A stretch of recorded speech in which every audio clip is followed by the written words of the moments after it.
a massive debate regarding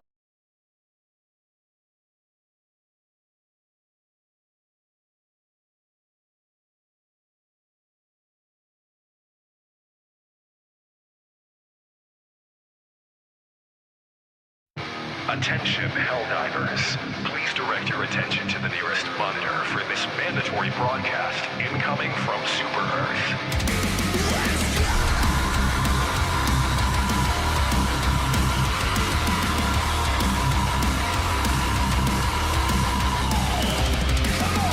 We heroes bring peace, manage democracy.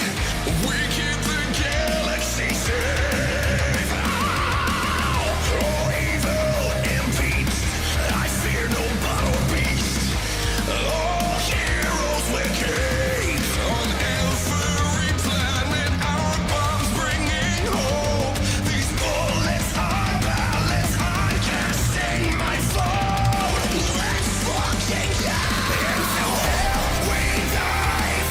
Democracy arrives to whatever freedom requires. Say farewell and try. Super Earth will never die. We are the hell divers.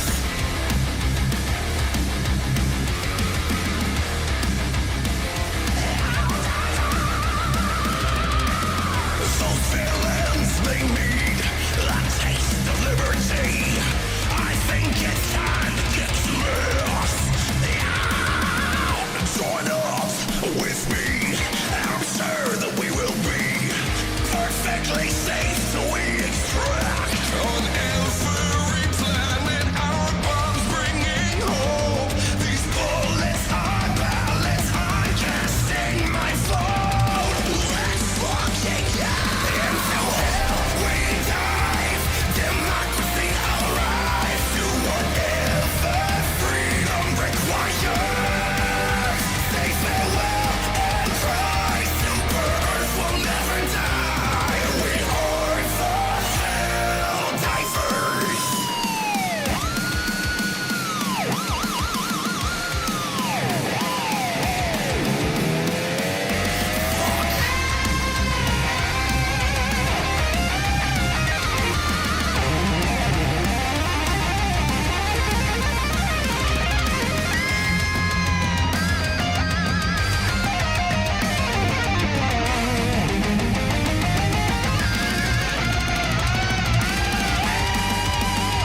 Into hell we dive.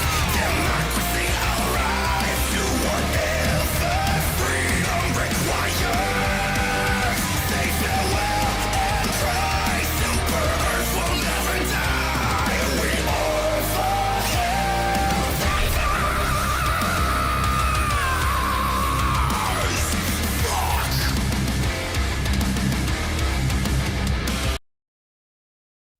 Attention, hell divers. Please direct your attention to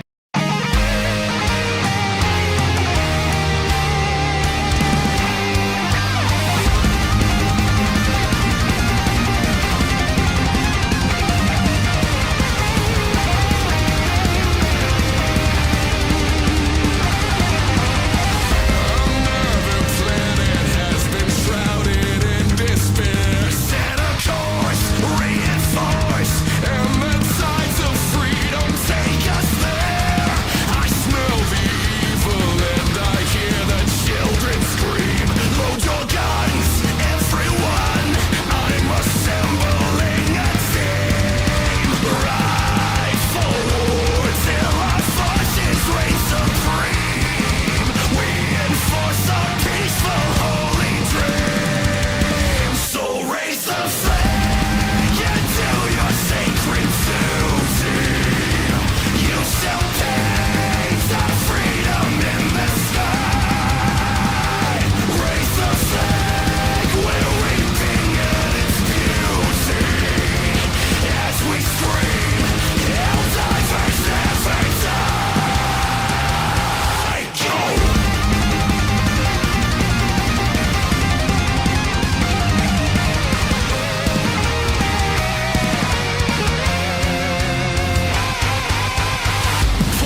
still beats of freedom in the sky.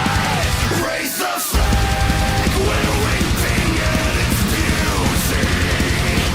As we scream, Helldivers never die. Helldivers never die. Never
guns out, doing my part, flamethrower on my back, yeah. No doubt, kickstart my heart, going on the attack. 'Cause we're diving all night, diving all day. Join us and fight or get the fuck out the way. Yeah, yeah! Guns out, safety is broke, but I never fucking miss. Yeah, no doubt, bugs fucking choking, bots give my barrel kiss. 'Cause I'm diving all night, diving all day. Join us and fight.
Brothers, welcome back to the show. It's so good to see you guys again on this beautiful Tuesday afternoon.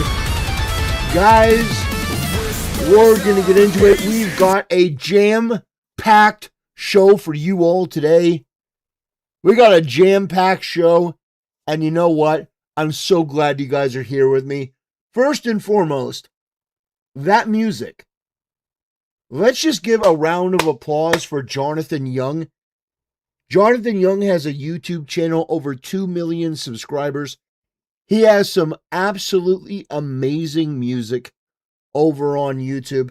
And I was listening to his Helldivers soundtrack, and it's fantastic. So I wanted to start the show off with some Jonathan Young Helldiver metal.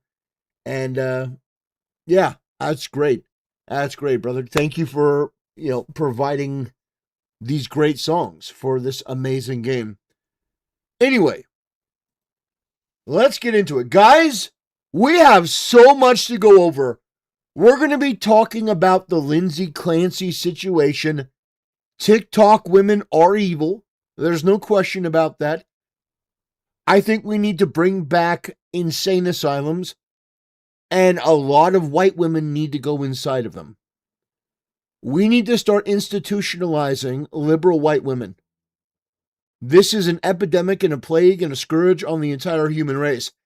And if you are somebody that is expecting, oh, well, these women will eventually figure out how crazy they are and how evil they are. No. We're still waiting on women to apologize for dooming all of humanity to sin and death.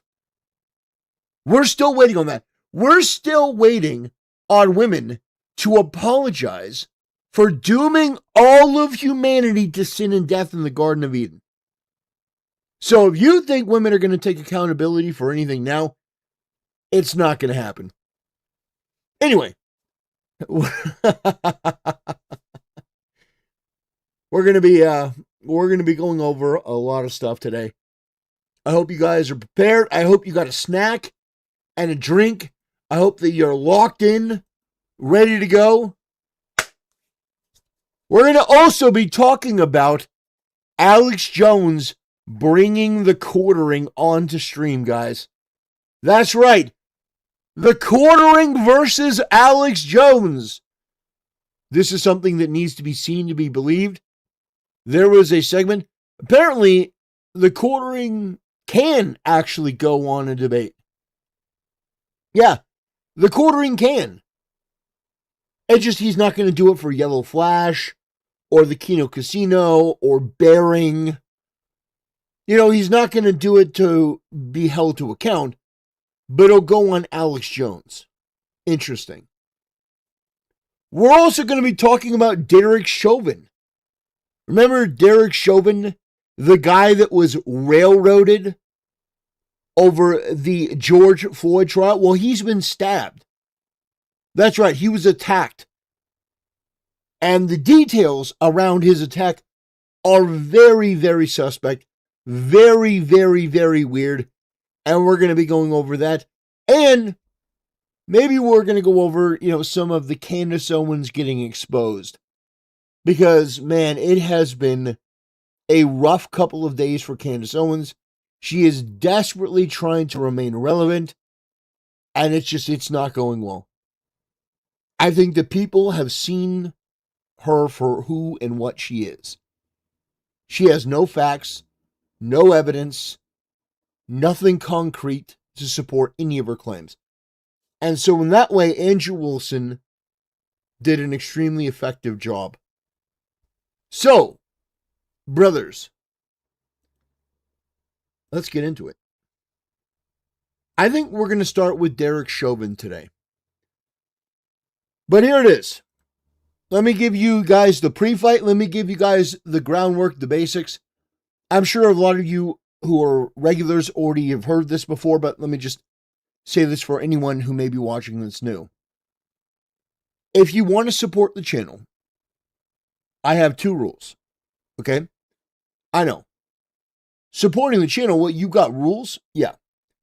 Number one, if you want to send a donation to my channel, I'm not going to verify this, but I'm going to trust you on your word, honor system, that you have the money to donate. I don't want you to spend $10 if you have $50 in your bank account until your next payday, which is in like a week and a half. You see what I'm saying? Only donate if you are in a financially stable position. You can be like, all right, I like what this guy's doing. I like his show. I want to support what he's doing. Here's $5. I'm completely comfortable. I paid all my bills. I'm gonna throw him a couple shekels. Appreciate it more than you could know, but I don't want anyone to bankrupt themselves donating.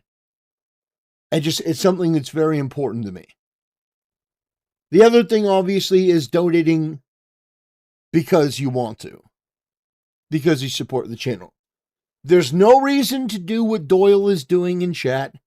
He's our resident troll. We love him at this point. He's like a stray rabid dog that has become, domesticated in his old age.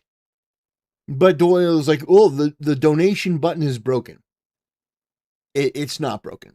The only thing that's broken is your bank account. But you know what? That's okay. Doyle is broke. But we still accept him here. And he is the only one we make fun of for being broke because he's earned that by being a troll. So my point is, those are the two rules. Very simple. But every donation on YouTube that's $5 and up, if you leave a message, it will read on screen, text to speech. And so if you want to participate in the conversation, you want to support the channel, that is one way that you can do it. All right? Now, getting on to the first story. We are going to be talking about Derek Chauvin. So let's just get right into it. The way that I usually do it on the show is I will record a video. I'll interact with the chat, I'll interact with the story, but I'll do a recording. And then when I'm done, I'll upload it to YouTube real quick. It's just, I appreciate the patience, you guys. It helps me a lot. I'm a one-man band here. So if I can upload it while it's, while we're streaming, then it can upload, process, do all the checks. And then by the time the stream is over, then I can go and do the behind-the-scenes work, the thumbnails. Just giving you guys the full transparency treatment. That really is what it is. So, we're going to be covering the Derek Chauvin stabbing first, because I think this is, I think this is horrible. I've said it for a long time. I think Derek Chauvin needs to be pardoned, because Derek Chauvin did not get a fair trial. Derek Chauvin never got a fair trial. At all. At all. That was during the Summer of Love, if you'll remember.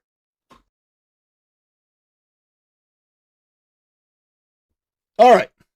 Shall we get into it?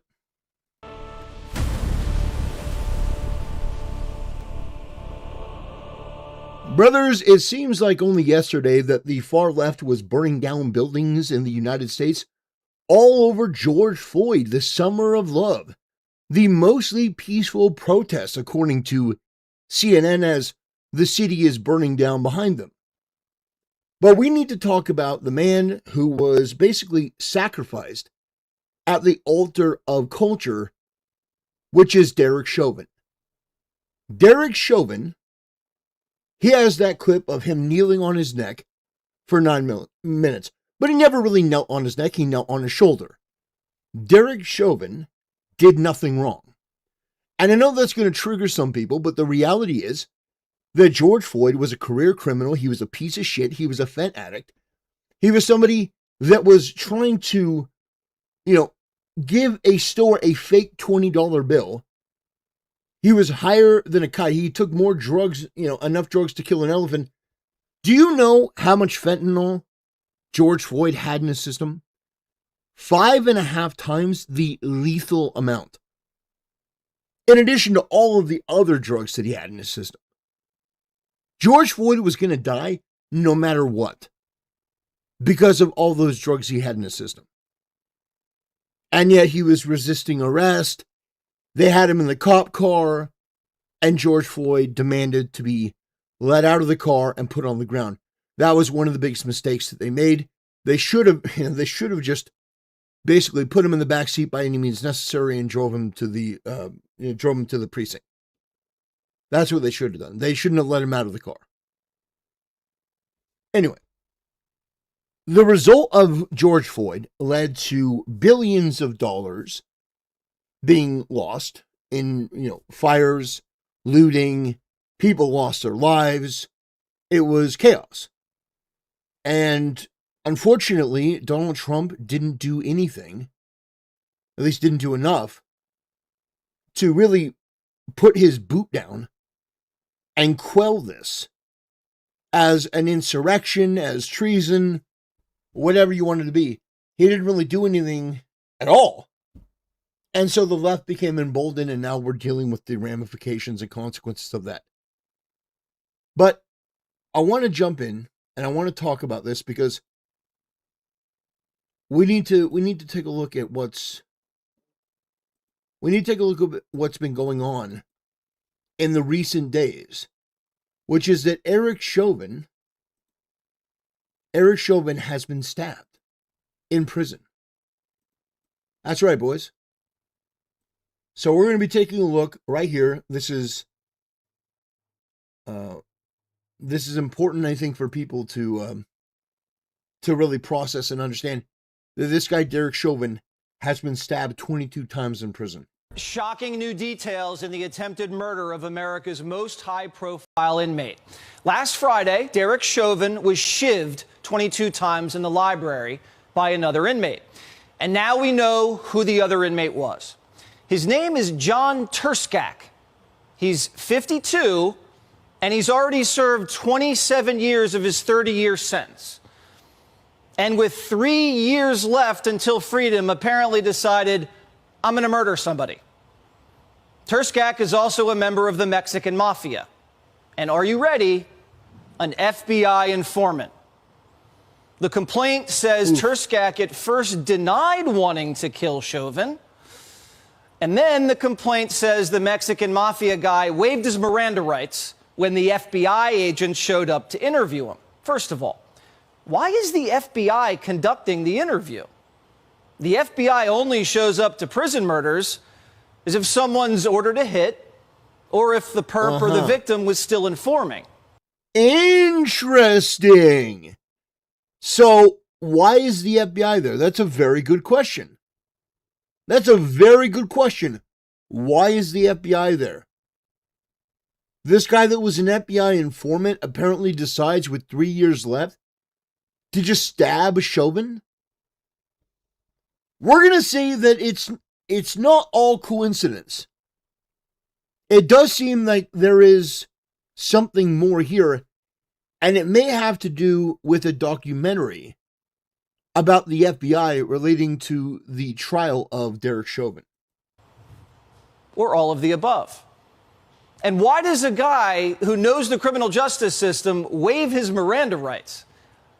And wait until you hear what the FBI says he confessed to. It's just too perfect.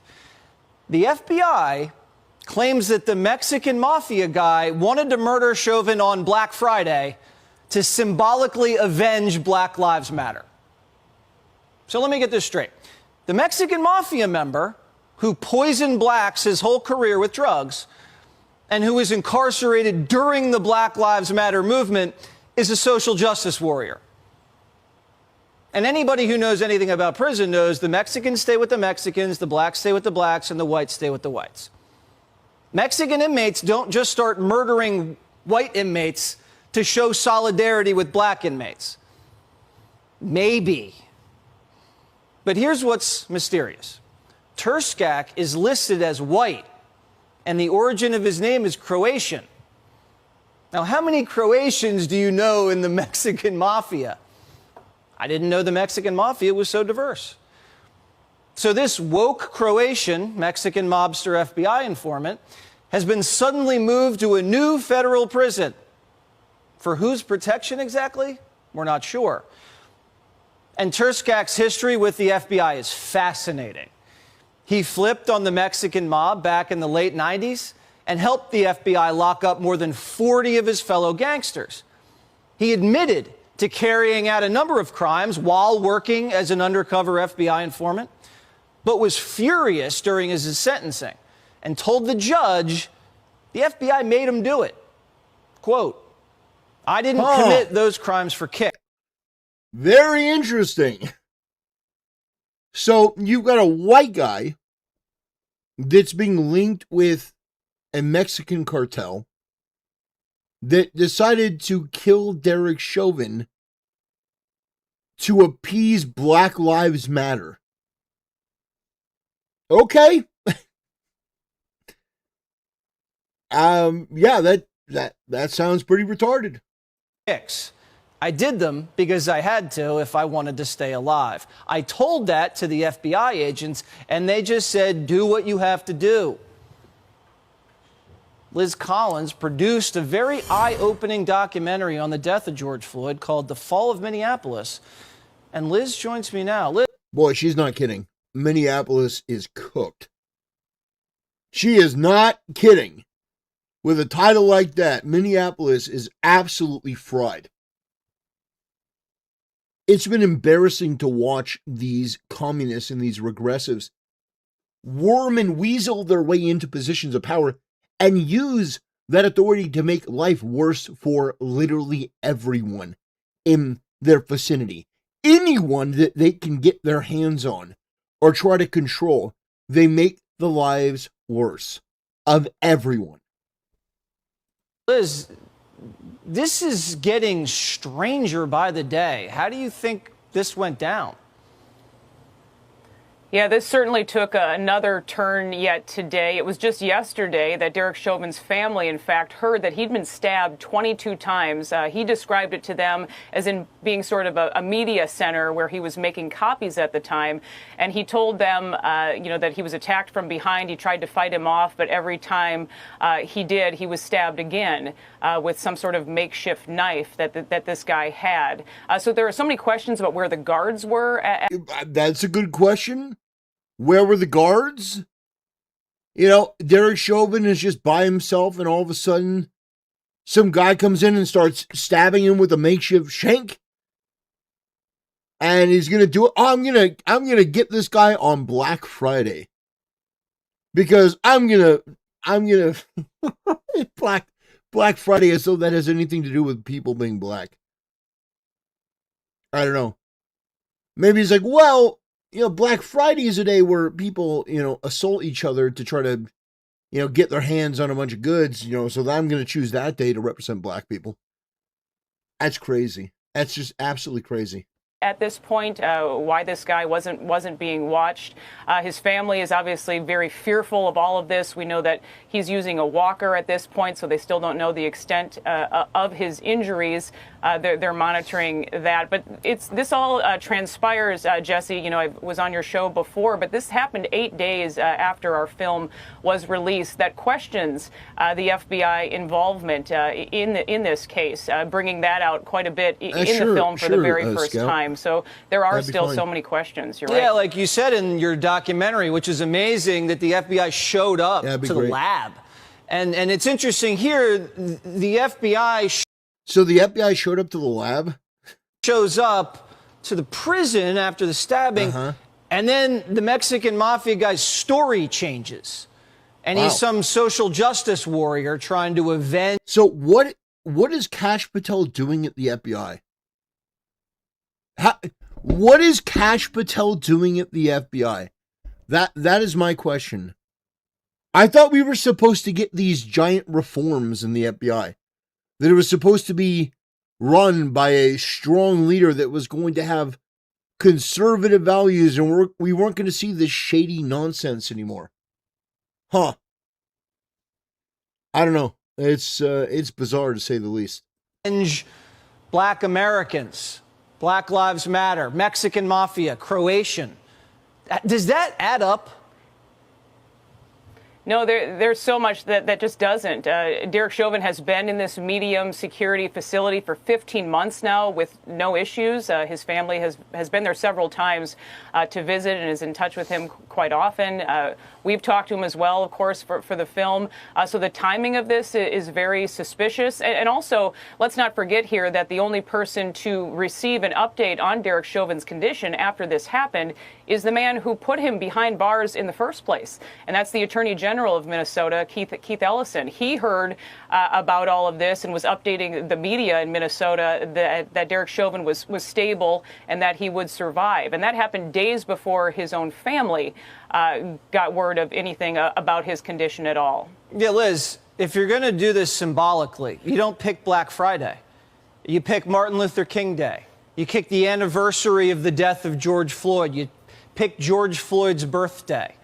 Black Friday? He's right. What does that even have to do with black people? I mean, listen, he's got a point, all right? He does. He has a point. That is an incredibly low IQ story. I don't know why they would even try that. Because just it says black? That's the stupidest thing I've ever heard. Yeah, that complaint, it really makes very little sense to me either. I agree. But just talking about that it was symbolic. He did it on Black Friday because it is symbolic of Black Lives Matter and the black hand symbol associated with the Mexican mafia criminal organization. So it seems like some ramblings that this John Tursak was coming up with at the time. Well, someone was coming up with them. It's just astounding that this thing took this turn. Liz, great documentary. Thanks for exposing a lot of this information. So, yeah, I wanted to give you guys an update on Derek Chauvin and what was going on in that case. I mean, I think that Chauvin was railroaded. He was sacrificed at the altar of culture. You had people that saw what was going on, and there was unrest. You know, you had COVID-19. And then in combination with that, you have this, this riot that was ginned up by the media mostly. And you had a narrative that was being promoted by the government, by law enforcement. And I think that he was sacrificed.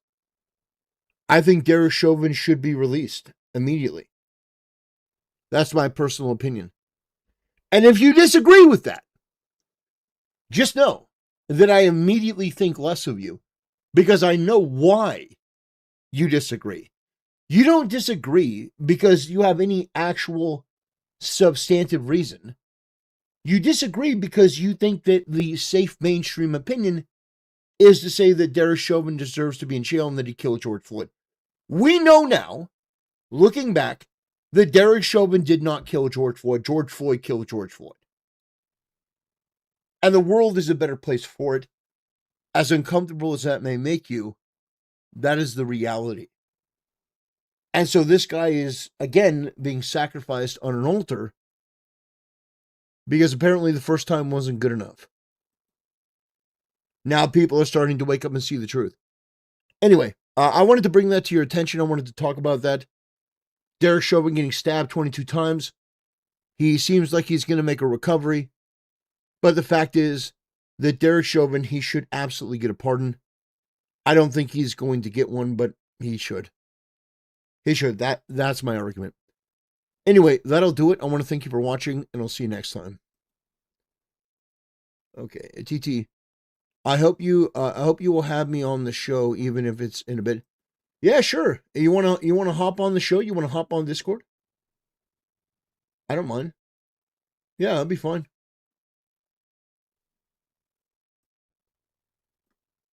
Sure.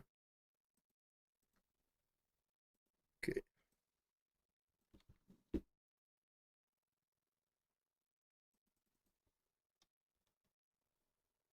There.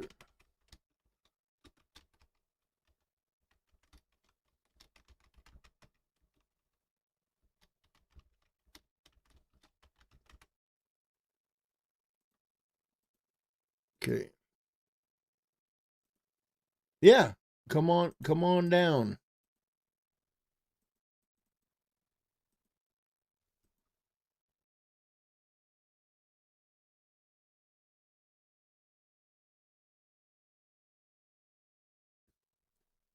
Okay, we'll take a look at the.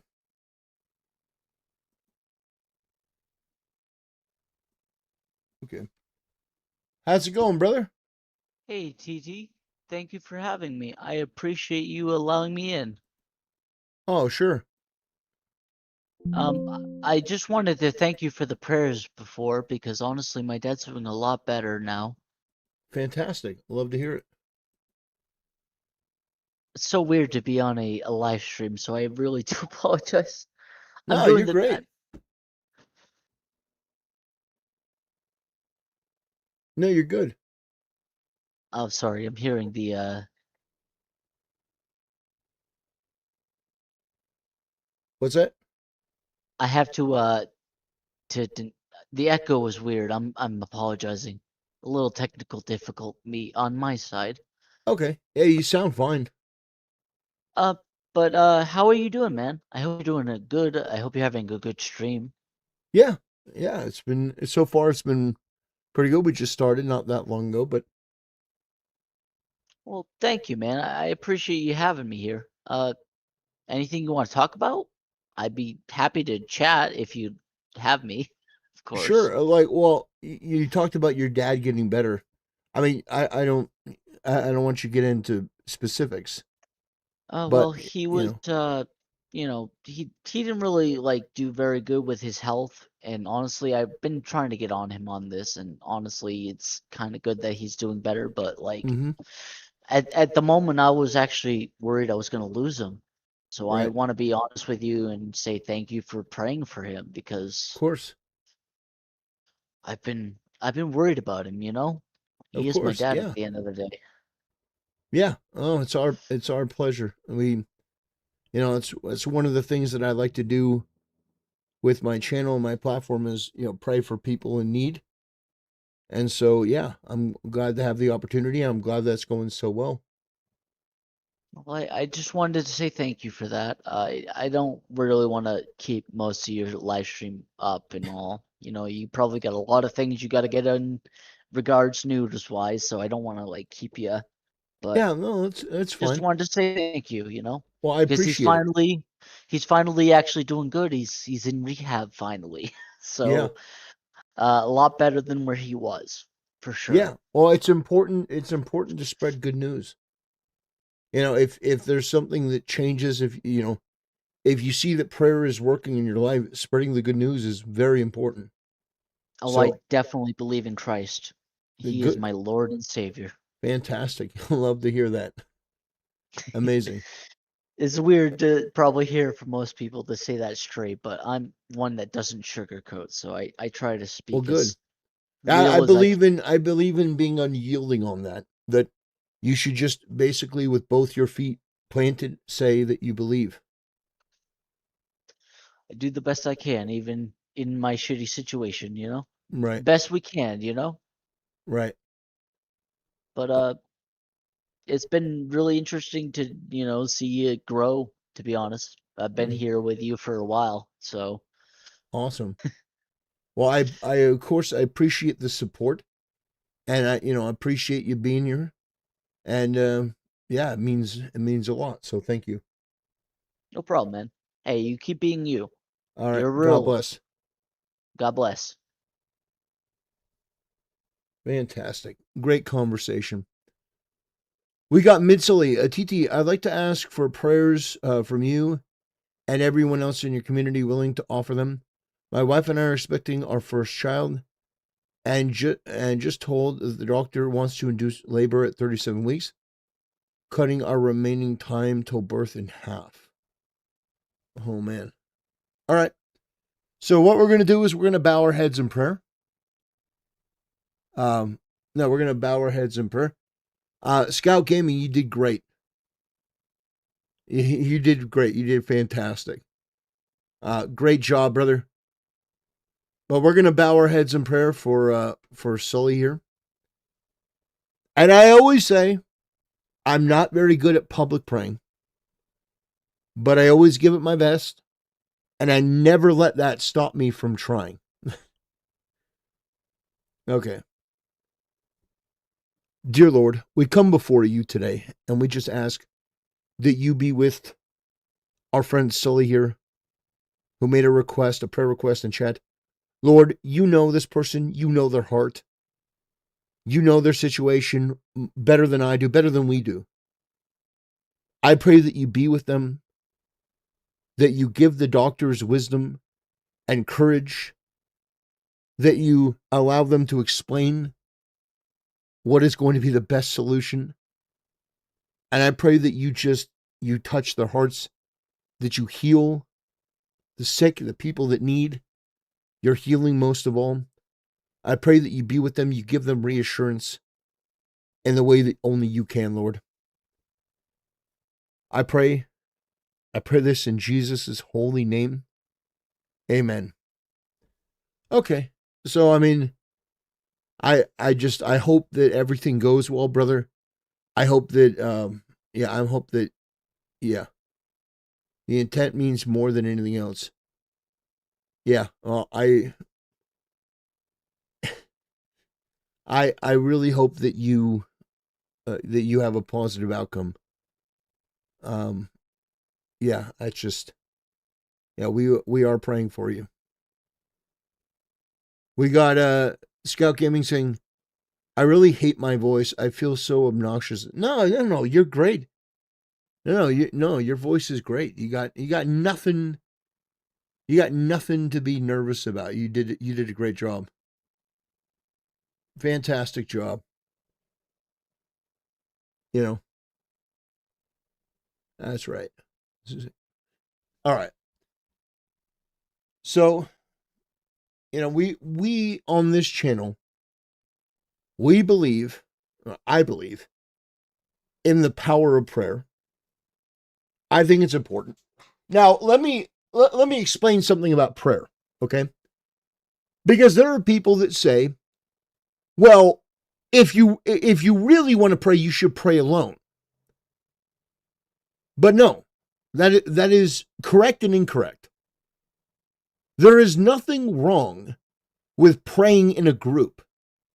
There's power in worship in a group.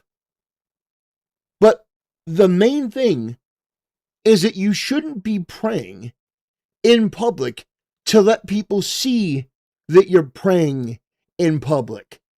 You shouldn't be doing it to be performative. If somebody comes and asks you for a prayer request, you absolutely should stop what you're doing. You should pray for them. You pray with them, pray on them, pray for them. But don't get it twisted. This isn't, it isn't a thing of you should be ashamed to pray in public. But you should be ashamed if you're going to be doing it performatively. Scott Gaming says, I mean, you can if you think you're strong enough. I just know I'm not strong enough alone. Yeah, no, well, no one is strong enough alone. I wouldn't be able to do any of what I do without God, without Jesus Christ. I try to be in his corner. I try to do my best. But anyway, we're going to be delving into some evil. So I'm kind of glad that we got some positive stories out of the way. Because man, we're going to be delving into the abyss of humanity.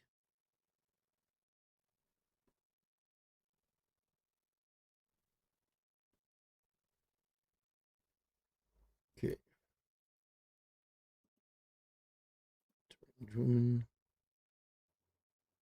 Okay.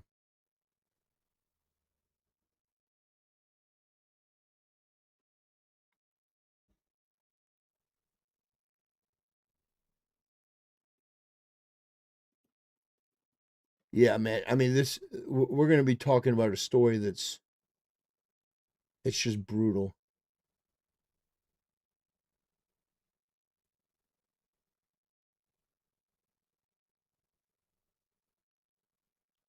Yeah.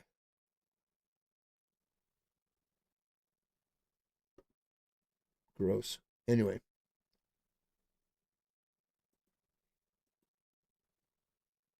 All right, let's get into it. We're gonna be doing a segment on deranged women. That's right, guys. Deranged women.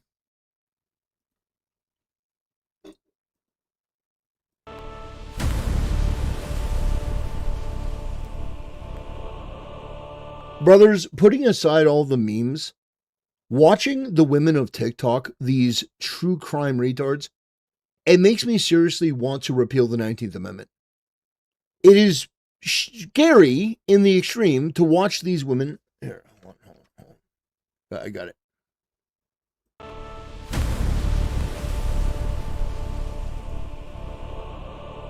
Brothers, putting aside the memes, I actually think that we should be repealing the 19th Amendment after looking at these true crime TikTok women trying to make excuses for this mother that killed 3 of her children. The way that these people are so desperate to blame the husband and to absolve the wife of any accountability, what it tells me is that these people need to be thrown in an insane asylum. These people need to be removed from civilization. It is absolutely unconscionable the way that these women are trying to reframe things, because they've been watching all this true crime and they think that they really understand something. They don't understand anything. And so we're going to be taking a look today at the deranged, psychotic nature of these women. So let's just start. We'll just start at this point right here. Great. Okay, check. So let's just prepare ourselves, because we are about to journey into the abyss, the hell of the female mentality. You know, they're using astrology and the crystals to try to divine an answer that the husband was the one that was ultimately guilty. Check this out. It's really crazy. Lindsay Clancy's birth chart. It's so crazy. Now, I don't have the time of birth, so really, you can disregard the ascendant, descendant, IC, MC, vertex, and all the houses. I need the birth time. So, like, not all of these aspects are necessarily true, because all those points, we don't really know. I just put it at noon. But first of all, let me just show. Okay, so notice anything here? She's got her North Node Aquarius, South Node Leo. She's in her nodal return right now. It's been a while, but I have to pop on here just to say that I've been following this Lindsay Clancy trial, especially as a mother of 2 who dealt with a lot of postpartum mental illness. And, just following all their birth charts and birthdays and zodiac signs. He did it. He did it. Women like this need to be removed from civilization. The fact that this woman has reproduced is deeply disturbing to me. If you use astrological signs to divine that he did it because you're so stupid and you're so mentally ill that you can't imagine that a woman would kill her kids, even though women are statistically more likely to kill their kids, because the idea that women are the more nurturing gender is psyop bullshit. It is. It is absolutely retarded to think that women are the more nurturing gender. No, they're not. Men are. Men always have been.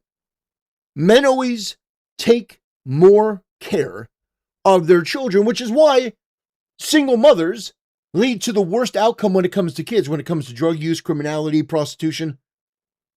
A daughter that's raised by a single father is almost always going to turn out better than a daughter raised by a single mother. But here we have this psychosis, this madness, that you think that the guy did it, even though the woman admitted it. Lindsay Clancy admitted that she did it. This is like a Candace Owens moment where, okay, we have the person admitting that they did it. You've got the 911 call of the father being so distraught after what he found. You know, you basically have these retarded women that are making civilization worse. I'm just asking questions. No, you need to be asking questions to yourself in a padded cell. He did it. He's a Gemini man. His birthday is June 15th. I'm a Gemini woman. My birthday is June 14th. Let me give you another example of who a Gemini man is. Also birthday June 14th. Men and women are different. Keep that in mind. Please don't judge me. Donald Trump.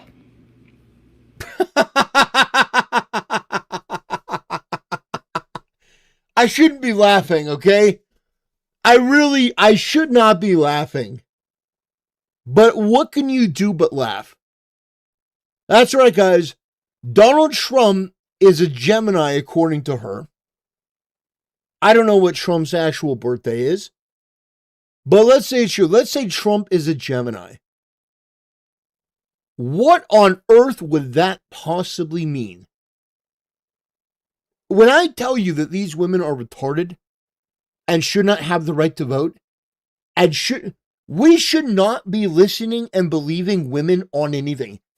I could go in an entire rant for an hour on this.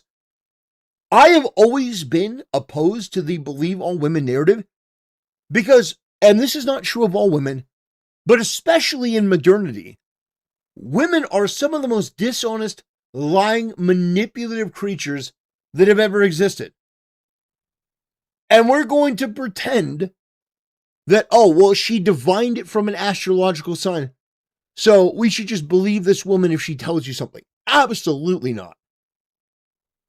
This is crazy. And imagine you're the child of a woman like this. This clip is going to live on the internet forever.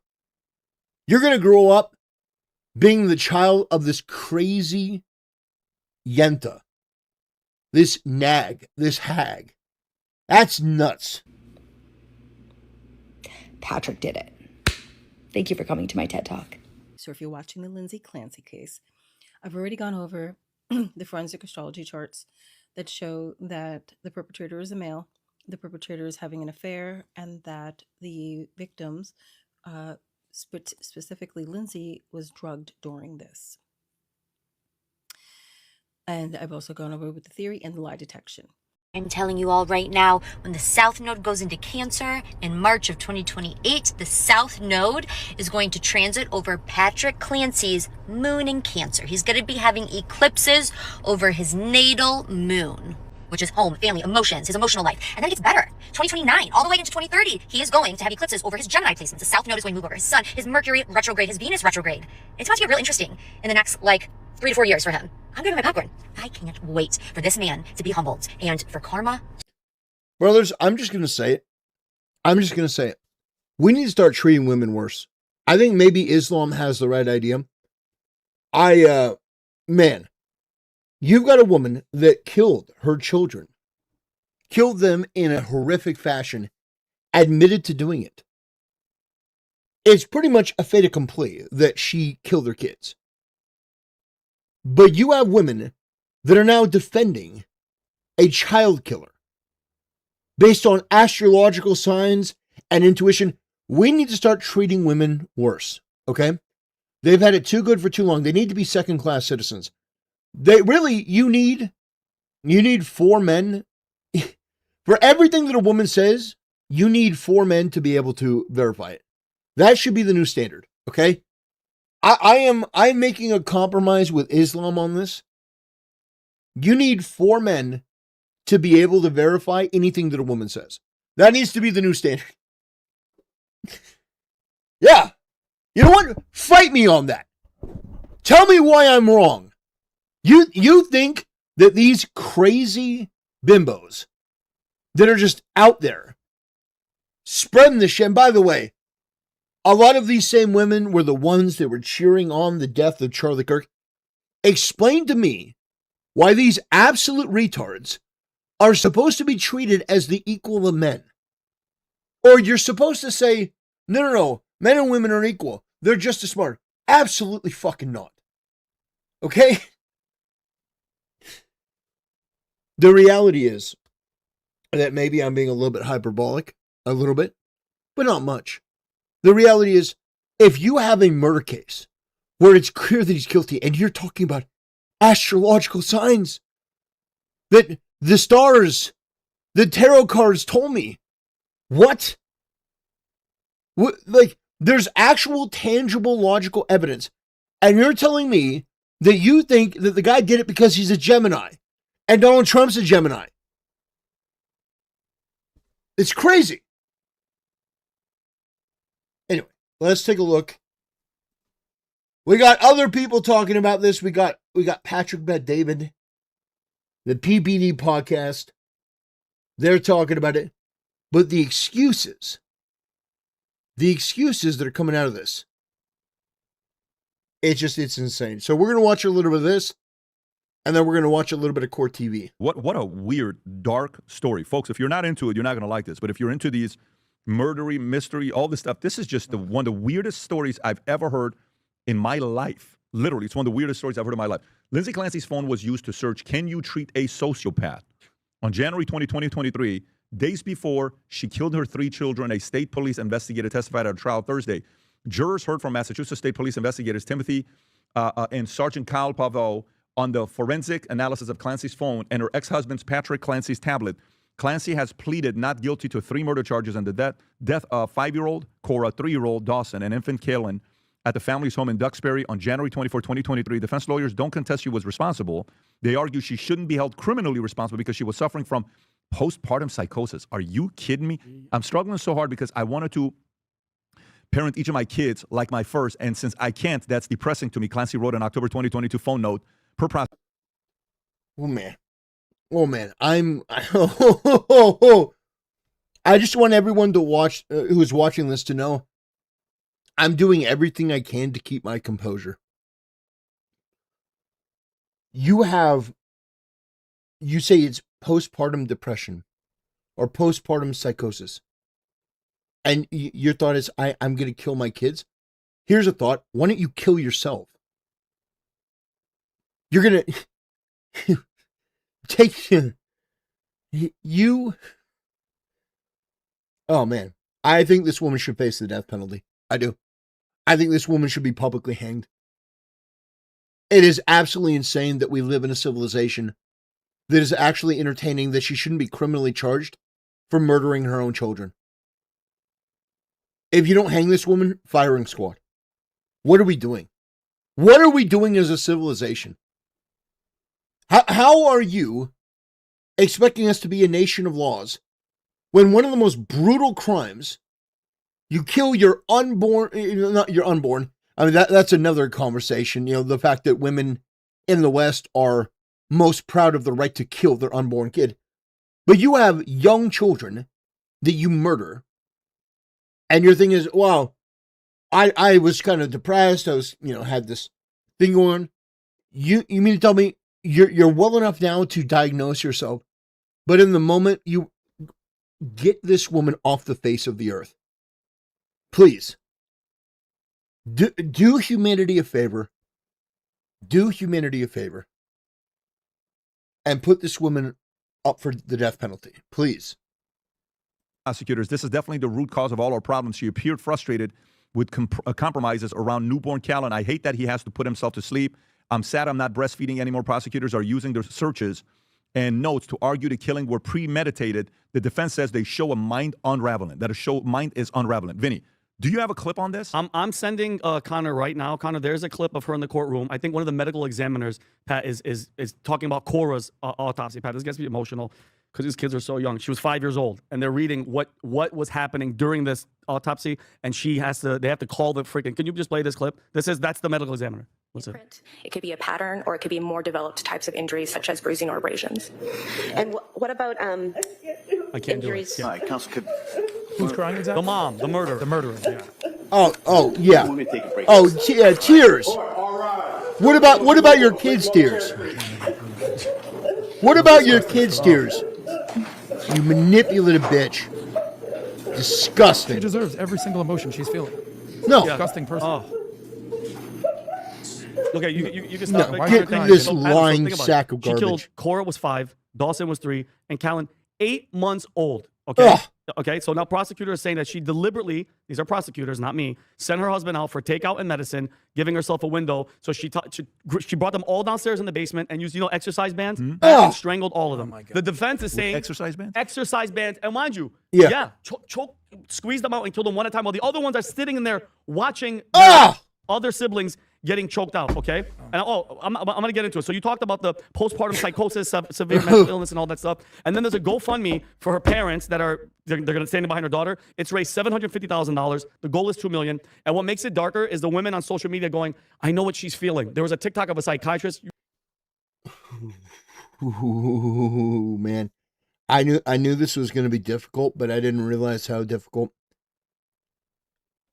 Let me just say to the women that are defending this, I just want you to understand. I view you as pure fucking evil. I view you as pure evil. There is absolutely no excuse for you for you defending the premeditated murder of these young, innocent kids. These kids that did nothing to deserve this. Nothing to deserve this. These innocent kids. And you're defending this woman? You're lucky I'm not president. We be doing an Order 66. We be cleaning up these streets. We be taking off some, bloodline branches. Okay? That is insane to me. That you could defend this woman. Because you think the astrological signs are in her favor. I'm doing my best to keep my composure. It's not easy. This is brutal. And what this demonstrates, and again, this isn't all, but this gets into female nature. The idea that women are the more nurturing of the two sexes is a lie. It has always been a lie. The idea that a man is going to kill their kids is far less likely than situations like this. I'm not saying it doesn't happen. There are other problems with guys, but the fact is that in this case, we have a civilization that is so broken that you hear that a woman murdered her kids and you're like, how can I get her $1 million? How can we support her? Well, I'm going to tell you how you support her. You bury her underneath the prison. You might be able to find that kind of, I think it's a little bit long. How insane is that? They're publicly expressing sympathy for a mother who strangled her own children. And when you send your husband away, that's premeditated. You're like, honey, go do something so I could do this. All right? And that's absolutely, we're already living in this culture, Adam, where abortion has made the killing of these children acceptable. And now you're watching people find ways to sympathize this, okay? That's dark. I don't care how you do it. But here's where we should never get lost in all this talk about postpartum depression and psychosis and all the medications and all that. She took her children in the basement and strangled them one at a time. Okay, they were trapped with the one person in this world they were supposed to freaking trust completely. Pat, imagine, guys, whoever's listening to this, wherever you are, with your kids are probably in the house if you're home. Imagine that fear, the confusion. Okay, there's nowhere to turn to, there's nowhere to run, and mommy is choking and killing your other freaking brothers and sisters, and you're sitting there watching it. Okay, whatever happened in those final moments, they're dying in the hands of their freaking mother. Okay, and that's why it makes this the victim story. You're not the victim. The kids are the victim. Okay, what she did was evil.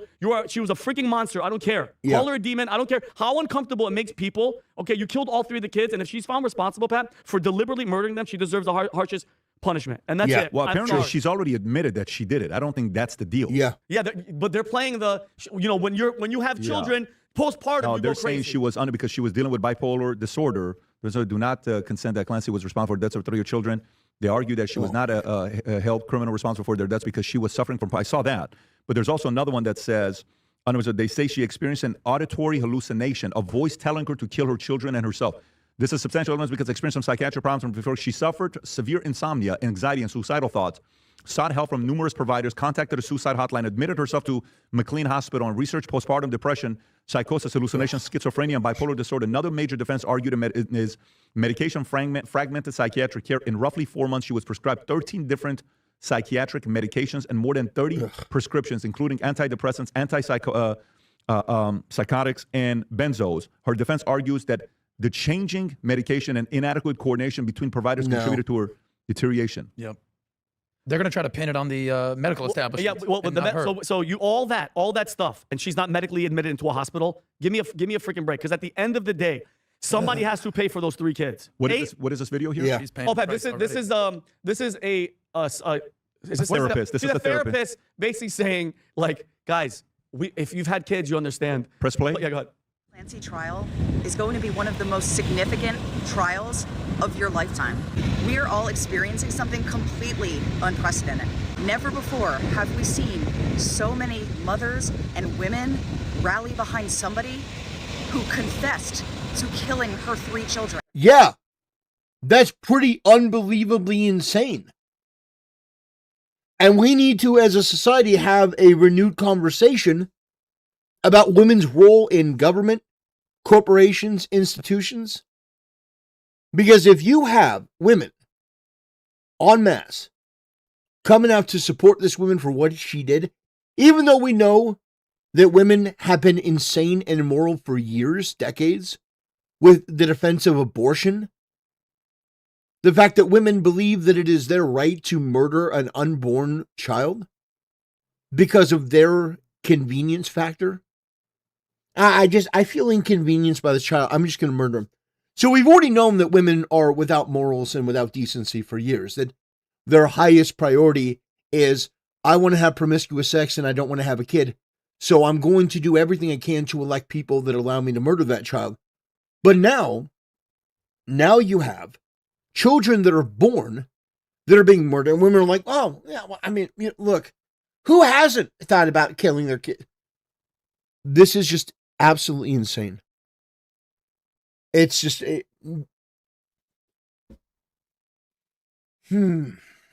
it is not because we cannot hold women accountable. Many of us see ourselves in Lindsay.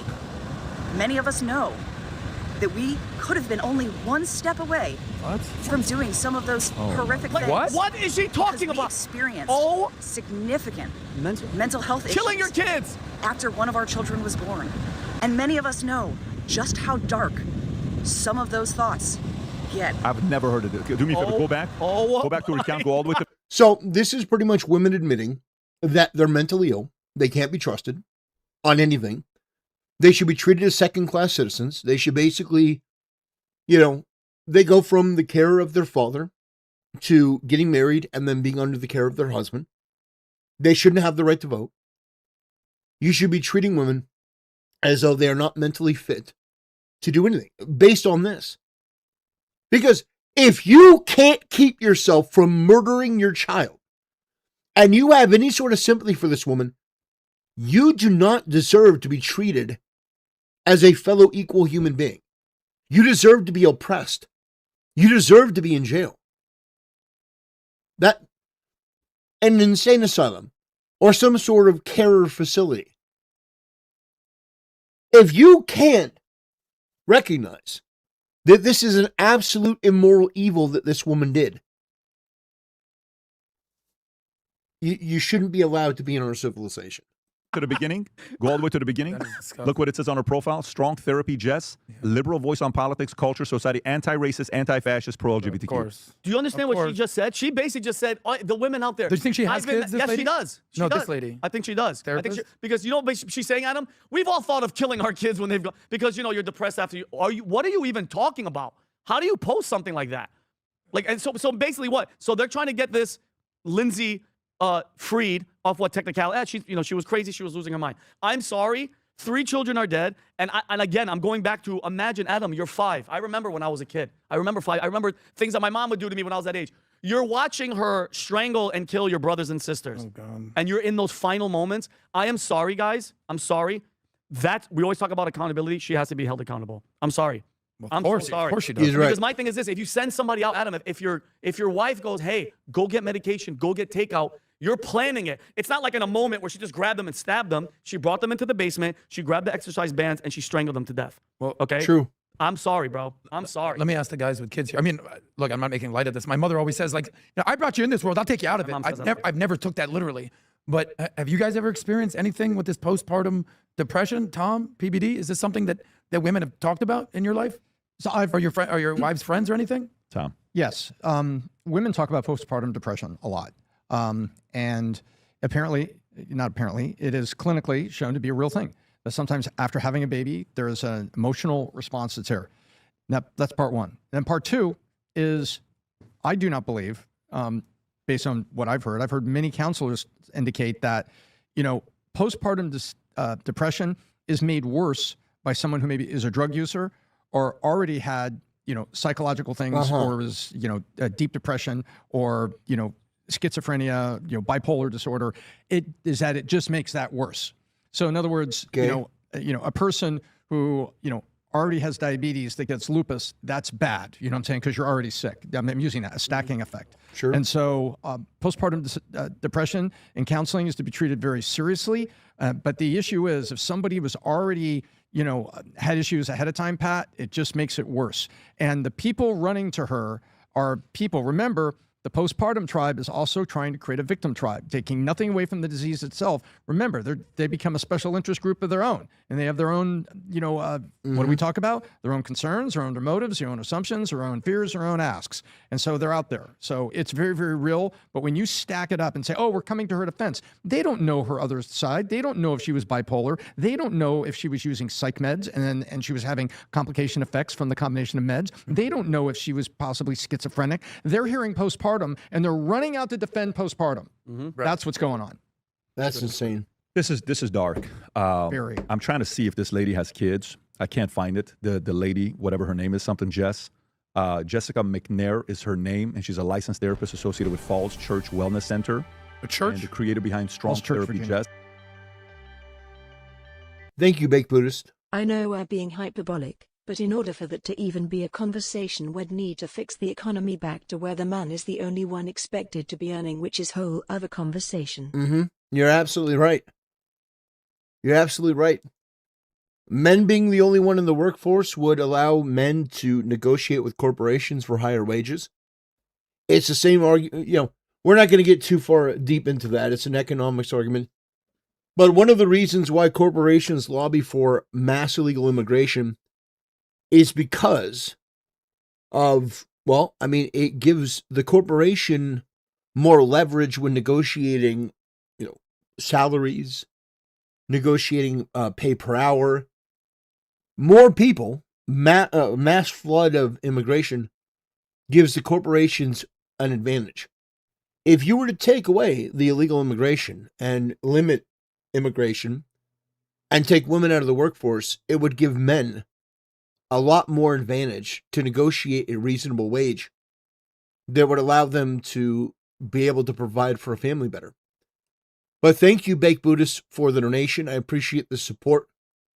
I appreciate you being here. And, as I'm trying to work this out, this barbarism, I appreciate you being here and I appreciate your support. Yeah, I don't know what that is. City. But to have kids, this person's got kids, man. Imagine those kids go to school and the friends and the teachers are like, you may want to kind of run away from that lady right there. It's my mom. Yeah, I'm telling you, you may want to skedaddle. Protect. You should not listen to one bit of advice from this guy PBD. He's a new age Jerry Springer. I see little evidence PBD is a Christian.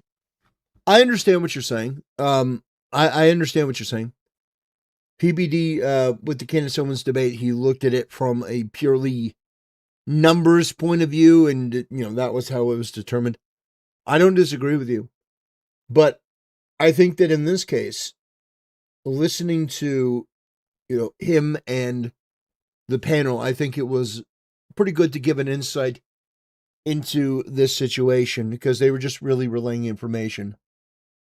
But thank you for the donation. I appreciate your support. Yeah, I think that this situation is disgusting. And I think I'll listen to anyone if they're giving a reasonable take on this. But I understand what you're saying about PPD, and I don't disagree with you. Protect yourself and see, where you're at.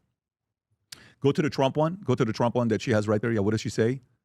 Sorry for the jump scare. This absurdity posted across official social media channels for Trump and the White House. Okay, so she's a big-time Trump fan. Mm-hmm. Very, very weird that this is going. So yeah, this therapist is an anti-Trump retard. No, this is not the case with most mothers. This is the case with what Tom talked about, with the challenges, if you have additional personality stuff to add on top of that. Some people shouldn't have kids. I advocate a lot of people to have a lot of kids, but some people just should not be having any kids, man. They should not be having any kids. Some people are still kids dealing with their own trauma before all of a sudden you. No. How about this? Some people shouldn't have kids. How about don't kill your fucking kid? How about that? How about that? How about, some people, no, some women should be held to account. Some women should be held to account if they do something wrong. How hard is that? It's just this whole situation. Man. Thank you. All right, good morning. Morning. All right. So I'm going to ask, keep your voice up so the jury can hear you. Yes. And with that, Attorney Sprague. Thank you, Your Honor. Good morning. Could you please state and spell your name for the record? My name is Stephen Hall, Stephenhall, And your date of birth? 3/26/1983. Where do you work? I work at the Duxbury Police Department How long have you been a Duxbury police officer? since 2015, so roughly 11 years. I want to direct your attention to January 24th, 2023. Were you working that day? I was What shift were you working? the 4 to midnight. And would that be 4 p.m. to midnight? Yes. And were you in uniform? Yes. Were you in a marked cruiser? Yes. And were you on patrol? Yes. And being on patrol, were you alone or with a partner? I was alone. Further directing your attention to approximately 6:11 p.m. At that time, did you receive a dispatch to go to 47 Summer Street in Duxbury? I did. And do you recall approximately where you were when you received that dispatch? I was at the Lincoln Street Fields in Duxbury. And so how long did it take you to get from there to 47 Summer Street? 7 to 10 minutes. And did you go to 47 Summer Street? Yes. And what did you see when you arrived there? When I arrived, it was just a house. There was a gate open on the left side of the house. I'll show you a few exhibits that have already been marked. Exhibit 32. And Exhibit 33. Is this the house you responded to? Yes. I'm showing you Exhibit 34. Okay. Is that the left side of the house? It is. And Exhibit 35 is the gate that you went in depicted in this exhibit. It is.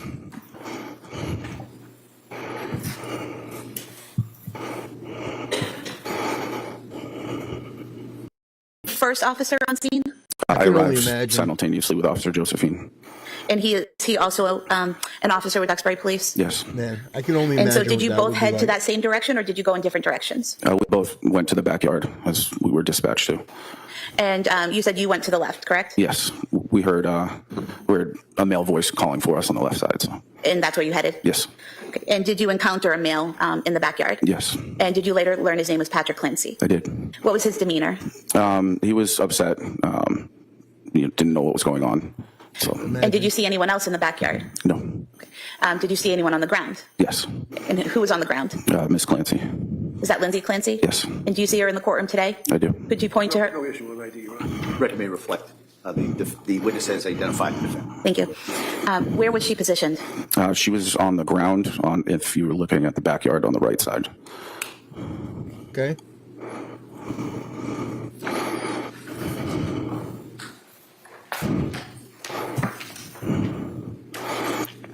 Showing you what's been previously marked as Exhibit 38. They got his breathing down. Is this the back of the house? It is. And showing you what's been marked as Exhibit 37. Do you see the area where the defendant was when you entered the backyard? Yes. Mind standing up with court permission and just pointing that out to the jurors? Okay. It's in this area. And if the record could reflect, he's pointing near the window well to the far right side of the back of the house. Record may reflect that. When you saw her in that location, do you remember where her head was? Her head was towards the house. And where were her feet? Pointing out away from the house. Are you trained in first aid as part of your job? Yes. And do you carry equipment with you in case you have to provide first aid to someone? Yes. When you saw the defendant on the ground, did you go to her and observe any injuries? She had cuts to both wrists and to the left side of her neck. The cuts to her wrists, were those actively bleeding when you saw them? No, they were not. When you saw the cuts to her neck, were those actively bleeding? No. Did you, based on your training and experience, feel the need to provide any medical care to those cuts or use any of the equipment you had to tend to those cuts? Not at that time. Okay. Was she conscious? Semi-conscious, in and out of consciousness. And what was she doing that gave you that indication? She would wake up and move around and then kind of just go still again. And when you say she would move around, what parts of her body was she moving? Just her head, really. Was she able to speak to you? She wasn't, no. Was she making any sounds? She was just, like, it sounded like she was in pain. So something like moaning or something like that? Yes. While you and Officer Josephine are there, do other first responders, such as firefighters, start to arrive? Yes, they started to arrive, and I went to the gate to direct them where to go. And how did you know they had arrived? You could hear the sirens. So you heard the sirens and went to the gate to tell them to come to that side? Correct. While you were doing this, did Patrick Clancy stay with you? At one point, he went inside to say he was going to check on his children. And did you see what entrance he used? Yeah, we got our resident doctor in chat. It says, postpartum depression is a real disease, but it cannot be an excuse for murder. Just go on with life without any consequences. Yeah, they're calling it postpartum psychosis. So I'm not really sure if that's some sort of different classification. But yeah, it's this has been pretty tough to get through. These 3 kids killed by this woman, and the fact that anyone is trying to make her the victim and trying to basically put it on the husband, I think we need to have a serious cultural conversation. I do. I think it's time to have a re-examination of our priorities and also reopening insane asylums. To go into the house? He went towards the backslider. Shortly after Patrick Clancy went inside the home, did you receive a call on your radio? Yes. And what did you hear on your radio? Dispatch said that he couldn't wake them up. And did you know what they were talking about when you initially heard that? Not really, no. Did something then catch your attention? Yeah, I heard a loud scream from inside. And could you tell where it was coming from? Just inside the house. And the screaming, was it words or just sound? It was just a sound. When you heard that screaming, what did you do? Myself and Officer Josephine ran towards the slider and entered into the house. And when you entered into the house, do you remember what room you entered into? Into a kitchen. And when you entered into the kitchen, could you still hear that screaming? No. We could hear he was talking, but the screaming was done. When you said he was talking, who was talking? Patrick Clancy. So you could hear Patrick Clancy talking at that time? Yes. And could you tell where he was? Yes, he was in the basement. And did you head to the basement stairs? Yes. Showing you what's been marked as Exhibit 41. Are these the stairs that you went to? Yes.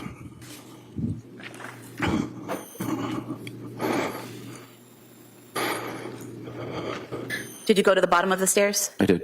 Once you got to the bottom of the stairs, is it accurate that you either have to go right or left? Correct. Which direction did you go? We heard Patrick Clancy talking from the right, so we went in that direction. Could you hear what he was saying?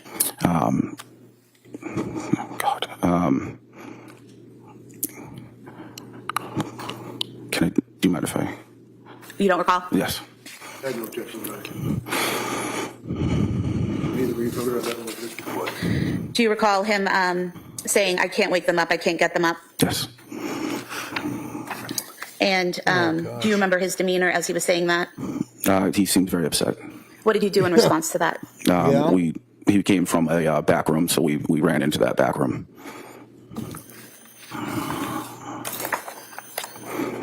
Just going back to when you came down the stairs and turned to the right, do you recall what type of room that was when you went to the right?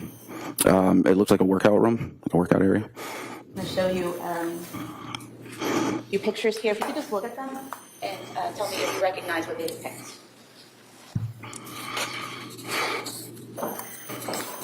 God, imagine that. Yes. Gosh. Do you recognize these to be photographs of that workout room that you entered into when you went to the right? Yes. We could have these Poor marked as cop. the, I like the whole situation is exhibits. just. All right, those may be admitted. 4 exhibits.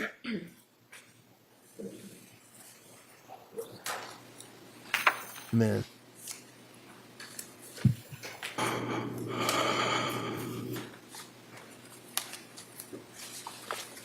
Exhibits 89 to 92. Sir, showing you exhibit 89. Is that the view when you first come down the stairs and turn to the right? Yes. And then showing you exhibit 90. Are those exercise bands there tied to the closet door? Yes. Oh, gosh. 91, just a close-up of that, correct? Yes. Then 92, what are we seeing in this photograph, sir? That was the back room that he seemed to be coming from. That Patrick was coming from? Yes. You also looked at 2 photographs from that room. Are those fair and accurate depictions of how the room looked that day? Yes. We could have these marked as the next 2 exhibits, please. All right, they may be admitted.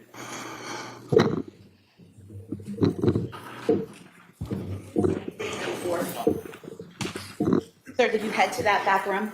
I did. And what did you see when you got to that back room? Just past the door on the left side, there was a body of a young child. And do you remember what position the child was in? He had his feet towards the door and his head towards the wall. And was he on his back or his stomach? Or... He was on his back. And do you recall what he was wearing? He was shirtless. I believe he was just in a diaper or underwear of some sort. And showing you Thank you. exhibit 93, if you wouldn't mind just pointing out where you saw his body. Oh my gosh. Record reflect he's pointed to the area of the yellow exercise band. It may reflect that. And sir, that yellow exercise band, did you see that in that position when you saw the body of the child on the floor? Yes. Exhibit 94. Oh my gosh. The same women who feel they can end a child's life with abortion, give this woman license to end her children's lives. It's really disgusting to me. Yeah. Yeah. This is, I'm just going to be honest. This is way more difficult than I thought. Like to watch this sort of evil unfold. It's brutal, but this is why we cover this stuff. Because we live in a fallen world. We do. We live in a fallen world that makes excuses for people like this. When in reality, if we were a just and reasonable society, this woman would already be dead and burning in hell. We are not a serious nation. We are not a serious civilization. We're not. Not by any stretch of the imagination. We allow so much evil to go unchallenged for no reason. There is no reason why anyone should have to put up with this. That's just, she has postpartum depression. Who cares? Who cares? The idea that, my depression, my psychosis. No. I don't believe that for a second. This woman killed her kids in cold blood. And now everyone has to clean up the pieces. And now you got her receiving near to $1 million. Why do the companies not shut that shit down? If I were Trump, Trump has done some good stuff. I do like Trump. I voted for him. Yeah, maybe we'll vote for him again. But the fact is that I hate the fact that Trump doesn't go harder. Everyone that donated to that GoFundMe should be put on a list. They should be tracked down and investigated. Everyone.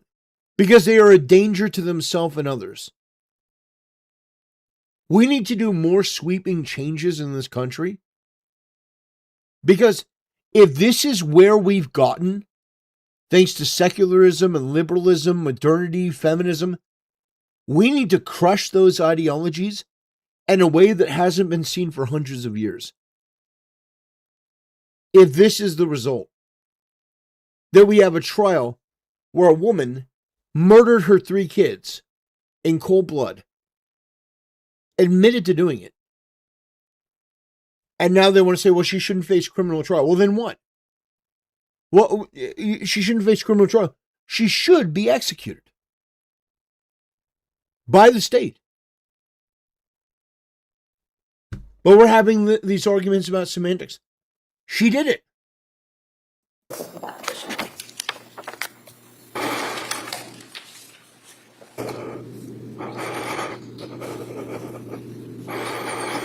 Sir, did you later learn that child's name was Dawson Clancy? I did. And can you describe his physical appearance when you saw him? He was discolored, like a bluish purple. Do you remember what his face and neck looked like? No. What happened next? I called for paramedics to come to the basement. I also called for a supervisor, and Officer Josephine picked up the child, and we ran him outside through the front door to the ambulance. And did you do anything after that, after giving Dawson to EMTs? We ran back down into the basement to check to see if we could find other children. And what made you think there were other children to find? When Patrick Clancy said, well, I can't wake them up, instead of just a singular. And so when you went back inside, did you go back down the basement stairs? Correct. And this time, did you go to the left? Yes.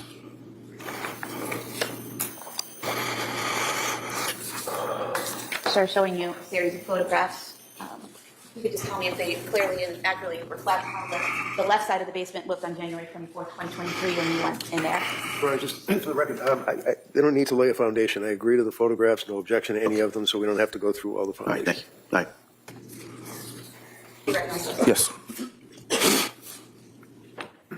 just mark this the next exhibits, please? I feel so bad for that officer. You work to become a cop, and you got to deal with a woman who kills her kids. I guarantee that's not what he signed up for.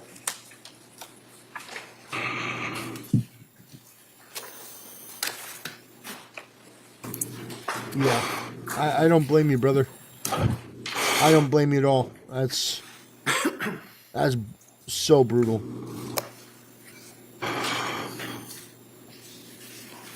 I don't blame you one bit. Thank you. Sure. Sir, showing you what's been marked as Exhibit 95. Is this what you saw when you went down the stairs and went to the left, that first view? Yes. And then showing you Exhibit 96. Is that a further view as you go into the room? Yes. Now, when you went into that room, what did you see? There were two children on the floor, motionless, and EMTs and paramedics were working on them. And did you later learn that those children were Cora Clancy and Callan Clancy? Yes. Did you do anything to assist the medics at that time? Excuse me. I asked if they needed any equipment. And did they ask you to get some equipment? They asked me to grab a heart monitor. And did you do that? I went and found the fire captain to ask where I could grab one, and he was pretty upset. So I ended up going back downstairs into the basement. At some point in time, actually, if I could show you Exhibit 96 again and just ask if you could just point to us where you saw each child. Okay.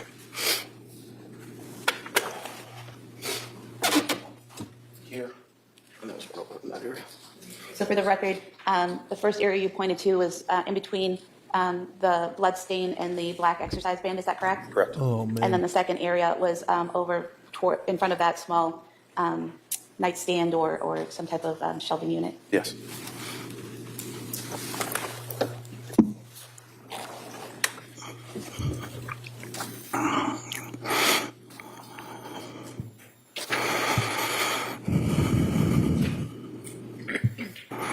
Yeah, I don't blame you, brother. At some point in time, did you go back outside? Yes, they stated they need an officer with Lindsay Clancy. And I'm going to show you a photo here outside near that window well that's towards the right of the house. Is that where Lindsay Clancy was, where that medical debris is? Yes.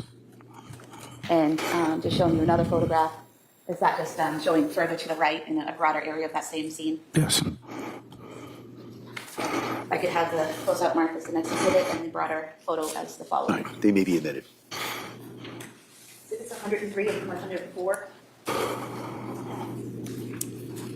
Yeah, man. While you were out there with the defendant, were these medical staff, paramedics treating her? Yes. And did you happen to look up? Yes, I did. What did you see when you looked up? There was an open window with blood marks around the window. And did you also see blood marks on the shingles below that window? I did. Showing you a photograph here. So up at the top, is this the open window you're referring to? Yes. Zooming in on the shingles here to the left and right, just below that window, are those the blood marks you're referring to? Yes. And here in the photograph, you had mentioned blood marks on the upper window. Is that what you're referring to? Yes.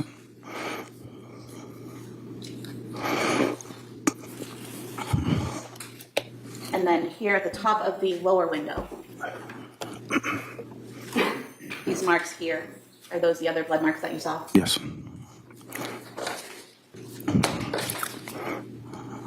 If we could have these photos marked as the next exhibits. All right, they may be admitted.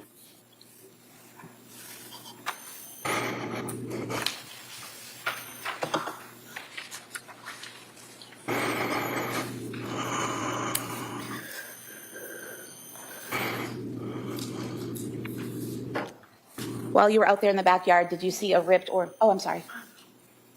105 or 108. So this is almost over. Did you see any ripped or torn screens on the ground? No. What did you do next? I just went over to the paramedic, asked what I can help him with. He said she was good, but she kept taking her face mask off for oxygen, and so I just kept replacing it back onto her face. And when you say she, are you referring to Lindsay Clancy? Yes. And did you then help them get the stretcher to the ambulance? Yes. I have nothing further. Okay, so I wanted to watch it from the cop's perspective. That was the officer on scene. Now we're going to jump over and we're going to watch it from the testimony of the husband.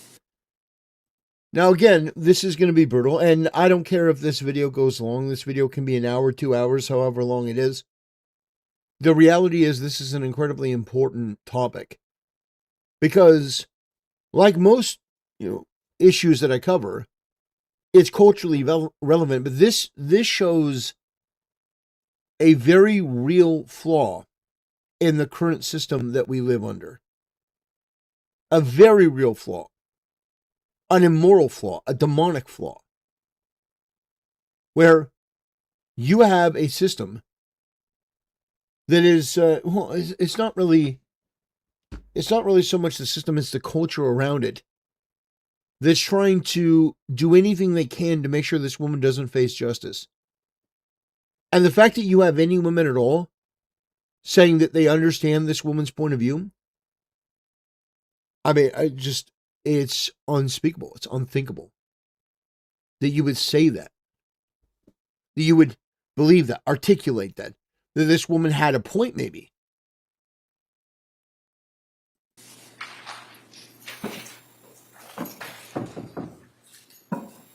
Let's see his perspective. 32 through 37, no, 38, so high. Okay, one thing I will mention that's completely unrelated. One thing from this. Why are there a bunch of books behind the judge? I mean, that's kind of silly. Like the judge is going to turn around and reach out and grab a book. Anyway. Sir, showing you what's been marked as Exhibit 32. Is this the front of your house with the main door? Yes. And then showing you what's been marked as Exhibit 33. Where is this in relation to that main front door? It's to the right. And here, where the light is that a secondary entrance at the front of the house? Yes. And for the record, that's to the left of the garage. Yeah. Showing you Exhibit 34. Can you tell us what portion of the house this is? It's to the left of the front door. So if I'm facing the front door, it's to the left. There's a fence there. Is that correct? And exhibit 35, is that more of that same fence on the left? Yes. And then showing you exhibit 36, is this looking at your backyard from that left side area where the fence is? Yeah. And then exhibit 37, can you tell us what we're seeing here? This is the back of the house and the window where Lindsay jumped out. And exhibit 38, is that a more direct view of that back of the house? Yeah. And so the window you referenced about Lindsay, is it this upper right top window? Yeah. And what is behind that window? Our bedroom. And the window to the left there in the middle, what room is that window in? That's the upstairs bathroom. And then the top window on the far left, what room is that for? That was Dawson's bedroom. Dawson's, okay. And then directly below the top right window, so the bottom far right window, what room is that window for? The living room. And then again, the middle window on the bottom level. Downstairs bathroom. And then that window on the far left there, is that the kitchen? Yeah. And on the far left of the photo where the sliding glass doors are, where does that lead into? There's like a room off of the kitchen where there's a kitchen table.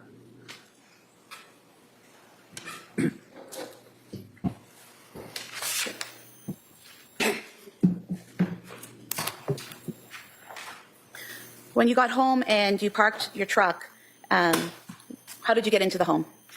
I went in through that side door. The door that was to the left of the garage? Yeah. And what did you do once you got inside the home? I started taking my boots off. And did you have some bags with you from CVS and 3V? Yeah. Where did you place those? On the kitchen island. Show you a couple photos of that area where you came in. Just tell us if it accurately represents how they looked, that area looked on January 24th, please. Yeah, that's accurate. You could have these two photos Oh marked. gosh, I can't even imagine what this guy has had. Give me a minute.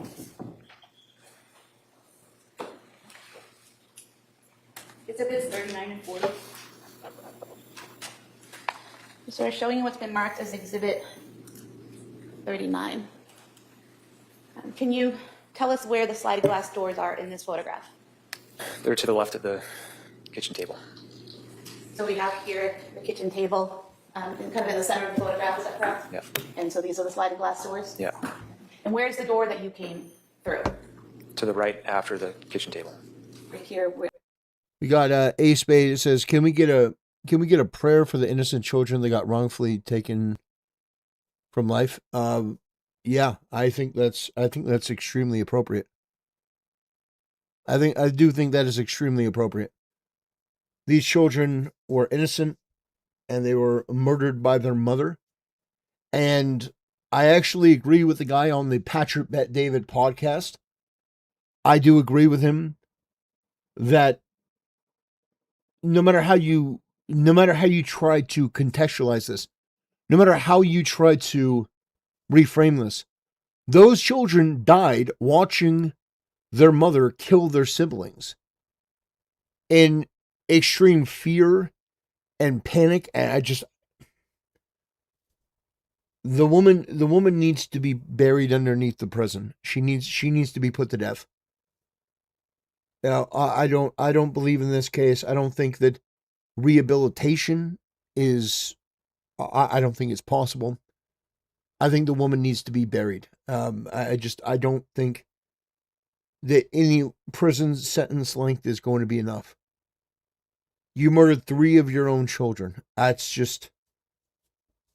unspeakable. You know? Boy, this is a much more difficult topic than I thought. Just going into it. I mean, I knew it was going to be tough, but just the particulars and the details mixed in with the women that are just not taking any accountability. You got these women that are raising nearly $1 million for this woman. Like an ungodly amount of money raised for this woman's defense. And it just is. How do you even begin with something like that? That just objectively evil. Next to the curtain. Yeah. And the door. But yeah, I definitely encourage everyone to keep, to pray for those children to be taken up into the arms of God. And just, man, I feel terrible for the husband. Can you imagine? Your entire world has been obliterated. Your wife killed your 3 kids. She's the reason for that.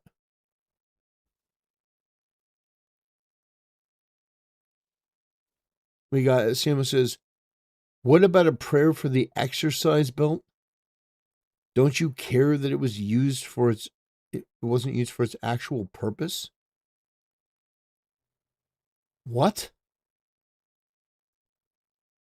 Pray for the exercise belt. Don't you care? Man, I tell you what, some people are fucking retarded. Just absolute demons. I don't even understand. So you're joking about these kids dying? Praying for the exercise belt? What the fuck is wrong with you? I don't get it. I honestly don't. It makes me sad for the human race. It's like I get it trolling, because on the internet there are people out there that genuinely don't care if kids live or die. They just don't care. It's like for them, they're like, oh, dead kid, who gives a shit? Like, I get that. I get there is like a detachment. There are some of these people that are just extremely mentally ill, but you would think like in a moment like this, even they would have a moment of like some form of clarity, but I guess not. I guess not. Man. More than being mad at those people, I gotta be honest, I actually feel pity for those people. I do. I actually feel pity for them. Because imagine you're watching a story about something demonic and barbaric, and your first thought is, how do I make this into a joke? A joke that mocks prayer and the suffering of these kids for no purpose. Man, I don't even know where to begin with shit like this. Door, when you're looking at the photo straight ahead, this door to the left of the mirror or the photo there, where does that lead? The garage. And then showing you exhibit 40. Is that where you place the bags on the island in the kitchen? Yeah.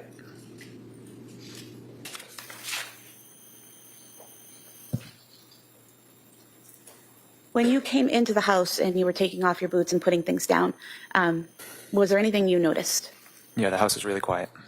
Is that unusual? Yeah. And well, with 3 kids, yeah, I would imagine it would be extremely quiet. In this situation, yeah, you got 3 kids. Yeah, usually that I imagine that would probably be pretty loud. So you come in and it's dead quiet. Yeah, that'd be strange. You realized it was really quiet. What did you do? I called out. And who did you call out to? Everyone. Did anyone answer? No. After you called out and no one answered, what did you do next? I think I don't know the order, but I called down in the basement and no one answered.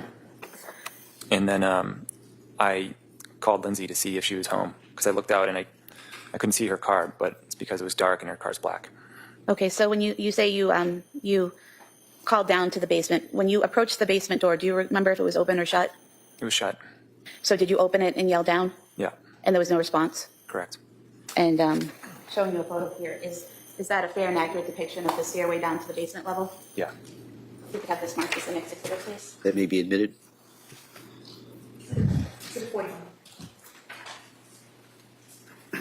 Do you recall when you opened the door to yell down whether the light was on or off? Yeah, it was on, but Lindsay always left the light on. And you said you called Lindsay. Was that a phone call? Yeah. And was that at approximately 6:09 p.m.? Yeah. And did she answer? No. After calling down the stairs to the basement, did you leave the door open or did you close it? I don't remember. Okay. I would think I closed it because I always try to keep it closed. I'm not sure. Okay. And so after you called Lindsay and didn't get a response, what did you do next? I started checking upstairs. And where did you check upstairs? First, the bathroom. I thought maybe they were taking baths, but there's no one there. And then where did you go? The kids' bedrooms. Was there anyone in the kids' bedrooms? No. And then did you go to your bedroom? Yeah. And were you able to get into your bedroom right away? No, the door was locked, and that's when I knew something was wrong. And when you realized the door was locked, did you have a way to unlock it? Yeah, the previous owners, when they installed the doorknobs, had these like these little keys that they taped to the back of each door. So I got the one from Cora's room, and I started unlocking the knob. Okay. And when you unlocked the door to your bedroom, did you go in? Yeah. And what did you see when you opened the door and went in? I just saw blood everywhere, and the window is open. And showing you here a photo, is this the bed in your bedroom? Yeah. Now, the way the bed is in this photo, kind of pulled away from the wall and slightly askew or at an angle, is that the way it was typically? No. And when you left the bedroom that day for the last time prior to coming home later that night, was the bed in that position? I don't think so. You could have this photo marked with the next It may be admitted. Exhibit 42.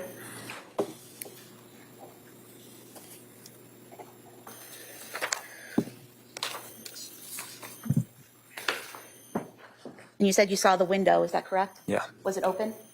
Yeah, there was wind blowing in. I mean, you look at this guy, you can see the pain in his eyes. Like, obviously, like losing your kids, but you can just see the pain in his eyes. That is a man that has been broken, beaten down. I mean, that's a man that's lost everything in the span of a day. Showing you a photo here. Is that a fair and accurate depiction of how the window looked? Yeah.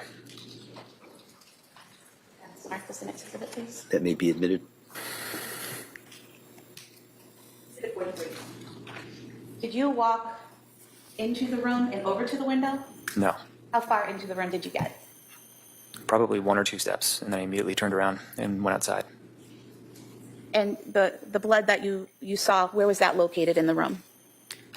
It was everywhere. It was, it looked like it was sprayed almost with like a hose. And there was a huge puddle in the middle of the room, and it was sprayed all over pretty much every surface. I remember it was on the doorknob. Okay. Showing you 3 photos. Do you recognize what's depicted there? And is that a fair and accurate depiction of how the room looked on January 24th, 2023? Yeah. We could have these 3 photos marked as the next 3 exhibits. It may be admitted.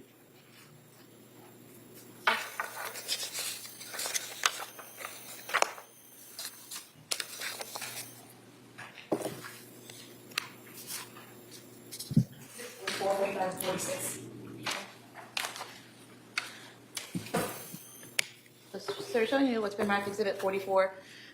Is this the entrance to the room, looking into the room? Yeah. And then exhibit 45, is this mirror to the right of that bureau we were just looking at? Yep.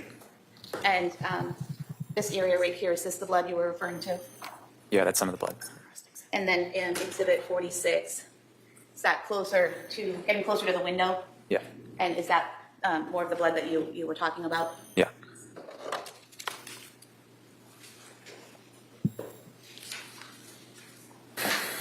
Going back to exhibit 42, there's no blood on the walls or on the bedding, correct? On those walls in the bedding, correct.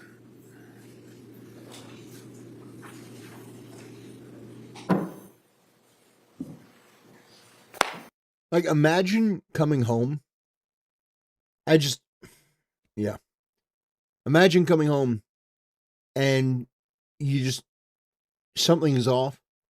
You open the door and there's just blood everywhere. And you find your kids dead. And it turns out it wasn't some intruder that your wife is the one that did it, your entire world is gone in an instant. Entire world gone in an instant.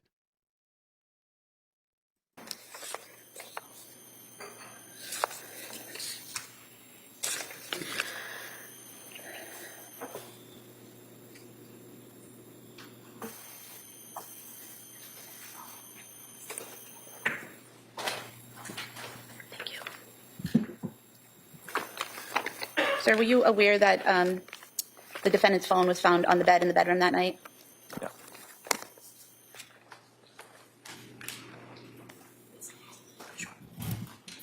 Yeah, I imagine there were other priorities.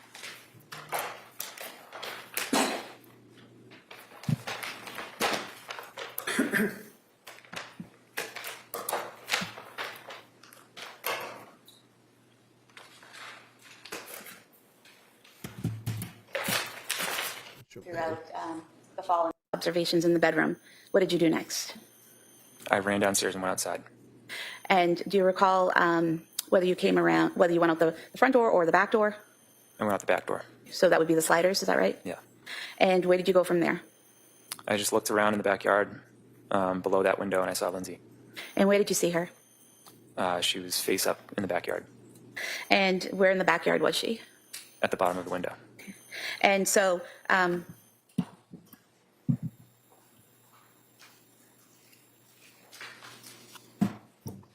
looking at Exhibit 38, you said this was the window, correct, at the top right? Correct.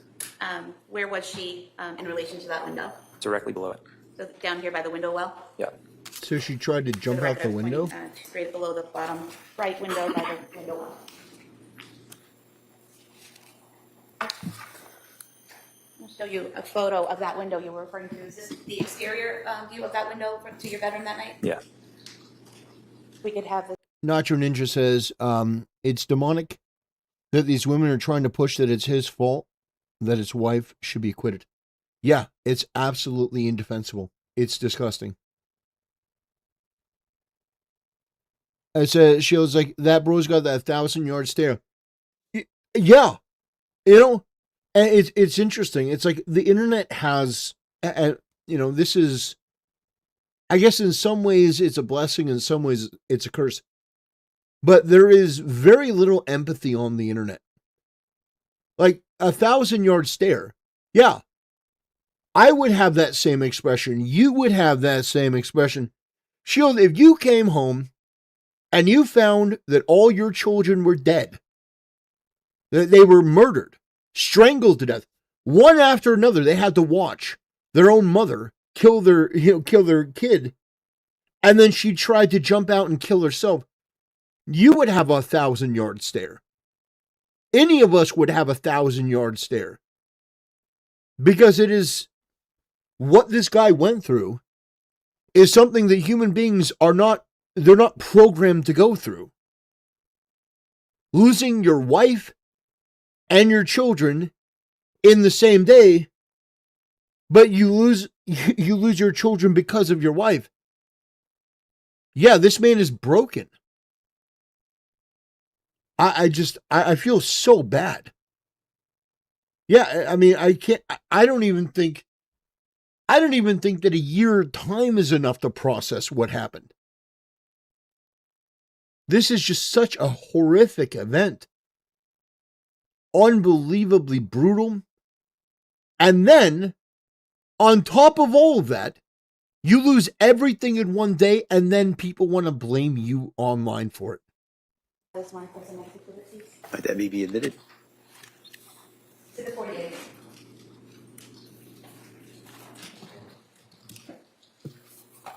I'm showing you Exhibit 48. So the window's open, correct? Yes. And the screen for the window is up, correct? Yeah.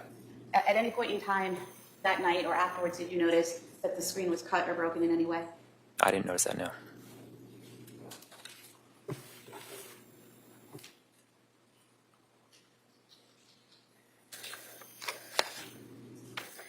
And when you saw Lindsay on the ground there under the window, which direction was her body facing? Her head was closer to the house. Her feet were away from the house. Okay. And did you go to her? Yeah. And did you observe any injuries? Yes. And what did you see? She had deep cuts on her wrists, and she had a red line across her neck. I wasn't sure what it was at first, but she cut her neck. And do you recall that these wounds weren't actively bleeding at the time? I later learned that I said that on the 911 call. And when you observed these wounds, is it correct that the 911 operator asked you or instructed you to apply pressure if needed? I don't recall the whole call, but I believe that's probably true. Okay. And you didn't at the time feel the need to apply pressure to any of those wounds, correct? Correct. Did you say anything to Lindsay when you found her in that state? Yeah, I said, what happened? And what was her response? She said, I tried to kill myself. Did you ask her anything else? I said, where are the kids? And what was her response? She said, they're in the basement. Okay. And at that time, she didn't tell you that they needed help or they were in danger or they were injured, correct? Correct. Oh, gosh. And so you mentioned talking to someone on 911. At what point did you call 911? I don't know the exact time, but it took a few minutes because my phone was switching between Wi-Fi and 911. So I almost just started calling out for the neighbors, but eventually it went through. Okay. So you had some difficulty connecting, but eventually you connected to the 911 operator? Yeah. Okay. And did you stay on the phone with them while they were sending people to respond? Yeah. Okay.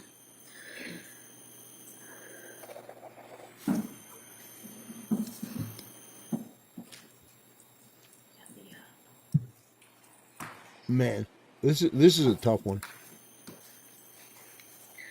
While you're on This is a tough one to get the through. phone with 911, are they asking you questions and you're responding with information about her condition? Yeah. Okay. And if you could just look at the screen here, is this the model of the first floor of your home? Yes. Okay. And so we have here the sliding glass doors. Where would the basement door be in this model? Directly below the stairs.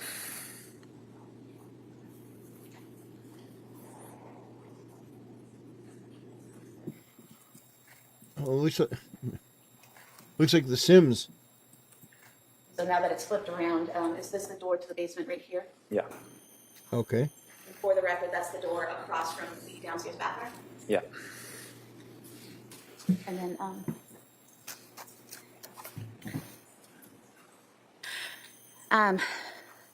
how long approximately, and I know you weren't looking at your watch or anything like that, but can you estimate for us how long it took for first responders to arrive?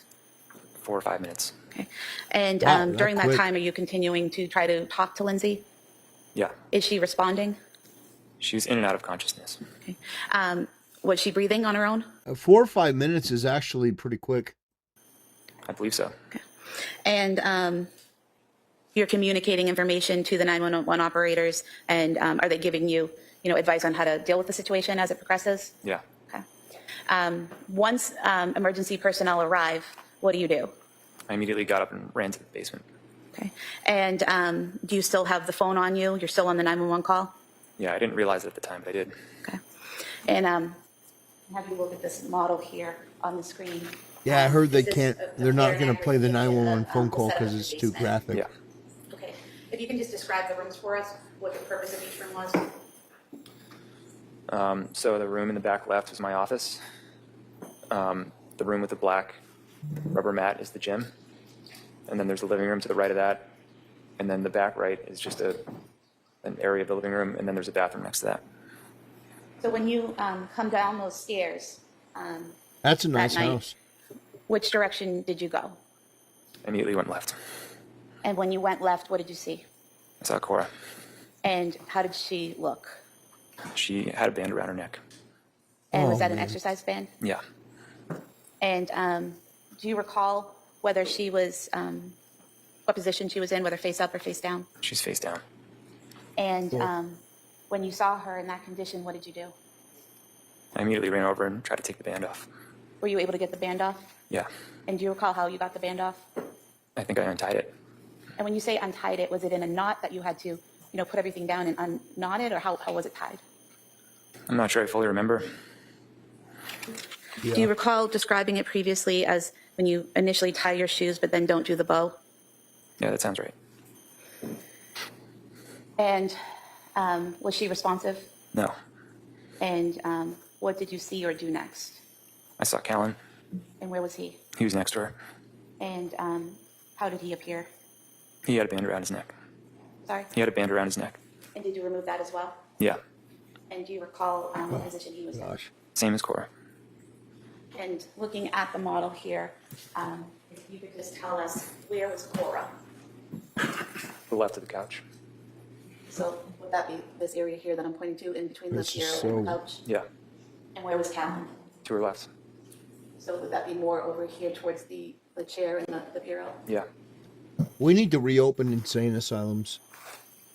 After you removed the band from Callan's neck, what did you do next? I tried to find Dawson. And where did you go? I looked in the bathroom and on the other side of the couch, and then I went to the other side of the basement and he was in my office. And when you saw Dawson, what condition was he in? I knew he was gone. And did he also have a band around his neck? Yeah. And did you remove that band? Yeah. And looking at the office here, where was So he this was located from within back the in office? 2023. Just to the left of the door when you went in. Just in this area here, right inside the door? Yeah.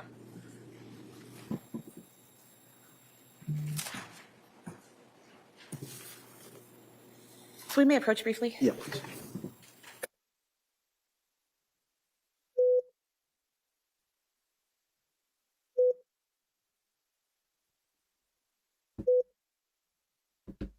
Beep. CPR? Yeah. At some point in time, do the first responders make their way down to the basement? Yeah. And do they take over care of the children? Yeah. Where do you go?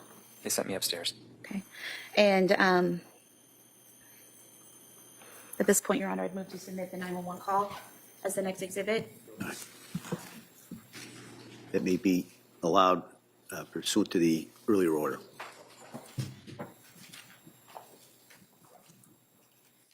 Yeah. I mean, it's crazy that people are defending this woman. It's genuinely crazy.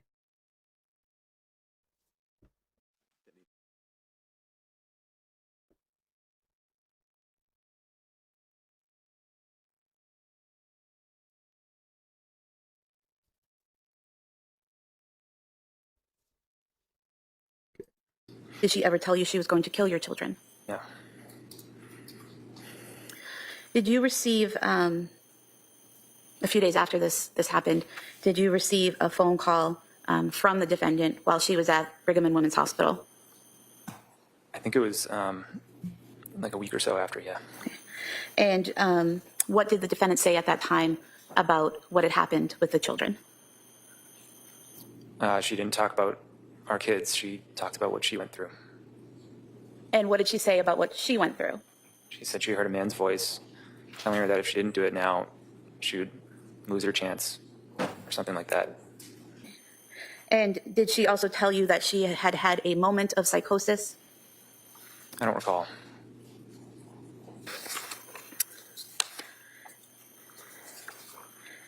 Did she mention the children at all during that call? I don't think so. I mean, not directly. Had she ever mentioned psychosis to you before? No, I didn't know what psychosis was until after this happened. Did she ever tell you she was hearing a man's voice before? No. Yeah, basically she's making this shit up. If I may have a moment, Your Honor. Sure. Yeah, she's listening to demons.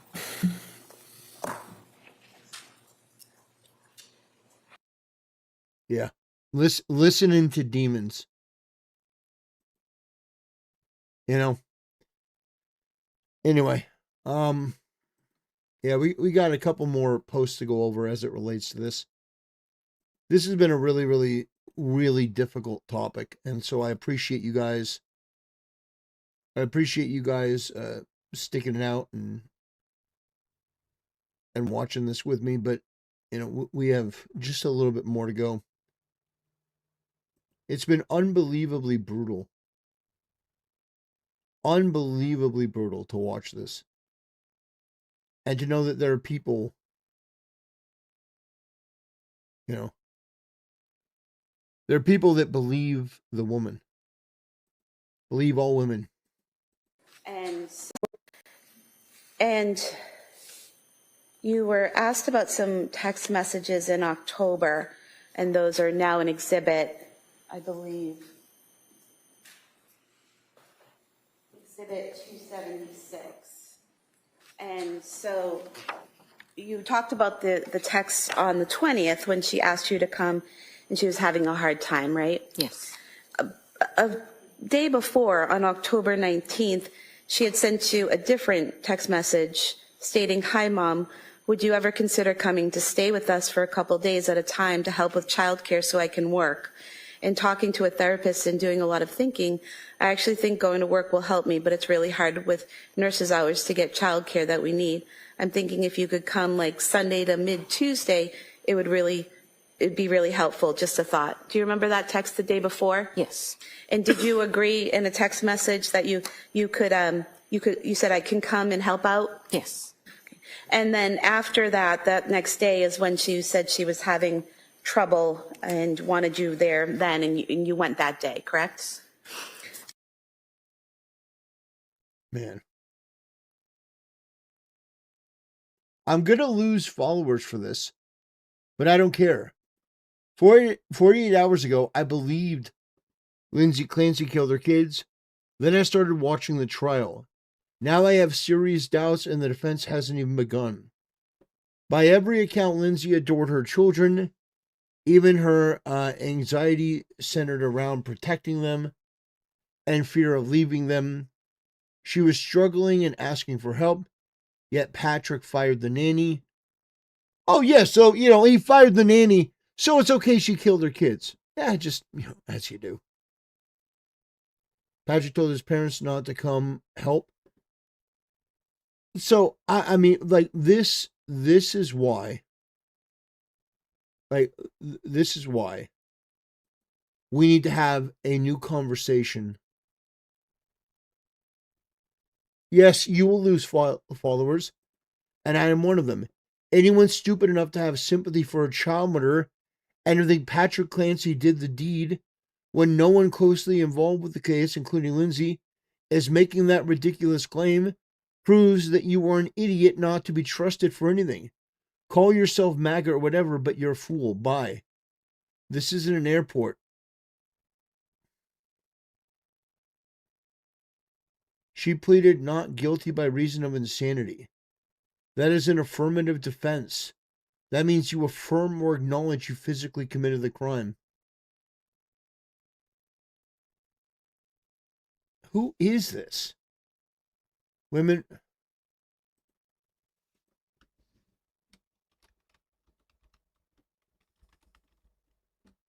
I probably shouldn't say that. Guys, I probably listen, I shouldn't call her the C word. I shouldn't call her the C word. We gotta be a little more, we gotta lower our power levels, okay? We gotta lower our power levels just a little bit.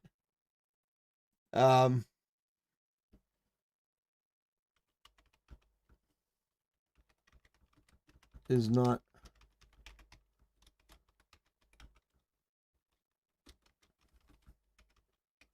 defending a child murderer.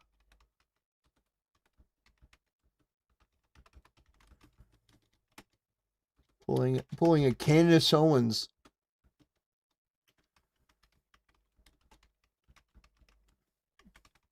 Creating a retarded conspiracy theory based on nothing. We really should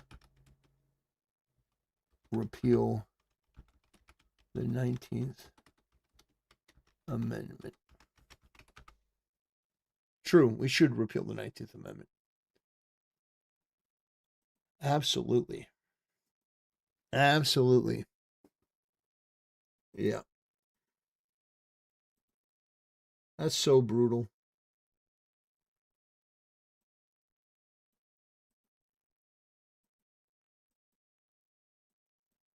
Yeah. That is so unbelievably brutal. I feel bad. Maybe we'll watch now. Why don't we watch the Alex Jones versus quartering segment? Why don't we watch Alex Jones? Bookmarks.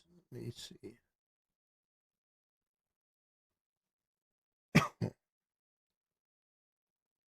Okay, where's the book?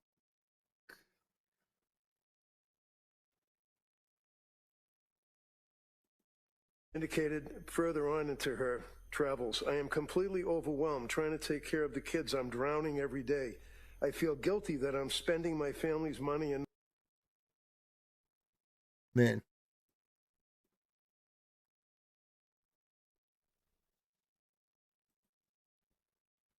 All right, here we go.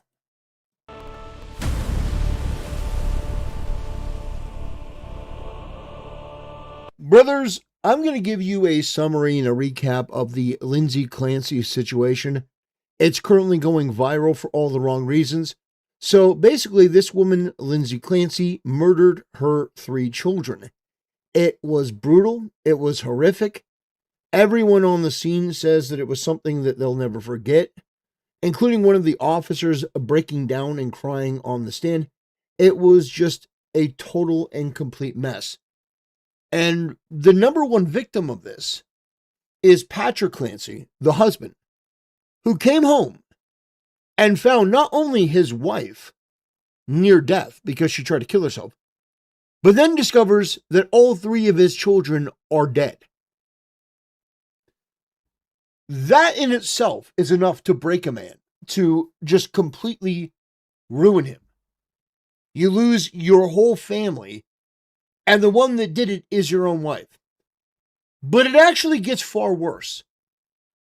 Because you have these women on TikTok, these mentally ill, true crime, I'm going to get to the bottom of this, sisterhood bullshit. You know, there's these people that should not have the right to vote. But they're sitting there with their children, recording these videos where they are being sympathetic to the woman who killed their kids. And they are actually concocting a narrative where the husband actually did it. This is Candace Owens' level of retarded. Because the woman admitted that she did it. Her defense in court right now is, well, I did it, but I shouldn't be criminally charged for reasons of insanity. That means she admitted she did it, but she shouldn't be criminally charged because she was insane. This woman was demonic. She murdered her 3 kids and then tried to kill herself. And the whole time, she tried to make it about her. Evil. But what we're going to look at today is we're going to look at a bunch of women. We're going to watch this clip. This is from this one woman. But we're going to watch a bunch of clips from women that have come out to defend this woman, saying it makes total sense. She's stunning and brave. indicated further on into her travels, I am completely overwhelmed trying to take care of the kids. I'm drowning every day. I feel guilty that I'm spending my family's money and not making any. I feel like I spend way too much. She wrote that, right? Correct. I'm terrified of Callan getting sick. He's a sick baby. A sick baby is miserable. He's sick now with a double ear infection. Clearly has a bellyache. It's miserable. I feel like the other kids are going to get him sick all winter long. She wrote that, right? Correct. I always feel strongly against sleep training. I feel like it's abusive to let the baby cry and not respond, but I made the decision. I did it with Cal. There's way too much crying. It's incredibly stressful. She wrote that, right? Correct. He's okay. He will be okay. It's not harmful in any way. The doctor said it was okay. Plenty of people sleep train. These evil performative witches using their own kids and crying and feeling sympathy for this absolute animal, this demon that murdered her own children. It's unforgivable. It's unconscionable. Their kids at that age, it's necessary as a third child, is what she wrote, right? Correct. I feel incredibly sad and guilty about not breastfeeding anymore. That was the one thing I could do to help his immune system, and I can tell he really doesn't like the formula. I'm very sad about this. I know at this time it's what I needed to do for my mental health. She wrote that, right? Correct. And then the Yeah, these statement absolute started getting clout smaller and demons. smaller as time went by. One occasion, it's like I'm desperate to get. These women are lucky that I'm not president, because I absolutely would create a task force to track these women down, to have their children taken from them, dragging these women out of their home by their hair, put them into a black van, and they would go to a work camp for the rest of their fucking lives. The fact that you would use dead children to try to get clout, and you would try to sympathize with the animal. Not only should women not have the right to vote, women should be treated as second-class citizens. I'm only partially joking, because the fact is that one of the biggest threats to Western civilization isn't Islam. It isn't the black community. It isn't anything other than white liberal women. They are one of the greatest threats that our civilization has ever faced. And so we need to solve that problem. Taking away the right to vote, reopening insane asylums, and putting women like this in them, that would go a long way to start making things better. Get a mental break from taking care of everyone. My mind is trying to make something physically wrong with me. My mind never shuts off. It's constantly thinking of the next thing someone needs. I can't shut it off. I desperately want to go back to work, but now I don't know how I'm going to function, and it worries me. Wrote that, right? Correct. There were two pages that were blank that she didn't even write on. And then on the third entry, affirmations. She wrote affirmations. On November 22nd of 2022, I am calm. I will remain calm today. There is nothing that needs to be on my mind. The weight is lifted from my mind. I will sleep tonight. She wrote that, right? Correct.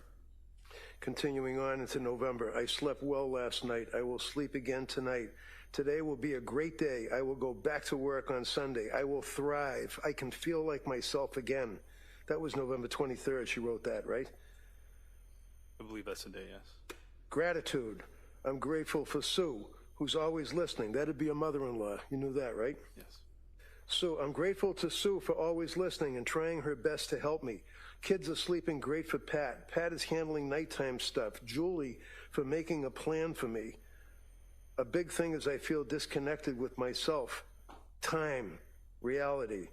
I think going back to work will help with that. She wrote that, right?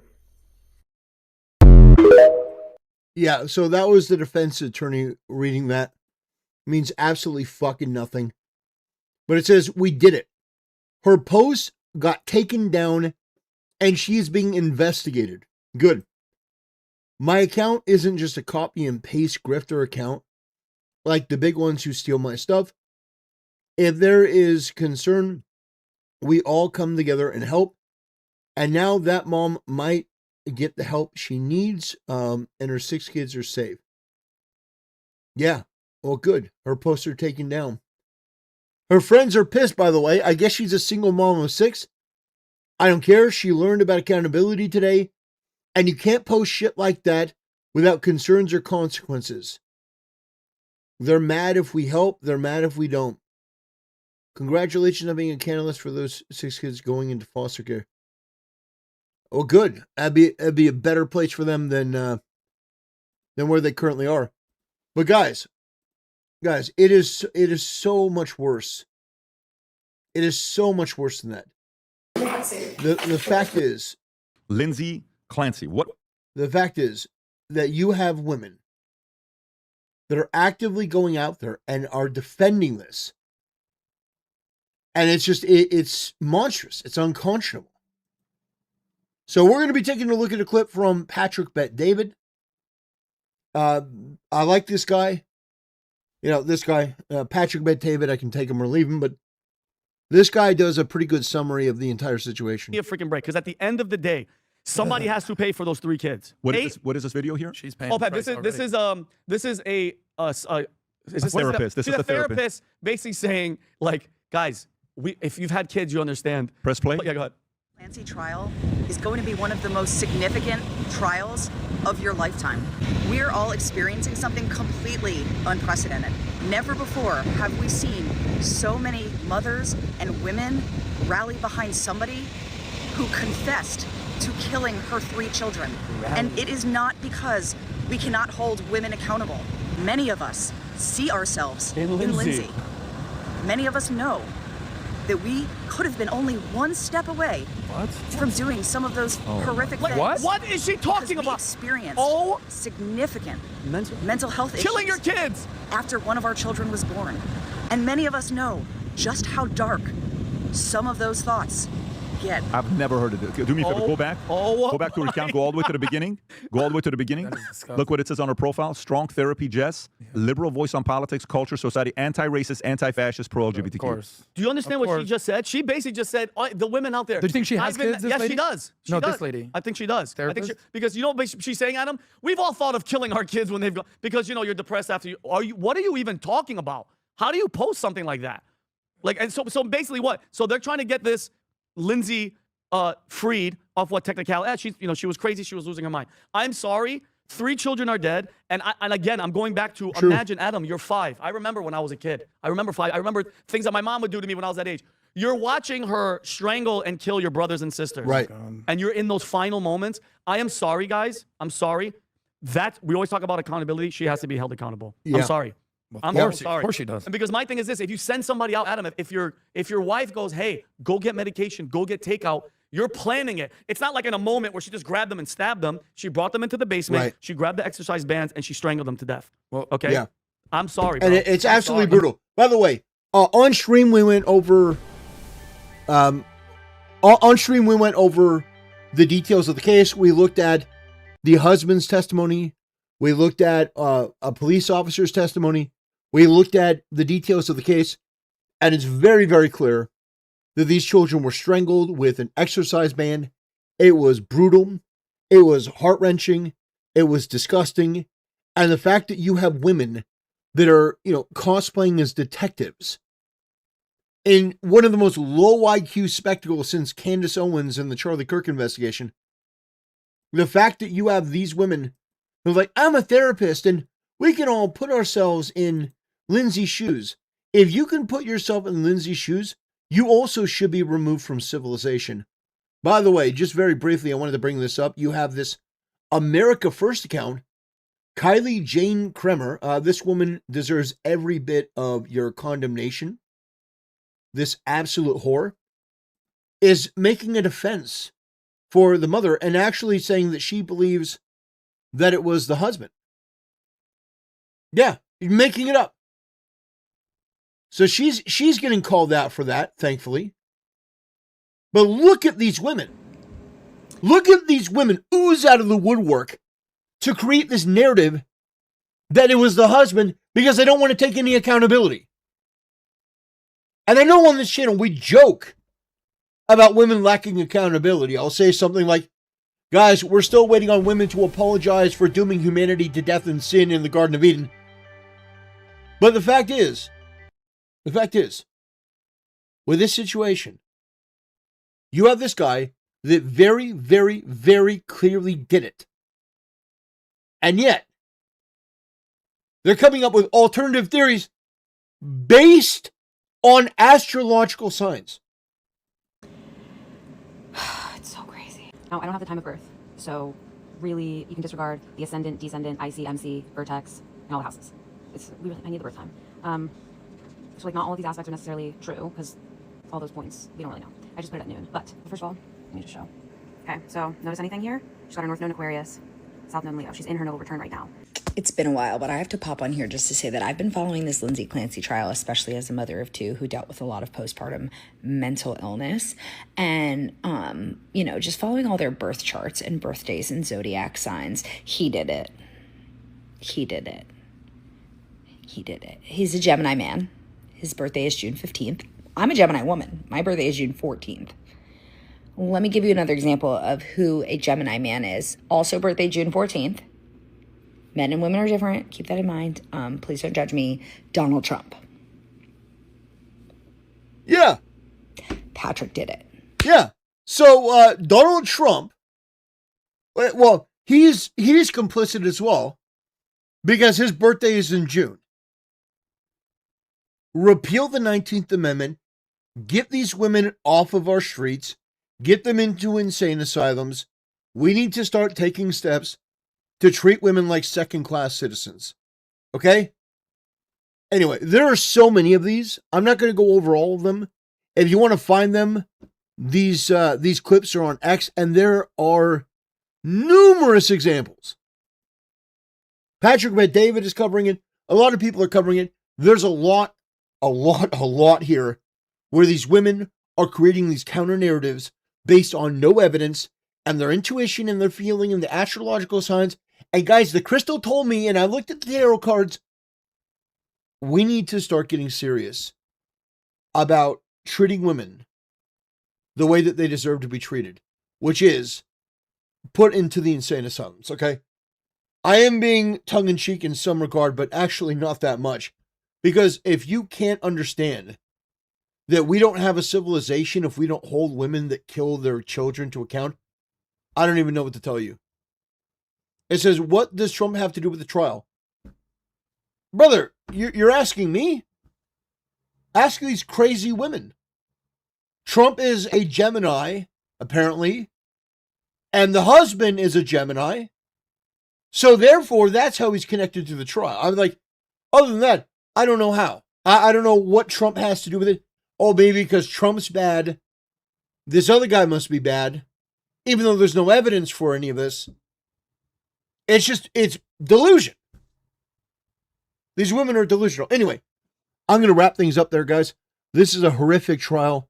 I feel so bad for those, for the kids, for the husband, losing your whole family in one day and then being accused of it by these nasty yakking yentas. It's unreal. It's unconscionable. Anyway, that'll do it for this video. I want to thank you for watching, and I'll see you next time. Okay, let me upload this real quick.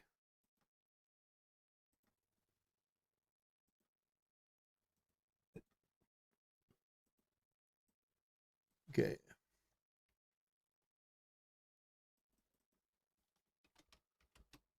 What's the...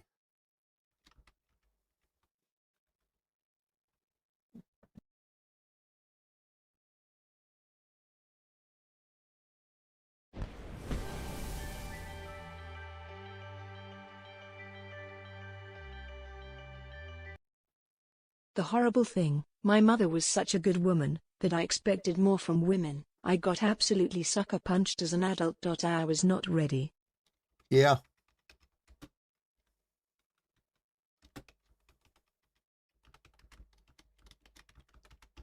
Thank you for the donation, Heinrich. Thank you for the donation. Thank you for the support. Yeah, you don't realize how blessed you are to have a good mom until you look out and you realize just how evil some people are. So I'm incredibly, I'm glad for you. I'm incredibly glad for you. Yeah, W Dono. Thank you for your support, brother. I appreciate it. Appreciate it quite a bit. But guys, we've been on a rather negative story for over an hour. I'm thinking maybe it's time for something a little bit more fun. Something a little bit more, say, like lighthearted, jovial. Maybe something that isn't too bad.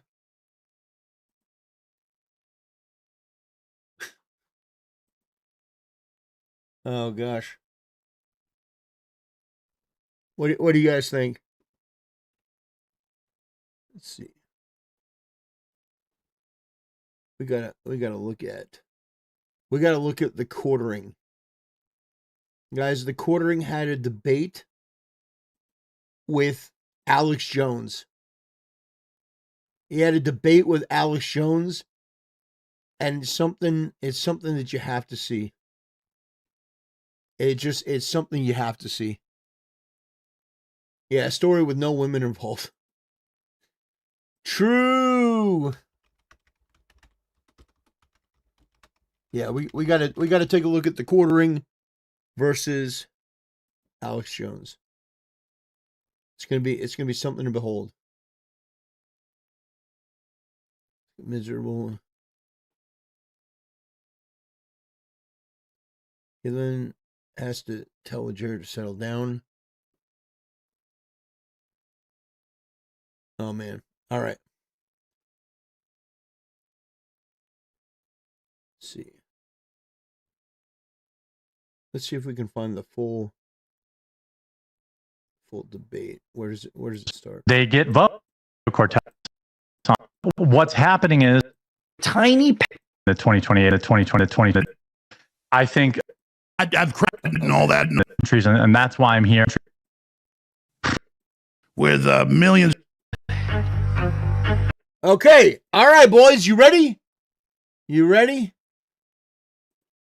Oh, come on! I just had this. I just had this set up. All right, boys. Here we go. We're gonna get into the quartering segment. We're gonna get into the quartering segment right now. Here we go.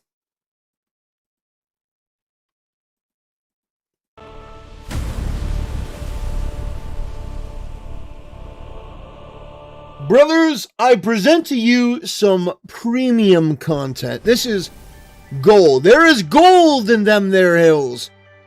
Well, the quartering decided to call out Alex Jones on stream and also call him out on Twitter. Well, Alex Jones, because he doesn't watch the quartering his channel, I mean, nobody does. He saw, actually, let me reframe that. Let me rephrase that. Give me one more shot. Let's go. Part 2, take 2. Let's go.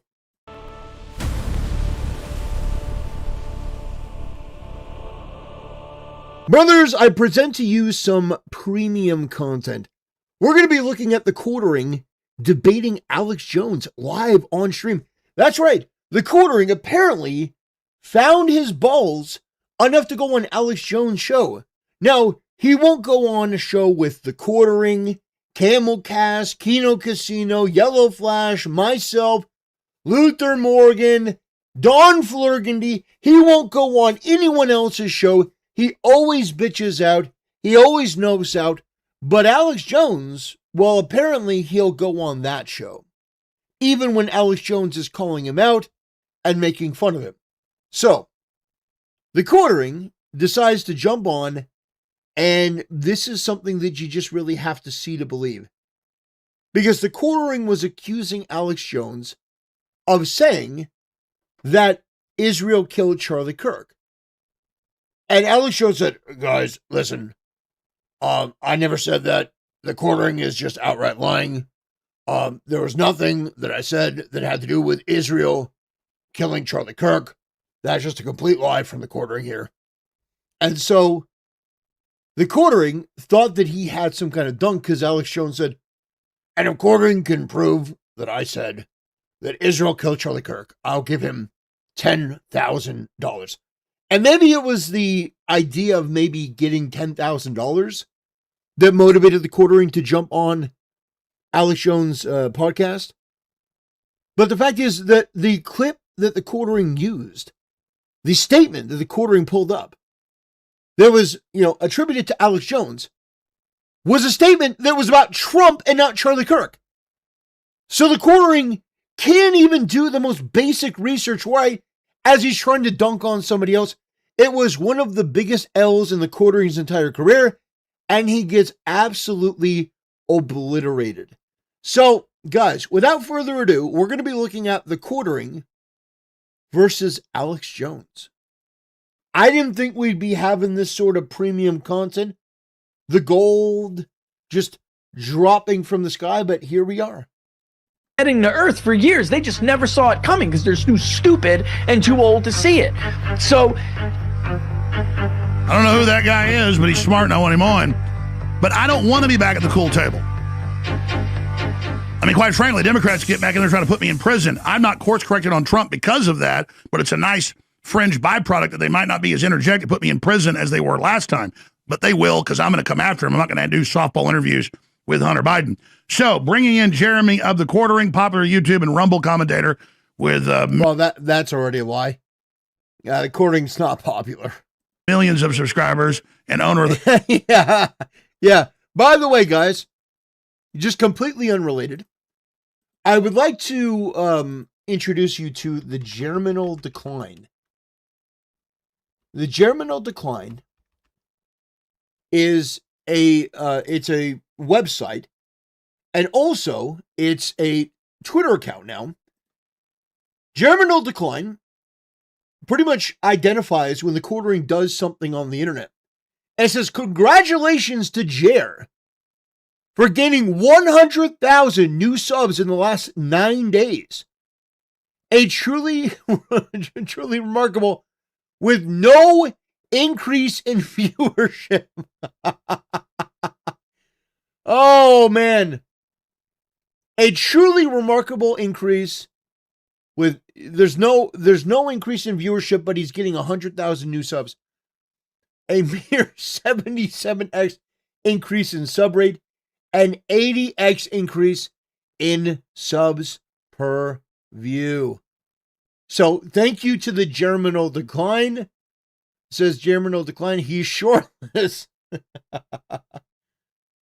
So as you can see here, they monitor the views per day, the subs per day, views per new sub. So they have really gone in to show you all of the details as it relates to the Quartering's analytics, because we know that the Quartering buys subs, the Quartering tries to buy views. Nothing about the Quartering is organic or authentic. So when Alex Jones says, the Quartering, he's popular, he's not popular. Not at all. The coffee brand, coffee.com. Oh,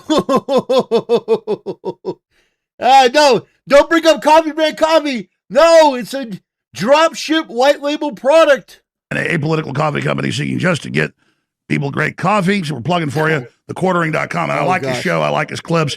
Though, if he's not taking Israeli money and not meeting with the Prime Minister of Israel secretly, and I'm not saying he is, he certainly is regurgitating the points, or maybe he just agrees with them. So, Jeremy, good to have you on with us.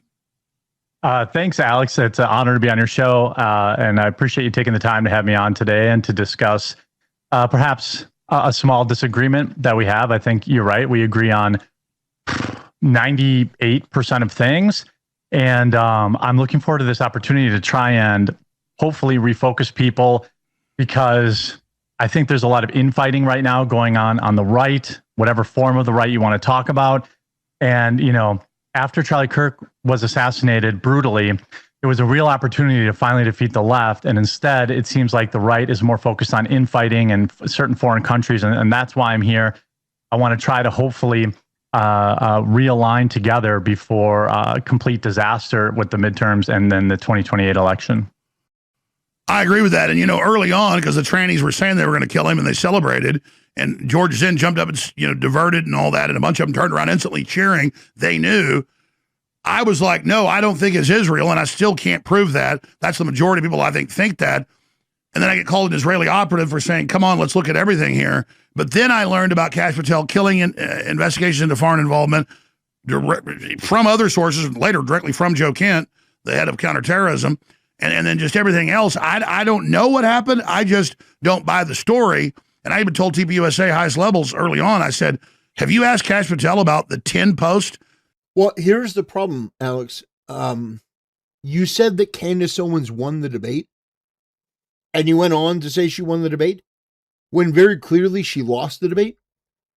So, I don't know, maybe you're saying things because, you know, you want to be sensationalist or bombastic.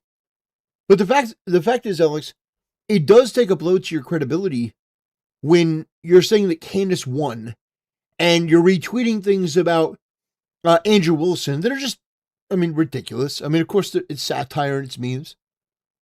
But the fact is that Candace Owens proved that there is zero evidence that Israel was involved in the assassination of Charlie Kirk. Zero. None. Zilch. So, as conspiracy theories go, it's insanely weak. And it makes her look bad and makes people that are questioning look bad. And so, yeah, I think that maybe you've gone too far in a couple places. Now, I'll just say, my personal take on Alex Jones is a legend, okay? I love Alex Jones, okay? I can't help it, okay? He's a legend. You know, Alexis Jonas, okay? He's a hero, damn it. This isn't easy for me to do. But you know what? We're truth tellers over here.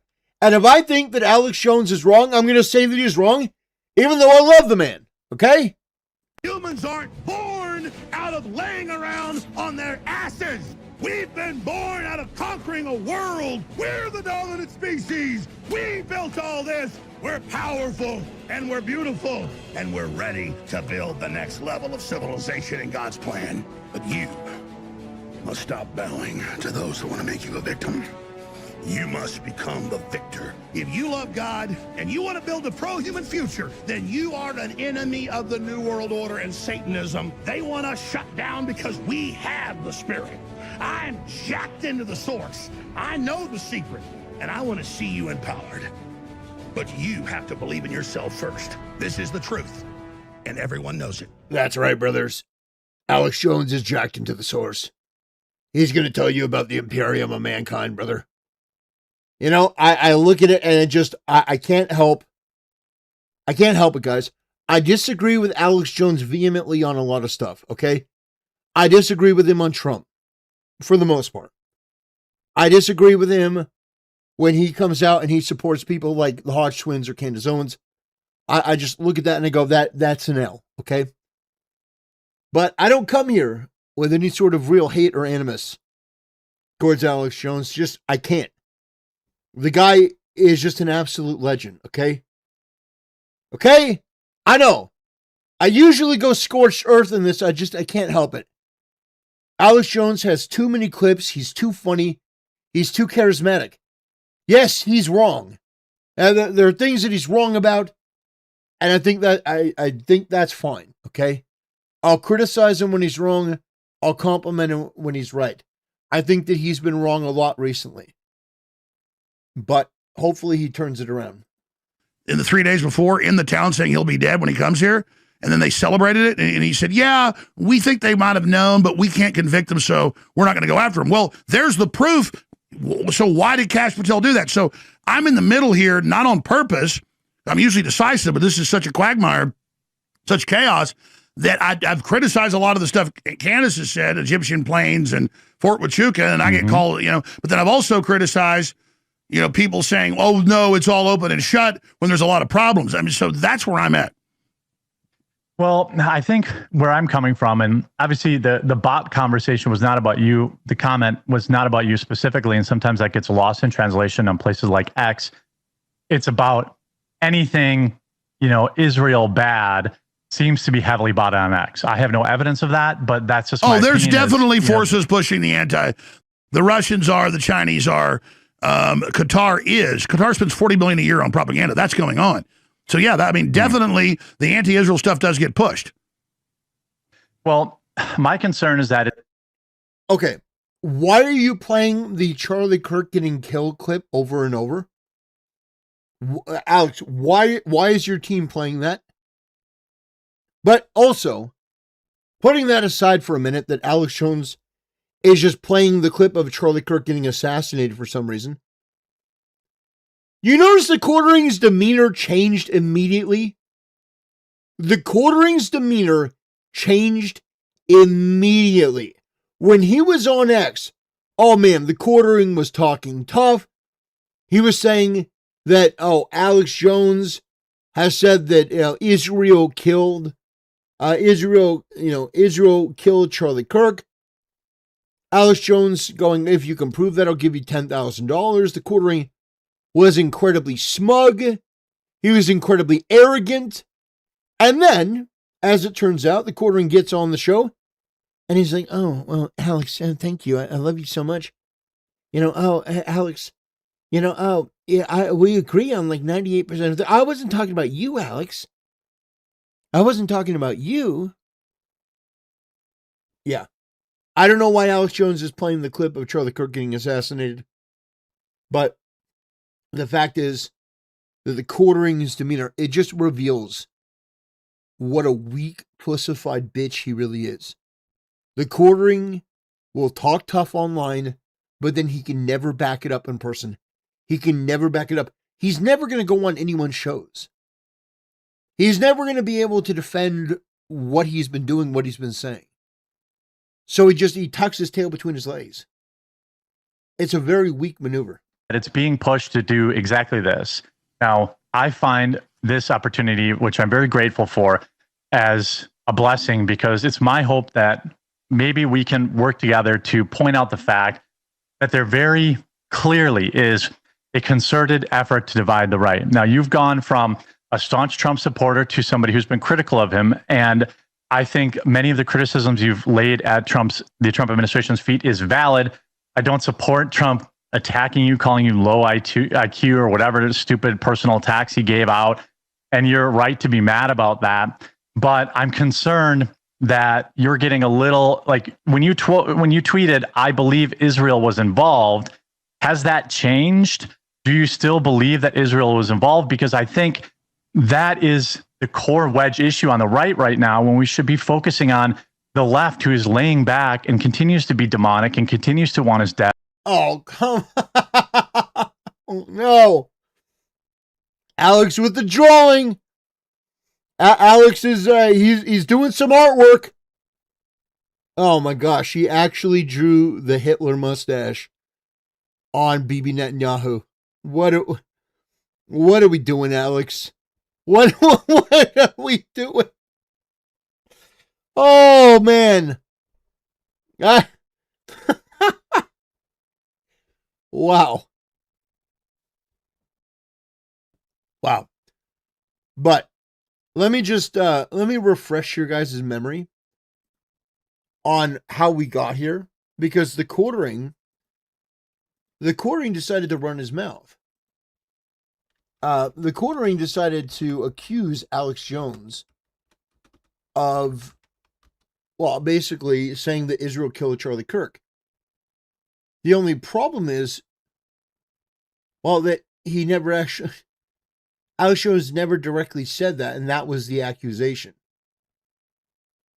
So the main issue is that the quartering on his channel had mentioned that, and then said that Alex Jones owed him the $10,000 because of a clip out of context that was not about, it was not in any way about Charlie Kirk. It wasn't about Charlie Kirk. It was about Donald Trump. So, I don't know, maybe the quartering deleted it. Maybe he deleted it. Maybe he figured out how stupid it was. I think he did. Maybe he did. But the fact is, the quartering, no, he didn't delete it. He's not that smart. So, it says, "I will take my $10,000 in singles, please. See you tomorrow afternoon." Now, the quartering only delivers a screenshot. He delivers a screenshot. The problem is that post has nothing to do, it has nothing to do with, nothing to do at all with Charlie Kirk. It has to do with Donald Trump. So, yeah, it's embarrassing. The quartering has a habit of saying these absolutely retarded things and not backing up, no research, No due diligence, no follow through, just a continued pattern of lazy, lackadaisical so-called owns with no follow-up. It's embarrassing. It's genuinely embarrassing. So we're gonna continue on. That the post that Alex Jones made, the post that he made was about Trump. And the quartering used a screenshot to say that it was about Charlie Kirk. And they are just gathering power across this country. We see Muslims winning elections in Michigan. Texas is being overrun by Muslims. You guys are having more Islamic foot washing stations in there. People aren't talking about that. They're talking about, whether or not the Jews killed Charlie Kirk. Well, I am talking about Islamic. I am talking about Islamic foot washing stations and the giant Islamic invasion of Spain. Yeah. And then when I do, people go, why aren't you just attacking Israel? I cover China. I cover Israel. I cover the UK trying to pass internet ID laws in the U.S. I'm against any foreign group manipulating our country. Me too. Me too. But I think when you say stuff like people are mad at me when I say this, it makes me concerned that you're worried about what people think. And that's not the old Alex Jones I know. I think you were on the right path when you were debunking a lot of this crazy conspiracy theories. There's zero evidence connecting Israel. Look, I'm sure they've done a lot of bad stuff. I'm not a pro-Israel guy. I think we're both the same here. I'm America first, America only. I don't care about Israel. I don't care about Qatar. I don't care about Germany. I care about American citizens in America, just like those people in Israel, Qatar, and Germany would care about their own citizens. But I have a problem.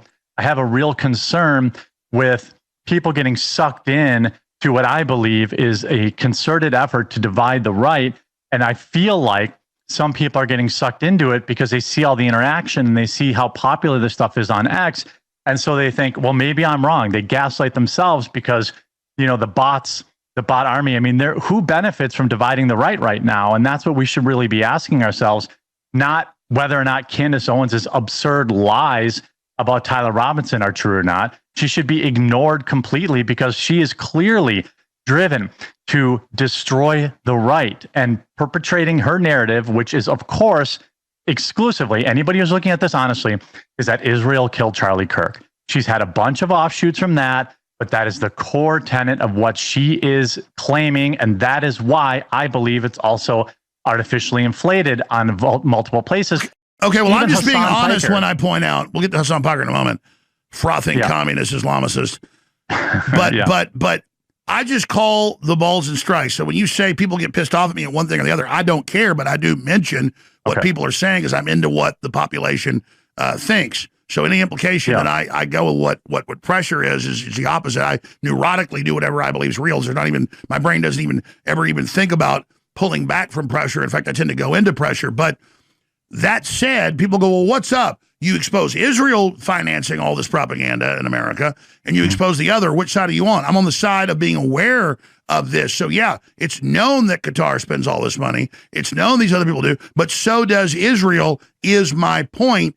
And then you've got Tim Pool saying Alex must have gotten the call. Well, I'm wondering, he needs a name from who? Because I didn't get a call, as Tim admits, from Netanyahu to meet secretly with him. And then when it came out, Tim said, yeah, I did meet, but it's secret what we said, Chatham House rules. So nobody's got me meeting with people secret. No one can find it. If they ever do, it's AI. It's not real. I am funded by the listeners. I mean, I can even get a lot of great sponsors, but quite frankly, I'm so busy. You got to court them. You got to jack with it. It's a big hassle. I'd rather just sell cool stuff and not jack around with a bunch of sponsors. Hey, Coffee Brand Coffee would sponsor you, man. Well, let's go. So, but the whole point is that oh, and I will tell you, I like your little thing claiming Rex, my son, who I love and is really smart. You think Rex tells me what to say? You think Rex is my Gormer Worm Tongue or whatever his name is? Yeah. Well, I don't know if it's Rex, but I'm just relaying also, just like you, I read. So you're saying what Tim said, I get a call. I get calls. No, I don't think you got a call. I think that if most people watching you would agree with me when I say that you took a hard 180 about a few months ago. Now, well, the only calls I listen to are the hot women. I mean, seriously, I'm sure there's nobody. No, I'm joking. No, of course not. You look great, Alex. By the way, the point. Oh God. Now, to be fair, this is a funny post from the quartering. Okay, I hate to admit it, but it is true. But Alex, the only calls I take are from the hot women. Let's be honest.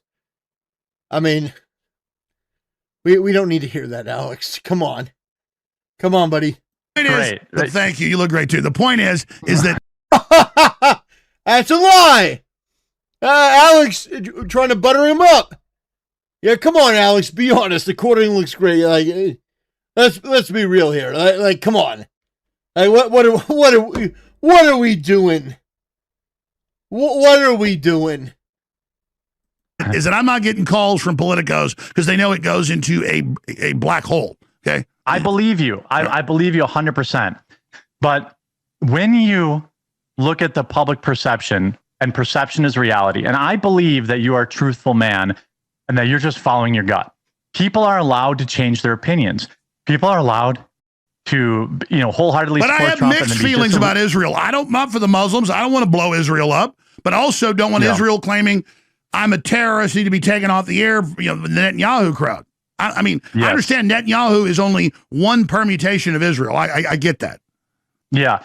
But I'm just trying to explain he got the call thing. I think Tim was probably being tongue-in-cheek there, although I can't speak for him. But I'm saying that there is a perception that Alex Jones has changed, and you can read it in the comments. You read your comments, whether it doesn't matter. People say, like when I came out and said Candace Owens is literally demonically possessed. By the way, an opinion we both shared at one point. I lost a lot of viewers. A lot of people called me all sorts of names. They said I was funded by it. Well, I mean, let's be honest here.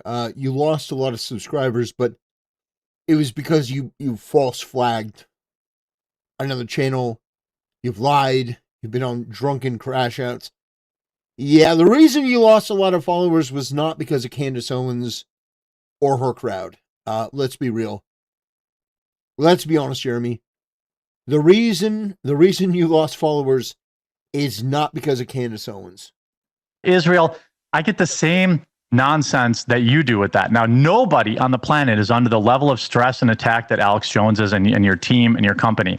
And I have defended you for an extremely long time, and I will continue to do so regardless of how this conversation goes, because you're the greatest of all time that's ever done this.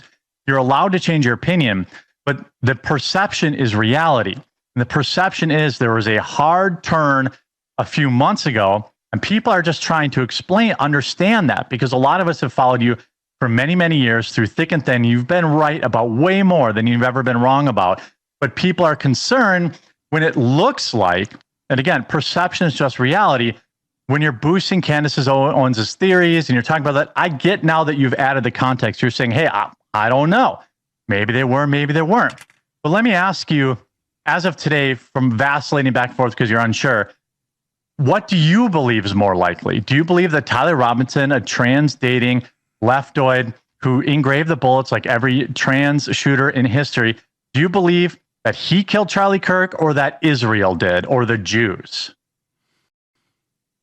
That's a real Whenever question. I said I think Israel factors into it at some point, if the U.S. government did it, I don't think they would do that on our soil without the U.S. government involved, kind of like 9/11, where the stand down bare minimum was Netanyahu was in power at the time, and George W. Bush. And so, the two kind of worked in concert, at least with the official story blaming Iraq, that's now come out that they knew wasn't true. And so when I said $10,000 if you can show me saying the Jews killed Charlie Kirk, I never said that. I said clearly now I think Israel, in some permutation in the politics of this, is involved because the text messages that were released of him, saying Israel's mad at me, the Jewish lobby is. But that's not true, Alex. This is where I get mad at you. The text messages were not talking about Israel in general or the Jews in general. What Charlie Kirk was talking about in those text messages was specifically about how he was frustrated because his Jewish donors were saying that he couldn't interview Tucker Carlson. And in that context and no other, he said, well, if that's the way that they want to go, then maybe I'll go and leave the, pro, Israel cause. But it wasn't some grand rediscovery or some change fundamentally. It wasn't, they found out that he was going to leave.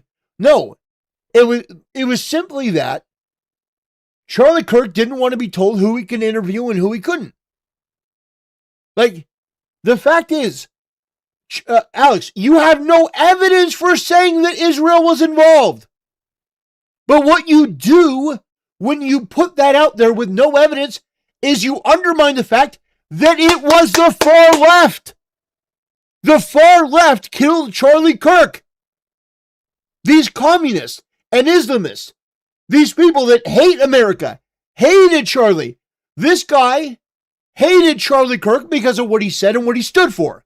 He was a Christian, he was a conservative, he was reasonable, hated that. So we killed him. It wasn't Israel, it wasn't the Jews. It wasn't the Jews. It was a leftist. Alex is Jeremy. Conspiracies and anti-war from him and Candace are petty revenge for being sidelined. Thinks Trump owes him transactional friendship. I don't know. I appreciate the donation, my friend. I don't know what it is. The fact is, even if somebody in chat says Israel funds the far left and communists, even if you want to say that, okay, in some grand nebulous way, you say, well, Jews are funding the communists, and you could say, well, George Soros is Jewish and he's fine. This guy decided to make a choice. This person, Tyler Robinson, made a choice. He was a homosexual degenerate. He was somebody that played video games like, was it called Furry Shades of Gay 3? Hey, Alex, you should look that up. This guy, Tyler Robinson, was playing gay, furry dating games. That's right. Like video games where you play as a character and you go out and you date. Well, this is about anthropomorphic animals that have human features in some cases, but are mostly animals, and they have like human characteristics, and they're gay. That was his favorite game. This guy killed Charlie Kirk. To even mention Israel, I think does a disservice. We know who the enemy is.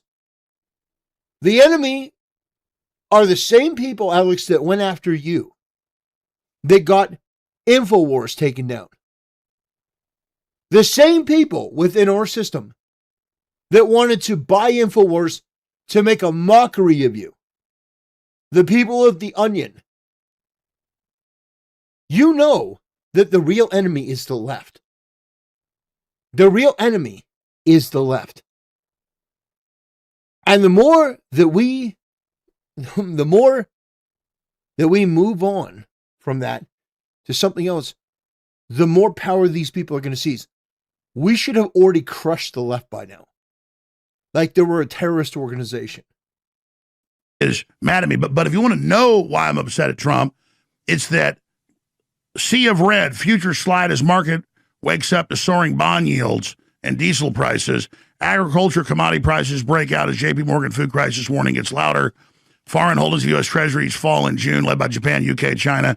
I mean, this U.S. housing starts plummet in July, 12+%. I mean, this ain't good. And this is what economists told me was going to happen if we did this war. So I am pissed about the fact that Trump's economic recovery plan was the best. That's why I was a total cheerleader. And then when he started getting off of that, I've gotten really, really, really upset about America is on the verge of bankruptcy. And this war alone will derail that. And now we're seeing not just that as a prediction, it's now coming true. I totally agree with you. Even I started out more of a, well, you blow up a few things and move on.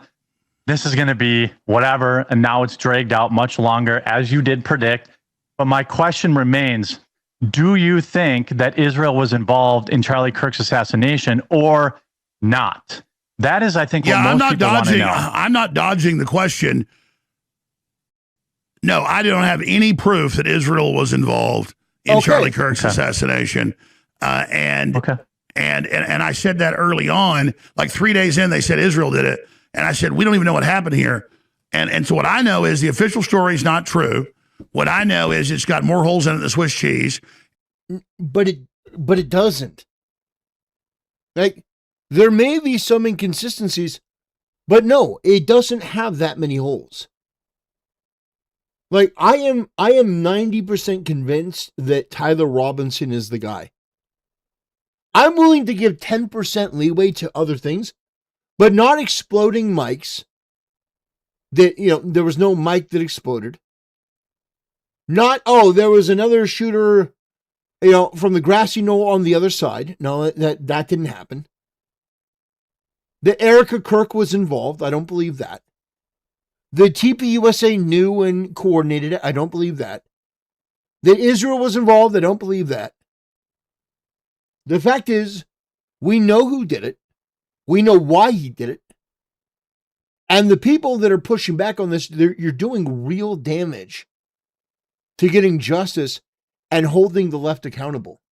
And then every time I cover real stuff, no one seems to care, both on, the people defending the official story and then, Candace Owens and them. Like, I was told by people in the cabinet meeting 6 days after they had a meeting, it was like 8 days after, it was 6 days after they had the meeting, that Patel comes in and says, we're not looking at foreign involvement. That's orders from Trump. We're not looking at domestic involvement. And it was later confirmed and came out. So I'm just saying, when you've got that, and the same FBI that said, the Epstein killed himself and wasn't a human trafficker, those girlfriends in prison for it. And by the way, here's the unedited video, and it's all edited showing he killed himself. It doesn't show him kill himself. I'm just saying, I don't believe anything they say, so I'm not mad at people that don't believe it. Yeah, that's where my position is too. I obviously believe this is just nonsense that a foreign country that Charlie Kirk was very clearly loyal to killed him. But we agree on that. We can move on from that. What I'm really curious about, if it's okay, if we can just have a talk as I'm not a peer, you're on a different level. Oh, stop that! All humans are peers, and that's not going to get you. Seriously, no. Sure. I'm just a regular guy, just like everybody else. My issue is I've really tried to call balls and strikes. The Charlie Kirk assassination gives me a headache because I can usually figure stuff out. The more I investigate, the more it gets confusing. This is a giant black hole.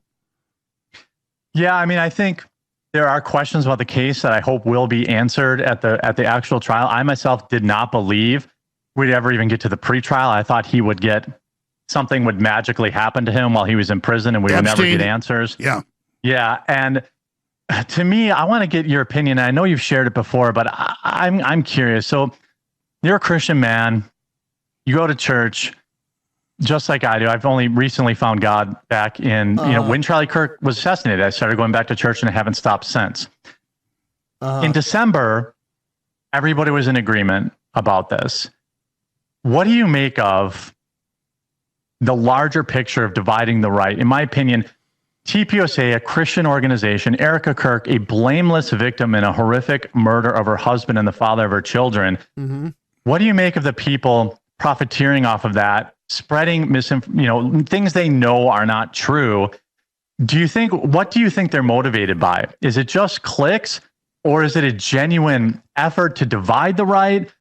I'm so, when you say your head let me be 100% clear. No, I hear you. Let me be 100% clear. There's propaganda from all angles. Erica Kirk, a week after he dies, in black hot leather pants with fireworks shooting off. Terrible look. I called them and told their head PR guy, this is a really bad idea. I said, what are you doing? There's no doubt TPUSA did a great job getting young voters registered to vote Republican. There's no doubt that the Democrats are having everybody on and boosting this, and Google is boosting it. And look, I'm still banned on YouTube. Nothing against Candace. She is not just on YouTube. She is boosted. So just because that's all, Alex? Well, no. Just because I say all that on air, just because that's true doesn't mean I ignore all this. Is the left using this? And Trump and the FBI covering up what really happened? Yeah, but they're the ones that covered it up, that opened the door for this. I told TPUSA, come out and go after the accomplices. Go out and talk about the FBI cover-up. I told them this days after. I predicted all of this. I said, this will bring down TPUSA, and they did not listen to me. We'll be right back. Ladies and gentlemen, Bigley has launched an online pharmacy, 1776rx.health. It's one product because he was changing his views on that, but so did the left wanted him dead. They said they were going to kill him. They celebrated it. And it's definitely been quite a turn of events that nobody talks about the left killing Kirk or celebrating the killing of Kirk. All right. Cryptocurrency. Is the Corbin gone? Patients. The 8 Front War, he got caught. There's a couple of things. Back to Jeremy at the Quartering.com. Okay. Moving away from We're back. the black hole. This is Charlie Kirk assassination. So sad. We can get into that more if you want.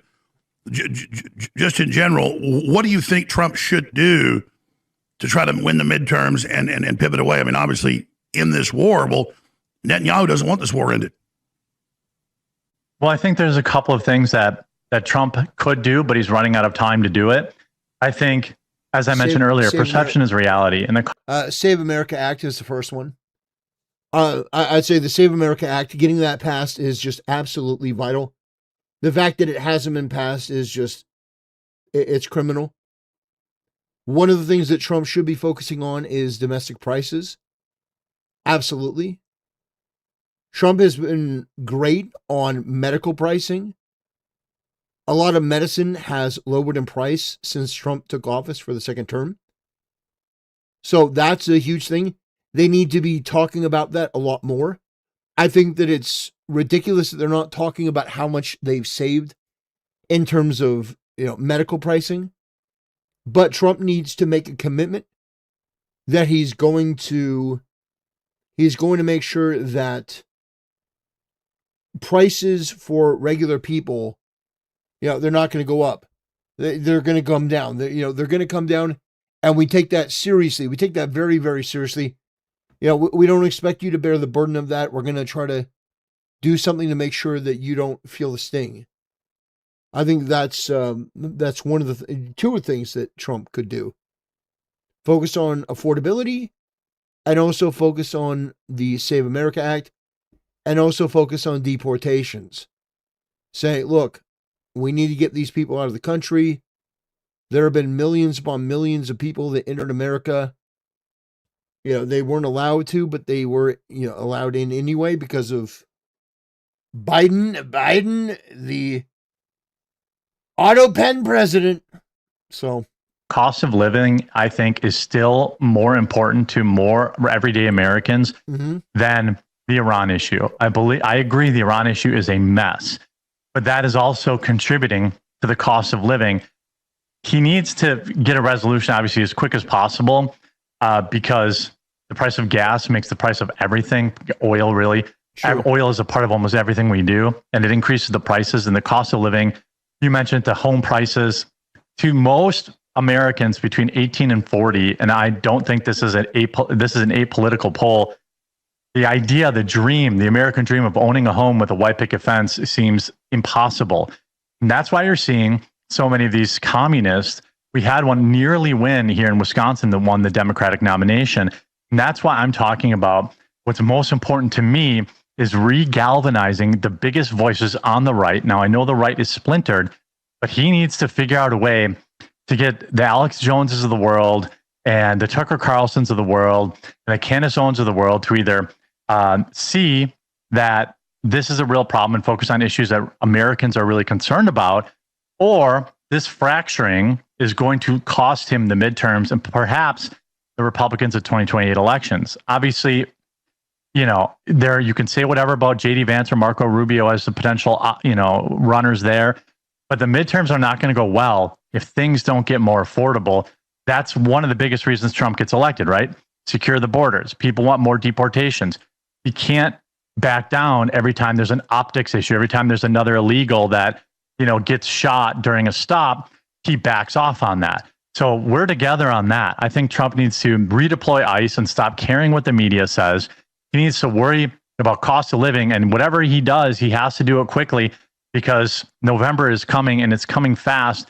In terms of reuniting the right, I think big voices like you, someone who is a truth seeker, will be more vocal about this op that is happening to divide the right. And we have people saying, I want to vote Democrat. Nick says vote Democrat.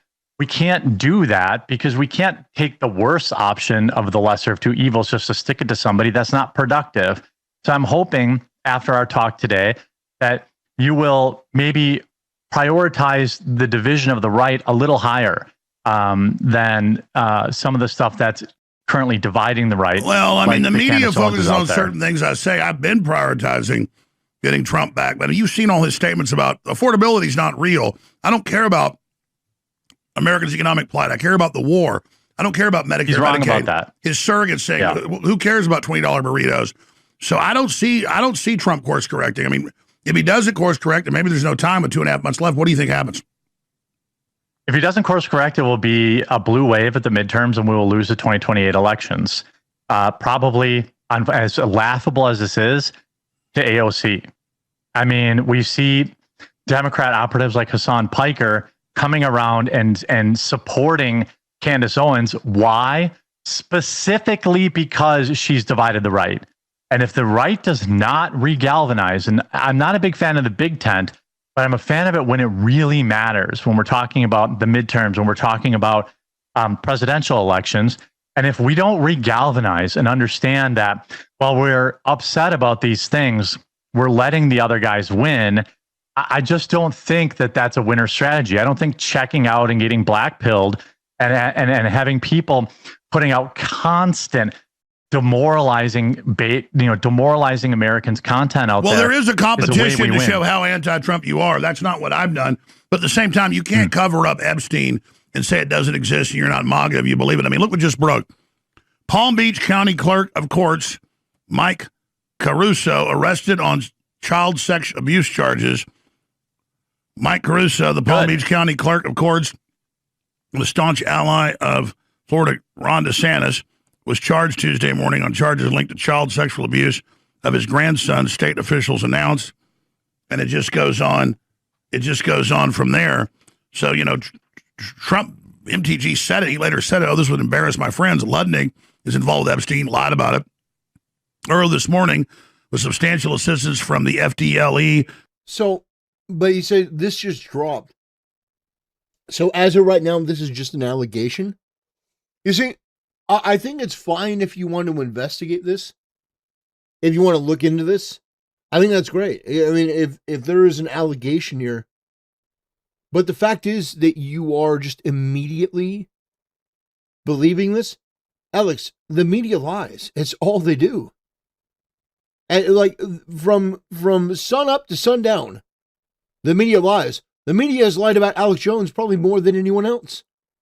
I think maybe Trump is the most lied about person in the world. But the fact is that you bring up the story to make an insinuation that Trump and the Republicans and DeSantis are what? Covering for child predators? Is that the allegation? Based on this one article? I think, and I hate to say it, I think that the quartering is right. I think that people like Alex, they are prioritizing and focusing on petty grievances, and they don't give a shit whether the right wins or loses anymore. And now it's all about themselves. Now it's all about scorched earth. And I think that is incredibly limiting. And local law enforcement, Palm Beach County Clerk of Court Michael Caruso was arrested on charges related to child sex abuse. The statement said the investigation is ongoing and we will provide more information to the public at the appropriate time. Why does this keep happening? Just because they control these people, they put them in charge. The suspension order indicated an arrest warrant out of Orange County indicating that Caruso is facing 5 felony charges: kidnapping, lewd or lascivious molestation, lewd or lascivious exhibition, luring or exciting a child, and child abuse, mental injury. The sexual abuse began in 2024, continued until about August 2025, according to probable cause affidavit. The victim of sexual abuse was one of his grandchildren, a boy under the age of 12, according to the affidavit. Caruso has 7 children. I mean, this is just unbelievable. But it's just par for the course. And I wonder if Trump will tell us that you're not MAGA if you think this exists. What do you think? Well, I certainly think that there's nobody who's been more on the forefront of exposing these creeps on both sides of the aisle in power than you, Alex. And I think the answer to that is that we push for the prosecution. We cheer for the prosecution of creeps. We celebrate it, but we don't let it distract us from the fact that we're about to lose the country to people who want to put us in camps, to people who want us dead. I think you can hold two ideas one in each hand. One that says, not happy with the way things are going right now. We haven't really drained the swamp, and Trump's had 2 terms to do it, and he hasn't really done it. But there's a pragmatic side, Alex, that I believe people are missing, and that is by withholding your vote or, voting Democrat, people have already forgot just how bad 2020 to 2024 was. Most people forgot the lockdowns. Who did that? Democrats locked us down. And so this is the likes of Candace Owens and Tucker Carlson, in my opinion, and anybody amplifying their views, which is why I criticized you about amplifying their views, because I think they are, and Marjorie Taylor Greene's another one. I think these people went from diehard MAGA to suddenly America bad. I'm going to start a third party. It all seems, now you're the master of this, put the pieces together. These people are working together to divide America. Trump is far from perfect. In fact, his second term has been largely a disappointment, in my opinion. But what I think is interesting is that, Alex Jones is talking about like creeps. He's talking about creeps. These creeps that go near children. Does anyone remember the Ren Fair? Does anyone remember the Ren Fair where the quartering was making sexually inappropriate comments in the vicinity and to seemingly children? I just find that really, really fascinating that the quartering is like, whoa, yeah, I mean, we should go after these creeps. Quartering, you are a creep. The things that you said about Brittany Venti, the things that you said about that Star Wars girl, I mean, and that's to name a few. So, yeah, I think this guy is a creep. the answer is not to support the Democrats, because look at what Hassan Piker, who wants us all dead in the streets, is saying. I love Candace Owens because why? She's dividing the right. And what my goal is to reunite the right and galvanize ourselves, win the election, but then continue to try to hold people accountable. The Jeffrey Files release was an absolute debacle. We both agree on that. I happen to think there is no chance Trump is in them. They would have released it while Obama was president. They would have released it when he was running in 2016. They would have released it while Biden was president in 2020 running against him. They had a billion opportunities to release if they had anything on Trump. We agree the deep state is corrupt. They probably destroyed all the evidence. You and I are probably on the exact same page about what really happened on that island. I mean, just pucker up, Jeremy. Just just kiss his ass a little more, why don't you? Yeah, we both agree on this. We both agree. Like, so much for any pushback, right? But the facts remain. Trump did nothing, and Trump is not in those files. If he was, it would have been released. Sure, but Jeremy, Yes, let me the explain machine is- something. And you seem like an astute guy, and so I think you're going to get this, or maybe you disagree. When people would criticize Trump in the last year and a half, even mildly, the surrogates would come out and attack us, the never-Trumpers, mainly the Israeli operatives. Trump would join in on it, then all the influencers would pack on, and people said, screw you. A lot of this isn't because they're getting Qatari money, or they're with Hassan Piker secretly, or they're, vacationing with Hunter Biden. It's that they're overcorrecting to say, fine, we're done with you, and we're kind of subconsciously, maybe consciously, the Democrats want to put us in prison, so let's just be buddies with them and kind of just give up and punch out. Because MTG didn't tell me this, but I knew she was going to resign about a week before. She said, I probably am. I'm just sick of them. I'm demoralized. I'm not going to run again. It's all depressing. They're all corrupt, Democrats, Republicans. I'm just done. And you see her every time. She was a successful lady in business. Who could blame her? She's in Costa Rica. She's out on a boat, wherever. I mean, she's on vacation. She's like retired. Now, oh, gosh. Look at the quartering's face. Oh, my gosh. Look at that face.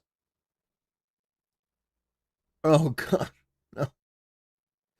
Look, I'm going to keep that pause for a second. Look at that. Look at the pause. Oh my gosh. Oh no. All right, let me real quick, all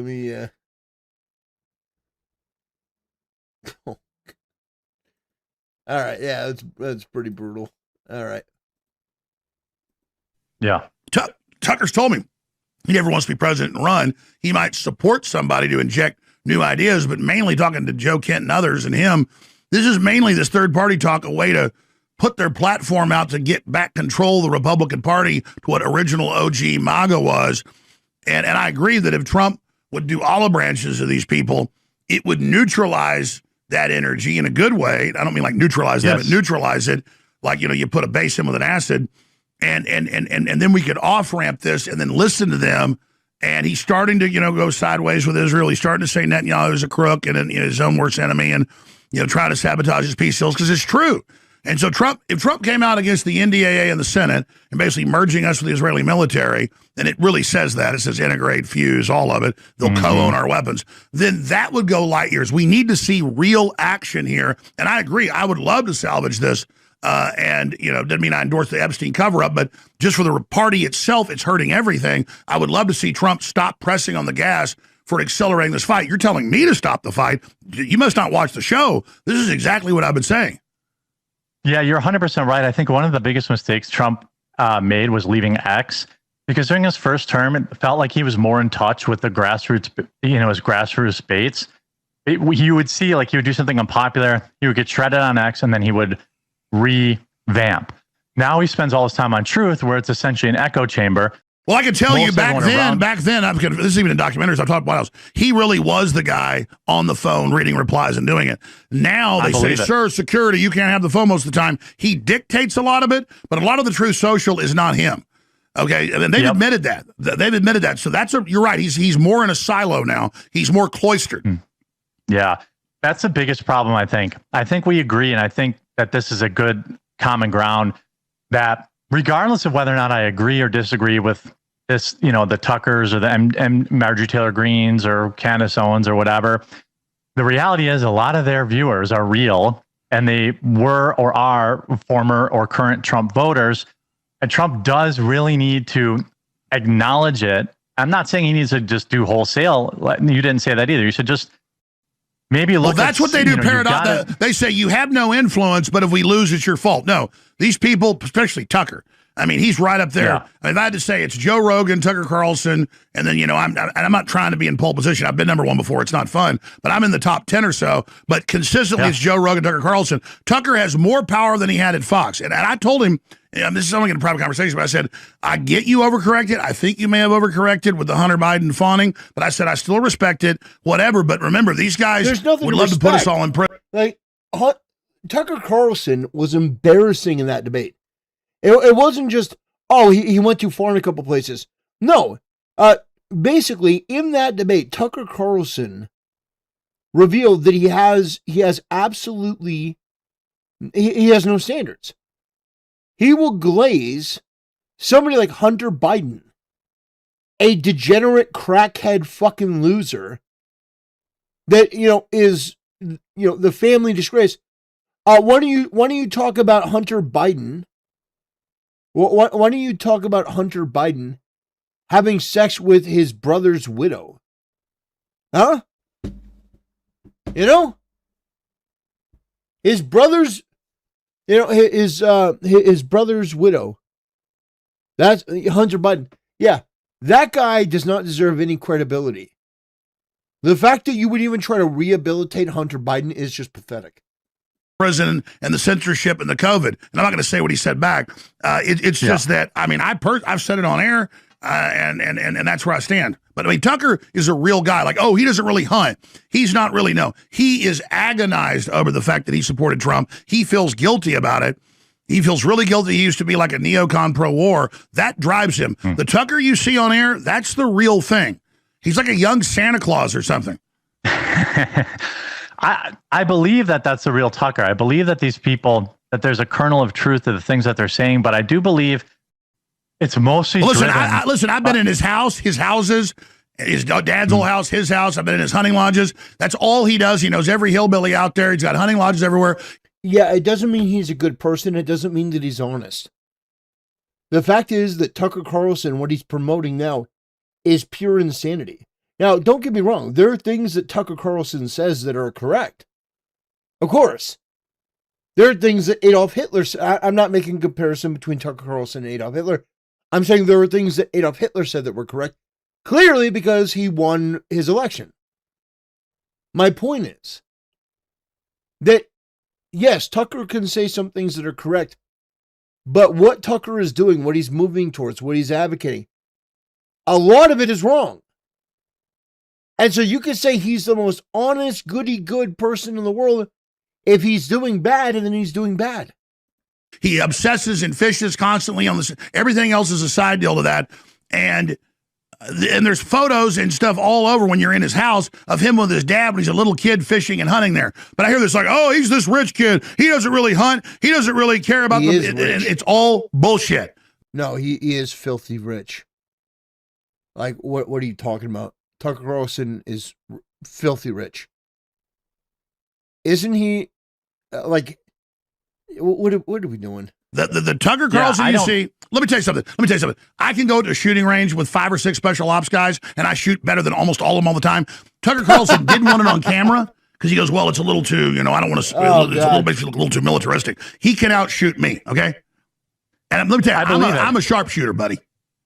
When we'll come down there and we'll go to the range together and you can teach me a thing or two. I just think, I know we're running out of time. I think we agree. I think the common ground is that Trump does need to address I don't want to use dissident right because I feel like that has a negative connotation, but there are people on the right who genuinely did support him for a period of time and are upset. And I don't think it's valuable for him to, call people low IQ and to go after people like that who have supported him. The same way, Alex, I think you should pick up the phone and call Tim. I don't think you guys publicly spatting benefits anybody but the left. Well, do you know why I went after him? Because I've been thinking privately I've been too nice to people. He's done some, and it was a fact that he was basically dancing on my political grave that wasn't real. And when it had already come out, it was the next problem. Okay. So, and I talked to him. That's not how he feels, Alex. He really doesn't feel that way. He is a strong supporter and he was genuinely hurt. He was his reply to you was just, I get it. It's X, not a context comes through and everything. But do it privately because I think you and Tim have an incredible long-term, you guys have put out some of the most epic shows in history streaming together. And, I don't think he's against you, Alex. I think that. Well, I'll tell you what I thought. I'll tell you why I went in and did that last night, like 7 o'clock. I was already tired, but it was 4 a.m. I was pissed off. And I almost didn't do it, but then now his reply about I got a call, or clearly I got a call, makes me feel good. Isn't it so interesting? I'm just going to add in a little bit of commentary here. Isn't it so interesting that the quartering, he can be just incredibly, quote unquote, insightful. He can see other people's problems and what's really going on. And he can give advice and this is what you should be doing. And he can do all of that, except when it comes to himself. The quartering can say, hey, Alex, you should sit down. Quartering, you have ducked multiple debates with multiple people. You lied about flagging people. You have done several different things, Jeremy. How are you going to tell Alex Jones what he should do with Tim Pool when you are somebody that consistently takes L's? How can you be the type of person that gives others advice, but the advice you would never take yourself? I don't get it. How is it possible that you could be this out of touch? Take your own advice, brother. Good about it. But I'm not a vindictive person. It's that there was clearly bots saying, oh, look, you anti-war guys are unpopular when the pro-war people are unpopular. Everybody knows that. And it looked to me like he just piled on and maybe got the talking point. I'm not accusing him of that, but I don't meet seriously with the Israeli prime minister about propaganda operations. I know. Alex, I totally like, dude, nobody is more under attack than Alex Jones. And anybody, even if they're providing, harsh criticism or sharp criticism, or maybe it's sarcastic and it doesn't come across right. Like, I think you and Tim should, will you give Tim a call later and just sort this out? Are you open to that? Because we need you. Even if Trump isn't our guy, we're going to have a new president in 2028. Well, sure. In probably. the interest of not infighting, I mean, I won't do that. But I've already said a lot of mean things about Tim, and just maybe I just want to have a big war. Yeah. Listen. I just think it's so funny. I just think it's so funny. The quartering is trying to be the voice of reason. But it's like, the quartering, why don't you ever do this for your own life? For your own career? Like, somebody says, why does Jeremy move his head so weird? I think what Jeremy does is he moves his head not to breathe into the mic. I think that's what he's doing. He'll talk and then he'll move away so that he can breathe, and then he'll move back into the mic. I think that's what he's doing. But it's very, I understand. It's very unusual, to say the least. Some people are like, what's going on? But isn't it fascinating? Isn't it fascinating that the quartering can give this advice? The quartering can come out and say, now, Alex, you can't take it so personally, Alex. Alex, you gotta come and you gotta, forgive. You gotta forgive. But Jeremy, you're not somebody that believes in forgiveness. You're somebody that will flag channels because you're mad. You're somebody that will drunk post all the time. Maybe I'm in Godzilla mode, but we'll see. Hold on, Salty Cracker. It needs to come on the show because for whatever retard thing, I know two different people. I had a brain fart and called you Salty Cracker when I know you're the quartering. I want to have both you guys on together soon because I'm a fan of both your shows. Stay right there, though. Do a few more minutes with us before I come back in the next hour. I have a special guest right now. What should we be doing? I think we should be, really talking about the platform against the Democrat Socialists of America. Jeremy, what's your view on this? Well, I'm sorry. Yeah. First of all, I'd love to go to that. Dead Air Jer makes an appearance on the Alex Jones show. That's something else. What a cameo. See, that's down in Dallas, so maybe we can meet up there, and you could take me out for a fancy steak dinner, and we can. What the hell? The quartering is propositioning Alex Jones. Russell or something like that. But I think that America needs Christ right now.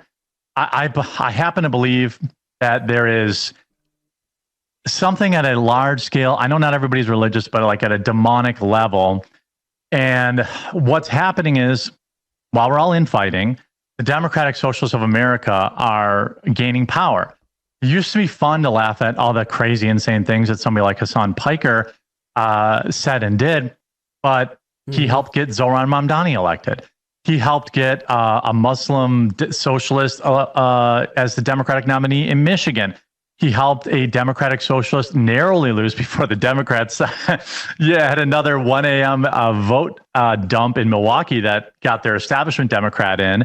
Hopefully Tom Tiffany will win in Wisconsin, but I don't know. Mm-hmm. The Democratic Socialists of America used to be something we'd make fun of, but I think it's a massive mistake for Americans to continue treating them like a joke. Alexandria Ocasio-Cortez is the current frontrunner to win the Democratic nomination. Now, I don't think she could win as president, but I didn't think Kamala Harris stood a chance either.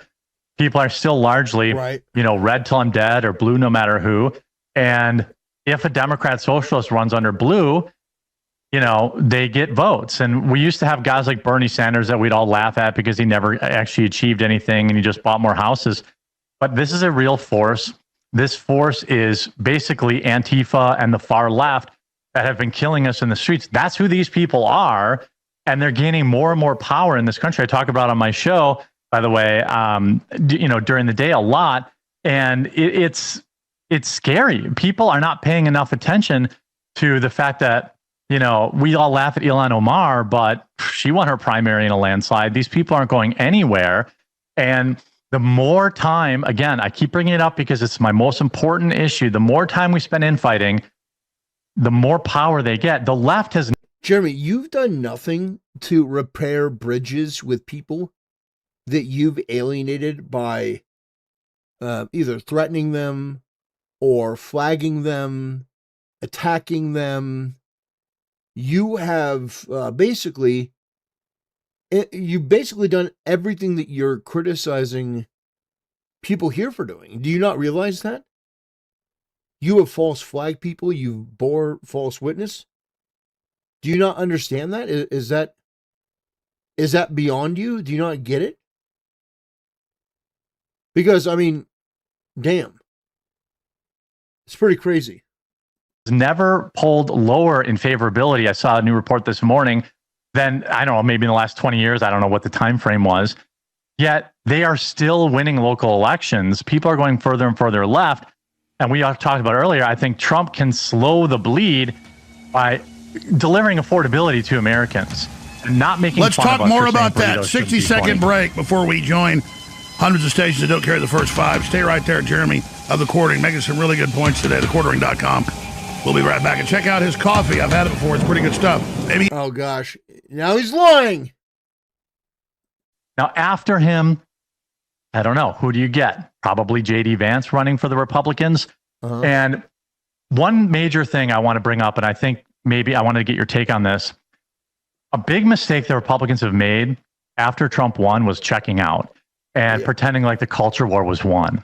Meanwhile, I don't... Jeremy, no! Jeremy, no!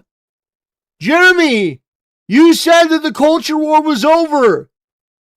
You said that geeks and gamers and Nerdrotic and everyone else, they were doing terrible numbers, total losers. You accused them of doing terrible numbers because nobody cared about this. Jeremy, you are the person that you're talking about. Are you going back on that now? Jeremy, what are we doing? The reason that you're in the situation that you're in is because you tried to call out geeks and gamers and Nerdrotic, saying their channels were dead. You tried to do that. You failed. It was humiliating. It backfired. What are we doing here? don't think the culture war has been won at all. It's raging just as much as it ever has been. And if we get, I don't know if it's going to be AOC or Kamala Harris, those are probably the two most probable to run against. And if one of them wins, people thought woke one was crazy. Wait till the Democrats control the Senate, the House, and the presidency. I think it's extremely dire. And that's why I'm going so hard and trying to mend bridges and try to encourage you to call Tim when you get some free time later and hopefully reunite people and under the banner of saying, yeah, it hasn't been great. I know this isn't exactly a great sales pitch. It hasn't been great, but it could have been so much worse, and it will be so much worse if we stay divided. Well, just imagine what the Democrats are going to do if they win the House and Senate, which is, I think, a probability right now. I mean, break down what you think they're going to do, and then you say, well, even when we'll lose 2028, a lot of times, though, they'll be so horrible and so evil, people kind of remember that and go back to being Republican. And then all these other people, like Nick Fuentes, I respect a smart guy, but he goes, oh, you're being conned again. No, I'm not being conned again when they are absolutely Islamicist, communist, pedophile, Satan-worshiping, just destroy America people. And then I'll work with what I've got with Republicans. There's a lot of good state Republicans, a lot of good national ones. We've got a beachhead there. But then I watch the Republicans screw themselves and us over, and I'm even more pissed at them than they join up with Israel to bash us that are trying to stop this horrible war. And it just pisses me off. I don't blame people that get blackpilled and just throw their hands up. So give us your take on what the Democrats are going to do. Well, I think if the Democrats win, what you're going to see is a massive undoing. I mean, I think people want Trump to deport more, but the fact of the matter is he has been deporting a lot. They're going to completely undo that in record time. Look at cities like Dearborn, Michigan, Muslim centers that are in Texas of all places. You're going to have these Muslim enclaves in every major city in America.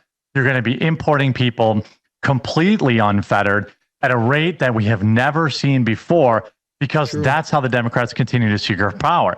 That's why all these DSA people, these Muslim people that are running for political power, they run under the Democrat banner because they know Republicans would never vote for them.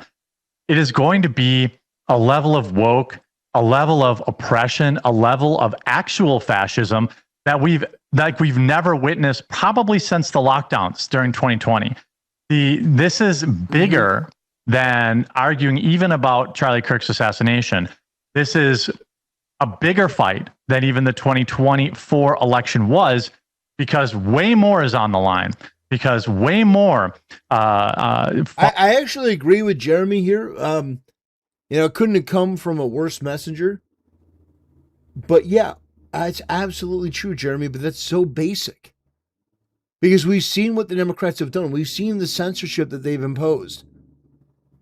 We've seen the authoritarianism that they yield to. Yeah, things are going to get very, very, very bad if Democrats win. That is incredibly obvious. Far leftist ideologies are gaining power across this country. They are getting enclaves even here in the Midwest. I mean, who would have thought Wisconsin, Texas, Michigan would have these towns with Arabic street signs? That's not the America I want to live in. That's not the America Alex Jones wants to live in, I'm sure. And if we stay apathetic and we get blackpilled, I fight against it so much. I understand, like you do, it's easy to get blackpilled because we haven't, I mean, it hasn't felt good probably since the Doge days, the first couple of weeks, of the Trump presidency. Then everything fell apart. But what I'm trying to get people to understand is that, yeah, okay, if you didn't like Trump, well, you don't have to vote for him anymore. And it's going to be so much worse. Just think of Kamala Harris's word salads running, in the White House. We have to refocus and understand the bigger picture that maybe the second Trump term didn't turn out how we liked, but we picked the right guy the next time while still holding people accountable. Terrible. That's absolutely terrible. Get that shit out of here. Well, I think we should still primary people who are not America first. I think this idea of crossing over or withholding your vote is exactly what the left wants you to do. It is a demoralization operation run by several people. I've already mentioned it. I don't think that they're getting paid by anyone. I'm not making that claim, but it's curious to me why these videos seem to always be trending on YouTube. Oh my God, it's Rogan. Look at it's Rogan. These guys. Videos seem to always it's Rogan. Be trending on YouTube. It's curious to me while they seem to get put up to the in the X algorithm. I think and I believe that there is a concerted effort to demoralize the American right in a moment when, after Charlie Kirk's assassination, we should have been blowing them out. We should have been putting them all in prison. We should have been, just completely destroying the left. And somehow, inorganically, in my opinion, now the right has spent the last year arguing with itself instead of worrying about other things. And like you said, we can't have the administration coming out and saying, we don't care about your $20 burritos. That's insane. That's like as bad as Hillary Clinton's basket of deplorables kind of stuff. Yeah, no, it's not quite. But it's God, quartering. I mean, it just worst messenger that you could possibly imagine. But that was the quartering on. That was the quartering on Alex Jones. Who would have thought?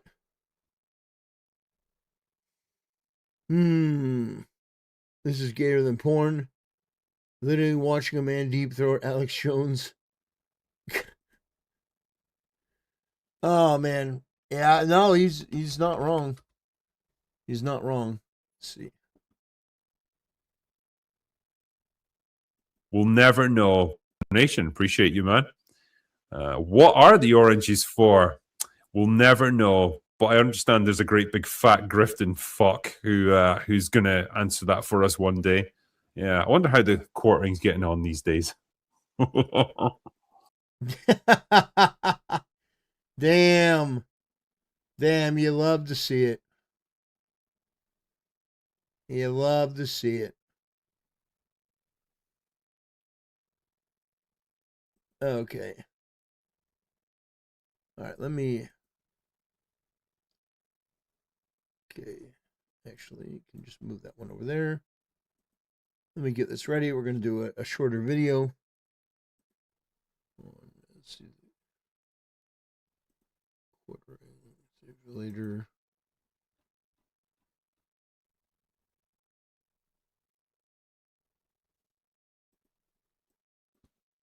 Okay, here we go.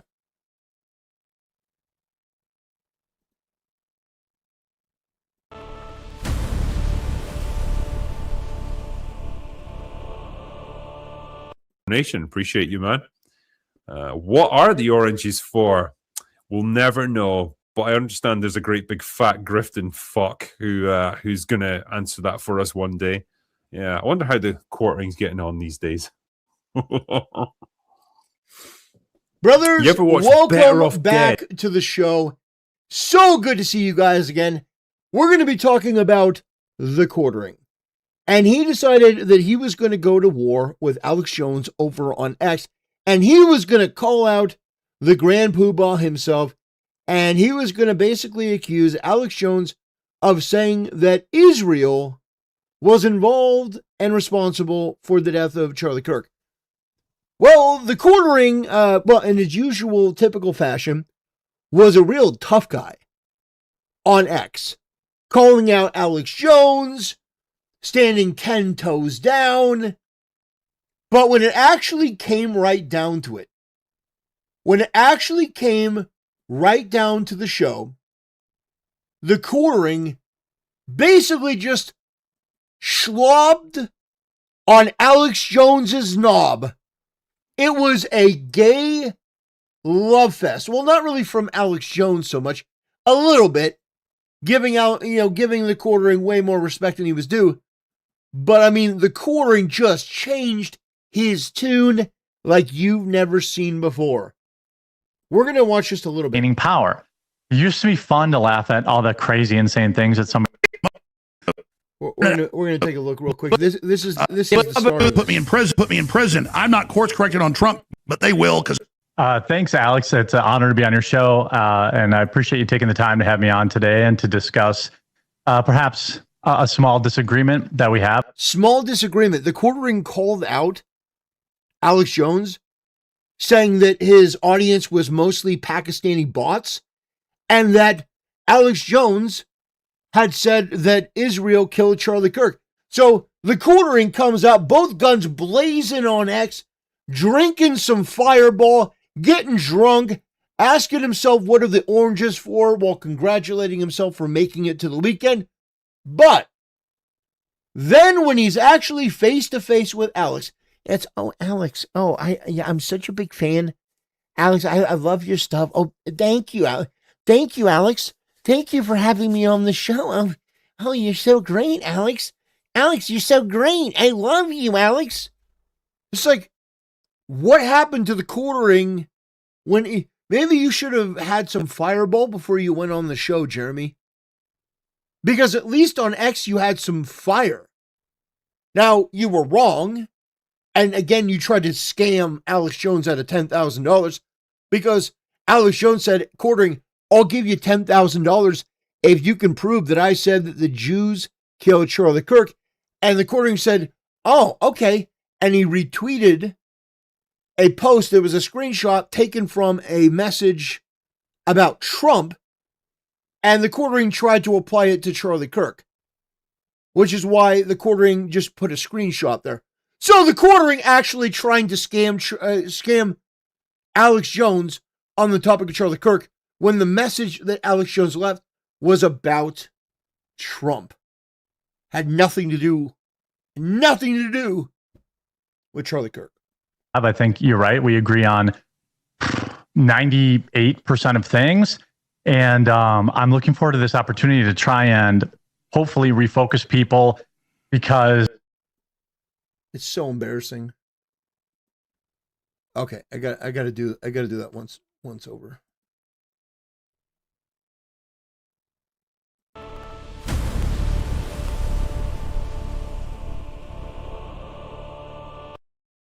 brothers, we are going to be talking about the quartering because he decided to talk shit about Alex Jones on X.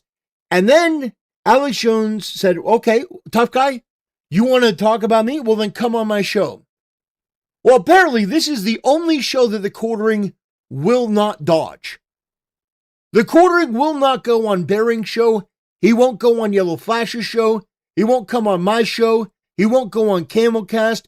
He won't go on Luther Morgan. He won't go on Don Florgany or any of the other people that have offered to have him on to explain some of the more grotesque and indefensible things that he's done in the last 6 to 8 months. But he'll go on Alex Jones. He talked about Alex Jones being mostly view-botted from Pakistani bot accounts, and that Alex Jones said that, Charlie Kirk was killed by the Jews and, Israel, which Alex Jones didn't say. So this whole thing is basically the quartering, talking tough on X, then he's brought in front of the Grand Poobah himself, and he folds like an accordion. So we're going to be taking a look at a very brief segment of this video. We watched the whole thing on stream, but I want to watch a little segment of it to give you a taste of the knob gobbling from the quartering. The quartering is a knob goblin. He is gobbling on that knob. He can't wait to suck off Alex Jones. It's gratuitous. Who that guy is, but he's smart and I want him on. But I don't want to be back at the cool table. I mean, quite frankly, Democrats get back in there trying to put me in prison. I'm not course corrected on Trump because of that, but it's a nice fringe byproduct that they might not be as interjected to put me in prison as they were last time. But they will, because I'm going to come after him. I'm not going to do softball interviews with Hunter Biden. So, bringing in Jeremy of the Quartering, popular YouTube and Rumble commentator with millions of subscribers and owner of the coffee brand, coffee.com. Yeah, millions of subscribers. Millions. By the way, the Quartering, he got 100,000 more subscribers in the last 9 days, were statistically impossible. And a apolitical coffee company seeking just to get people great coffee. So we're plugging for you, thequartering.com. I like his show. I like his clips. Though, if he's not taking Israeli money and not meeting with the Prime Minister of Israel secretly, and I'm not saying he is, he certainly is regurgitating the points, or maybe he just agrees with them. So, Jeremy, good to have you on with us. Thanks, Alex. It's an honor to be on your show, and I appreciate you taking the time to have me on today and to discuss perhaps a small disagreement that we have. I think you're right. We agree on 98% of things, and I'm looking forward to this opportunity to try and hopefully refocus people, because I think there's a lot of infighting right now going on the right, whatever form of the right you want to talk about. And, after Charlie Kirk was assassinated brutally, it was a real opportunity to finally defeat the left. And instead, it seems like the right is more focused on infighting in certain foreign countries. And that's why I'm here. I want to try to hopefully realign together before complete disaster with the midterms and then the 2028 election. Okay, so that statement, you would not think that the Quartering was making these scathing posts about Alex Jones. That's like, guys, I want to bring people together. That's what I'm saying. The Quartering, when he gets in front of Alex Jones, he tucked his tail between his legs and got on his knees and started slurping and gobbling the knob. It's disgusting. It's gratuitous.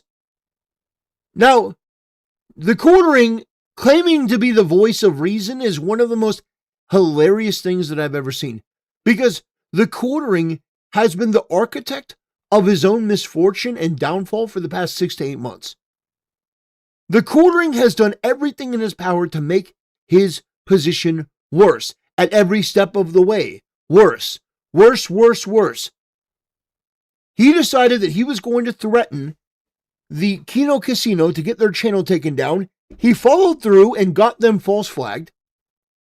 Then he went after other people and normalized that behavior of false flagging and going after people that you don't like and making these threats behind the scenes. It's been one blunder after another, and every step of the way the Quartering seethes. He molds. He gets so mad. He gets so angry. And all the while, it's his own fault. But now he's going to go and tell Alex Jones how to unite the right. Jeremy, you can't even unite the people that were on your channel. You couldn't even unite Hannah Claire, Melanie Mack, and yourself. But you're gonna be the architect of getting Alex Jones and Tim Pool and Candace Owens back together. This is pathetic. And it's yet more evidence that the Quartering can give advice, but he doesn't ever intend to actually take it. He doesn't actually intend to take his own advice or to listen to anyone else. He just wants to talk to talk. And so I wanted to play this clip from Critical Drinker talking about the Quartering. Here's one from Don Flurgandy. This is gayer than gay porn. I'm literally watching a man deep throw Alex Jones on air while dressed as a member of the NWA. That's pretty good. That's a pretty good statement from Don Flurgandy. But people are, they're pretty disgusted at the Quartering because the Quartering is now talking about compromise and working together with the right, and we need to get the right together. We need to get the boys back together. But Jeremy, you've done nothing to repair the damage with Bering. You've done nothing to repair the damage with anyone.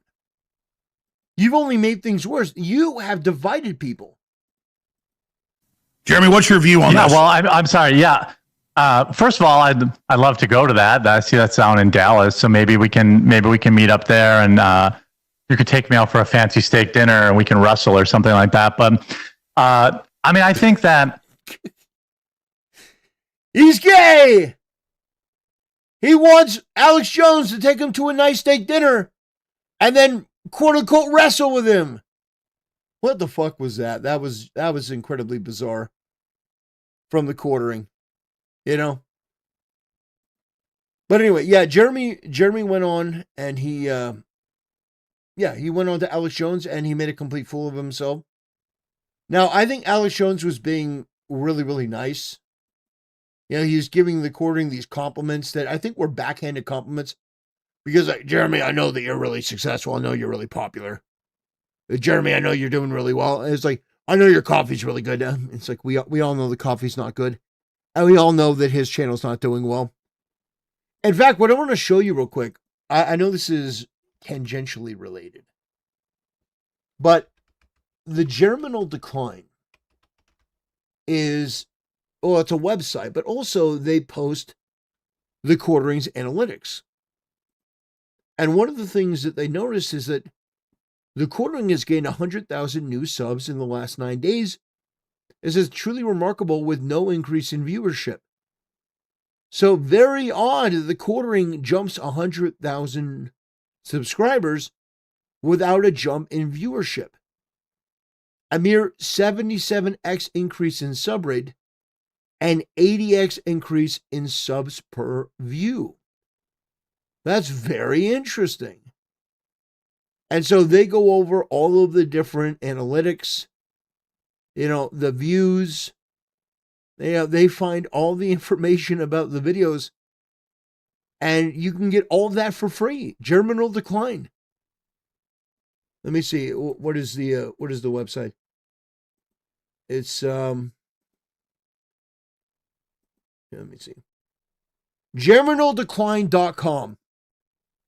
If you wanna go check it out for yourself, you can go look at the GerminalDecline.com. Anyway, my point in doing this video is that it is absolutely pathetic that the Quartering would talk all that shit to Alex Jones. He would compare, he would compare Alex to, a king from Lord of the Rings with Grima Wormtongue in his ear. He'd be like, oh, yeah, Alex, you're Theoden. Yeah, you're Theoden, and Grima Wormtongue is like right in your ear. It's like, he'll make that comparison, but then when he goes on the show, it's, oh, Alex, you're a legend. You're great. You know what I mean? Like slobbing the knob. That's all he does. And so, Alex, he should have asked what the oranges are for. That would have been hilarious. But I wanted to bring this to your attention because I do think it is amusing that the quartering, of all people, of all things, he's going to get up there and talk with Alex Jones about this topic of uniting the right, of working things out, apologizing. This guy has no self-awareness whatsoever. This guy has been the architect of his own destruction for the past 6 to 8 months, and yet he's sitting there trying to lecture other people on how to repair reputations, and it's ridiculous. Anyway, I'm not going to take too much more of your time. That's going to do it. I want to thank you for watching, and I'll see you next time. Okay. Okay, give me 1 second.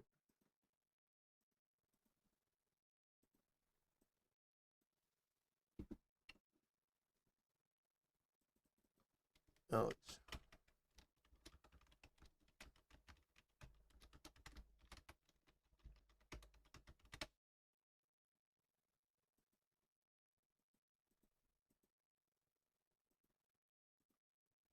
okay, got that.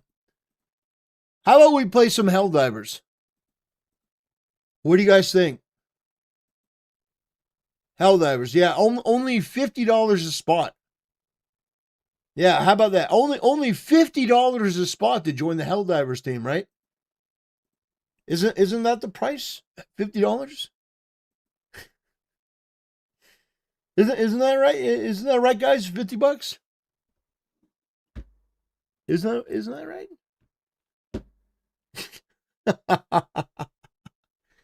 That's right, guys. We're gonna play some Helldivers, and no, it don't cost no $50. It don't cost no $50. I'm not DSP maxing, okay? I'm not DSP maxing. People can play with me for free. People can play Helldivers with me for free.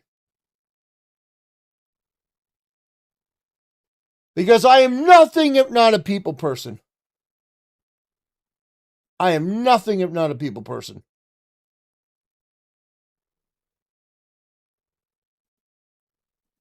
We're gonna... Okay, here we go.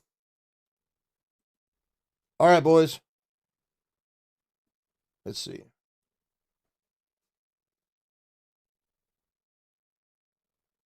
Manage democracy.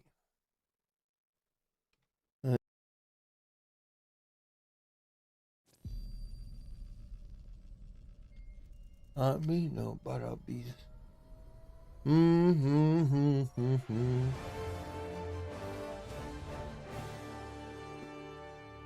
Super Earth.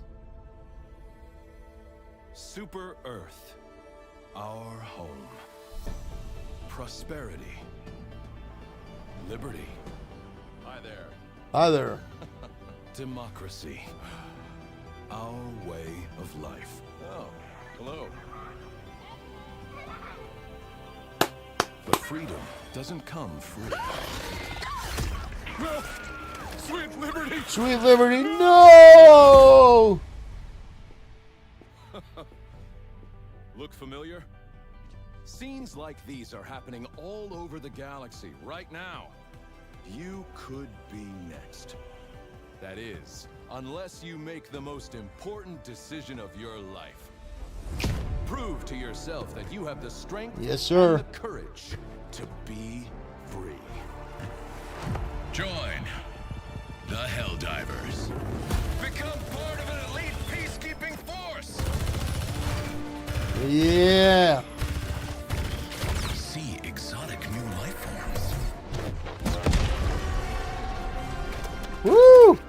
And spread managed democracy throughout yes, the sir. galaxy. Become a hero.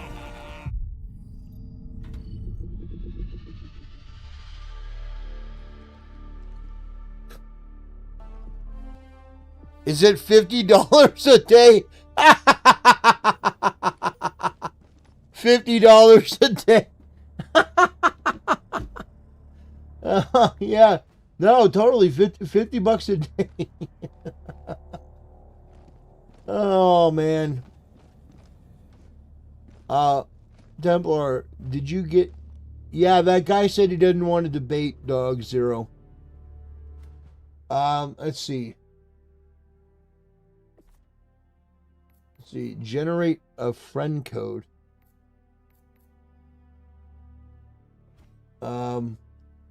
Apparently that's my friend code.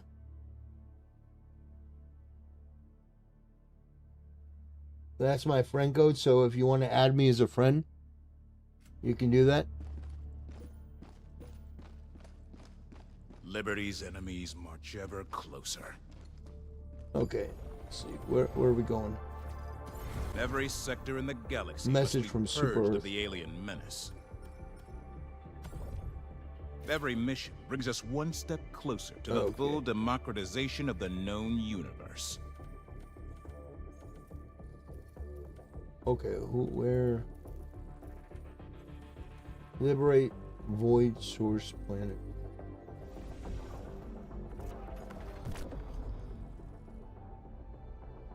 Void Source Planet. Oh boy, here we go. Your head was in the way. My head was in the way of the... I couldn't read it because your avatar was in the way. True! True! You know, the avatar sometimes gets in the way. You know, it happens.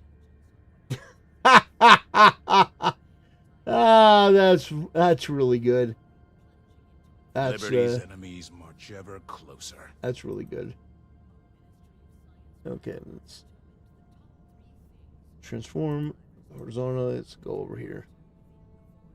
Let's go over here. There we go. That way there's no problem.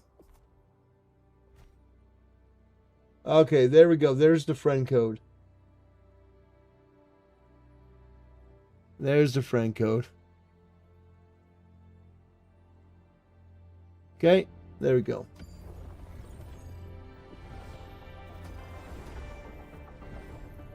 All right, let's go to the void.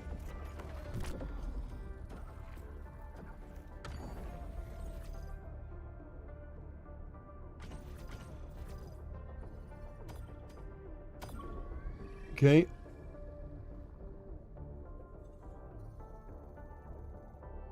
Doyle, how are you gonna call somebody Jewish when you've never paid a dime in this chat? How are you gonna call somebody else Jewish?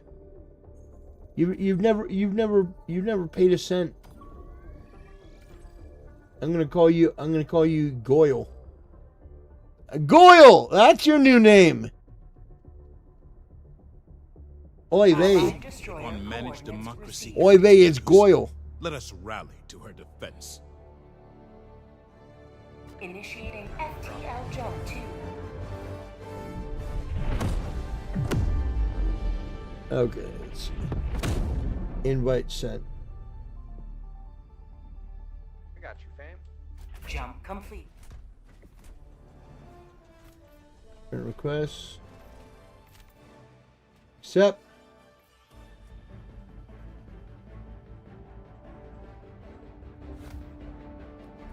All right, let me play one warm-up one, and then we'll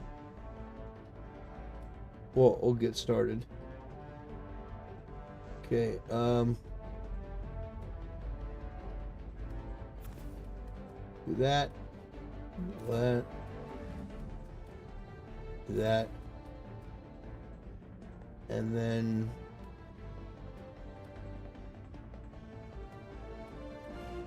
I'm gonna do that.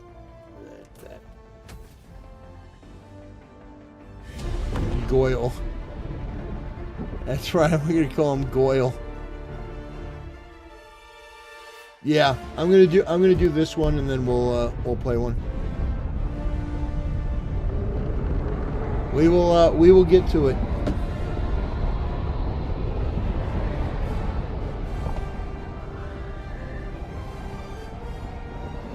Here we go. We're dropping in, boys. You ready to kill some bugs? No, these are squids. We're killing squids, not bugs. Going to use the AI VTuber thing. What AI VTuber thing?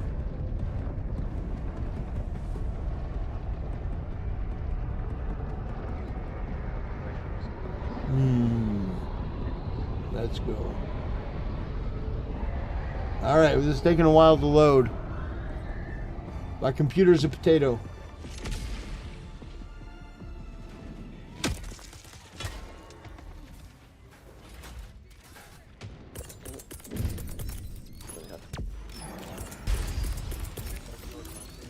Expect the unexpected, Helldiver. And riddle. Calling down a support weapon. Calling down a walker. See backup en route to your position. Okay.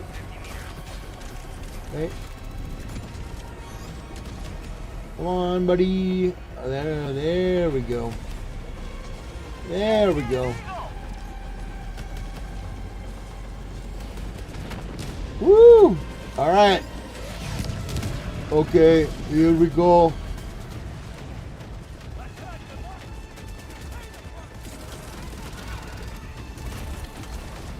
Here we go. Calling down a sentry.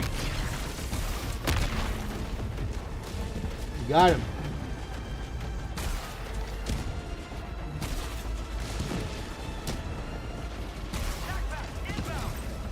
Woo!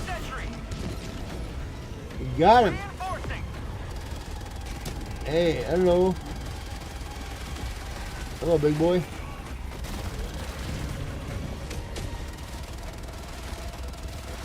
Look at him. Look at him go. Burn. Mission at 20 minutes remaining. Okay, what are you doing?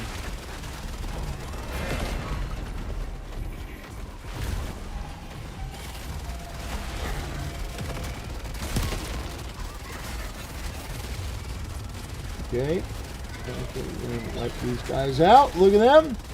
Get out of here, you little shits. All right. All right, where are we going, boys?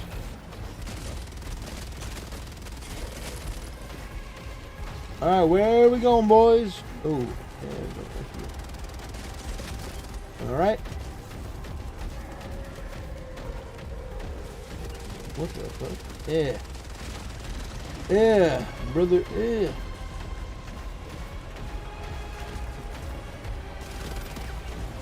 Calling in reinforcements. Request approved. Reinforcements have been launched. Okay. Watch that air. Woo! Sub-objective near your location.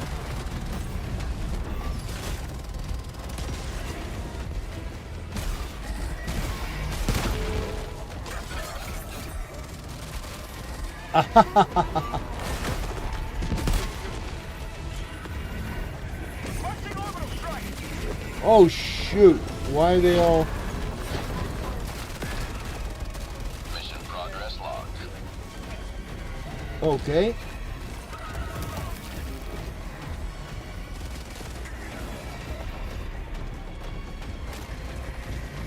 Wow, there's a lot of them.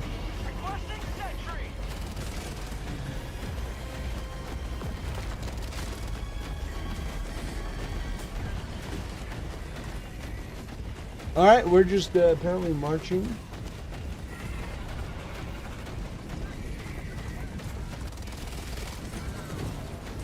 Okay, we are now completely out of ammo.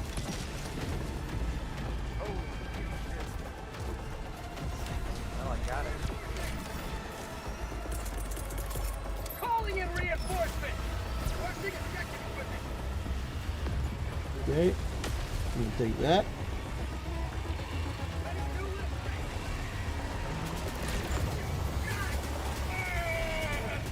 Sweet liberty, my land!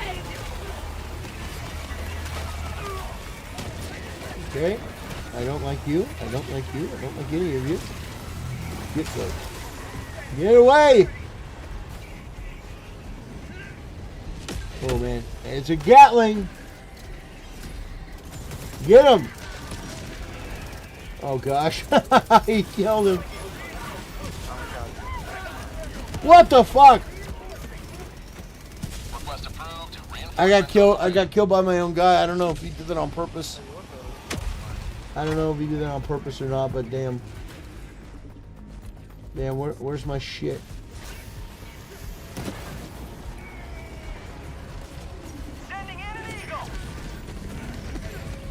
Oh, here we go.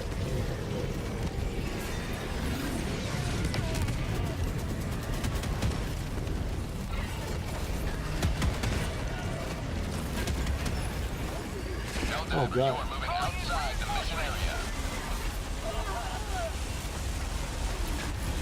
Okay, got that. Reinforcements have been launched. All right. So where are we going again? Activate it. Activate it. Sending in an eagle.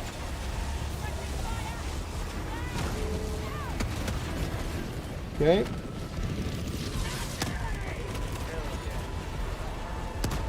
Okay. Mission is progressing. Reinforcing. All right. Well, where? South, far. Oh gosh, he shot me. Our own team shot me. Follow me. Shot me in the back of the head. Reinforcing. Damn. Request approved. Reinforcements have been launched. Okay. Dropping into the enemy. Southwest. 200 meters. Pack. Okay. I need to. Calling down I a really. support weapon. Ooh. Rare sample acquired. Got a rare sample. Here's another one. Another rare sample. Okay. Got that. Got that. Where's my laser? Go. Oh, never mind. They initiated. Okay. A lot of players are kick happy. I've noticed. I don't know why. Well, it's okay. If they kick me, you know what? They're not very good anyway. They're not very good anyway. Let them cope and seethe. We're gonna make our way down.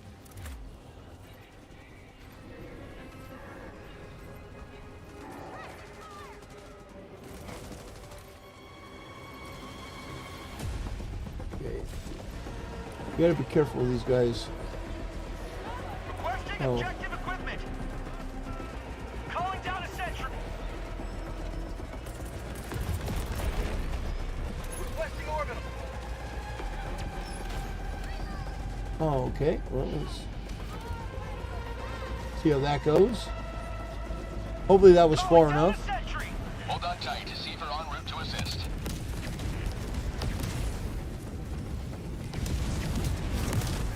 Woo!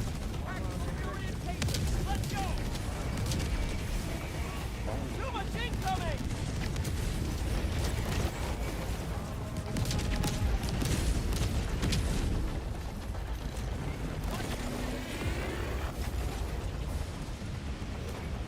Okay. Calling in reinforcements. So this is.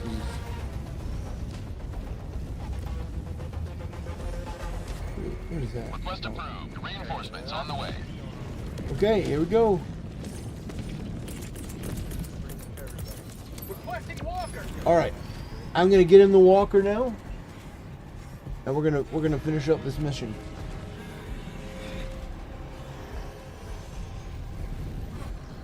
All right. Oh no. No.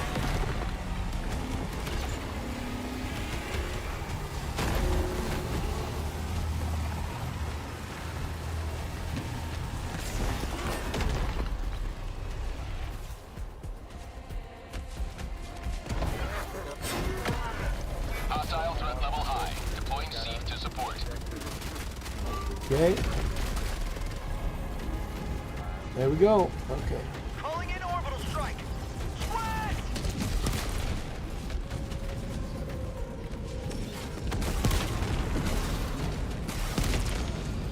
Got him. Okay, here we go.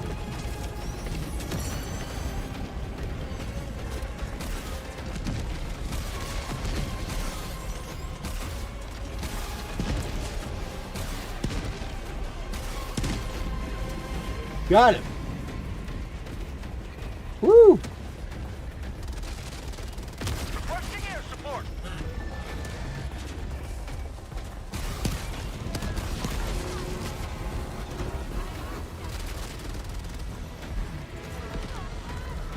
Yeah?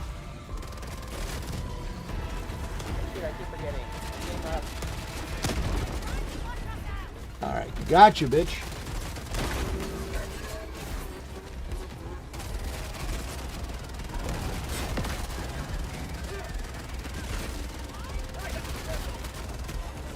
Got him. Woo!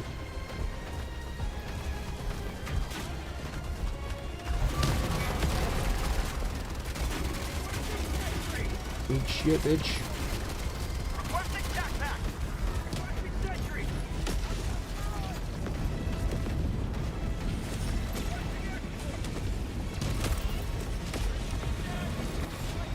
Yeah, I'm probably more effective outside of the thing. Tagging map. Northwest. 200 meters.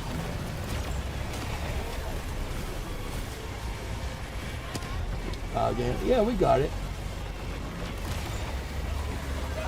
We got it.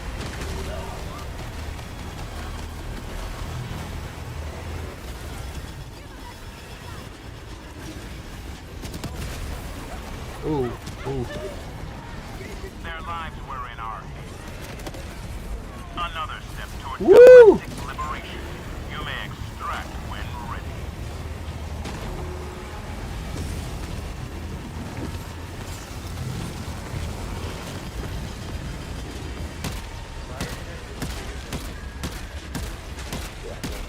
Come on, boy.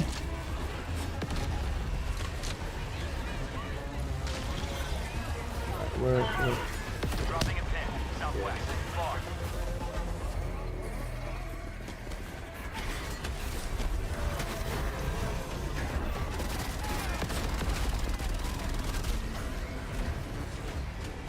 I still have ammo. I'm not gonna leave this thing behind. All right, where's everyone going? Where is everyone going? asset near your position. Okay, we're gonna keep.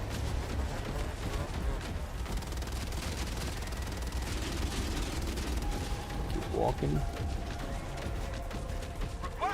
Keep walking. Does anyone even still play SWTOR?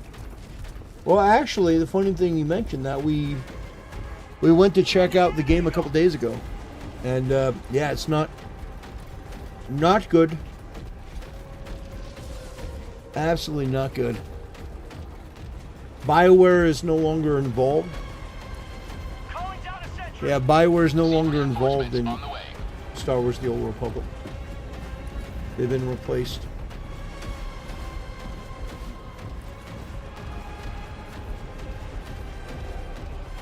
Might be dead, I don't know.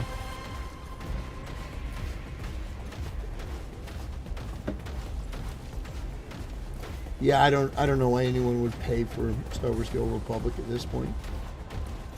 So, pretty dead.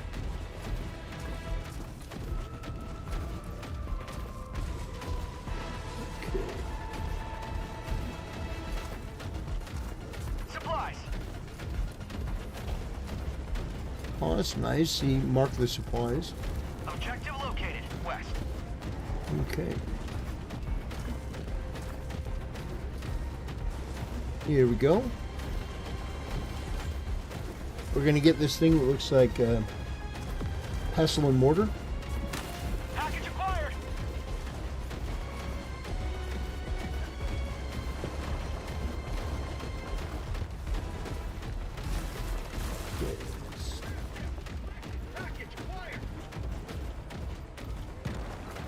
go up here.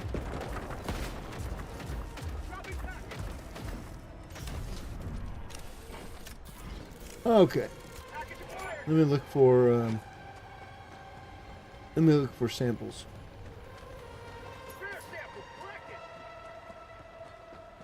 Oh, there we go. There's one. Look for more samples. Look for more samples.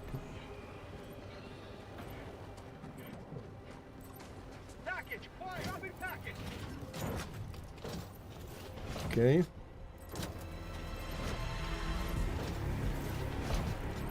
So I have a feeling they're gonna show up in numbers. He said squids. Where are the squids? Where are the squids?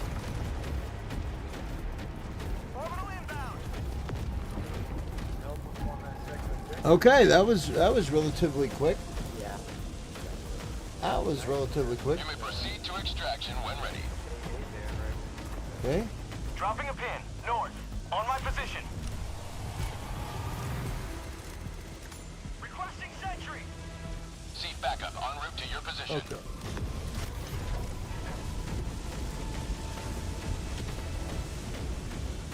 Calling in orbital strike.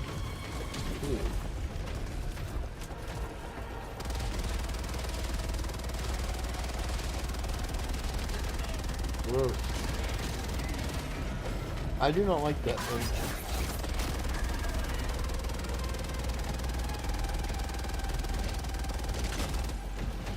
5 minutes left. Do not like that thing one bit.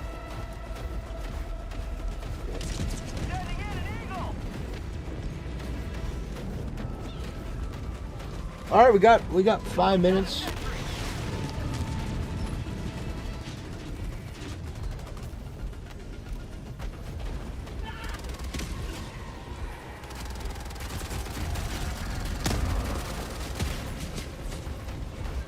Okay.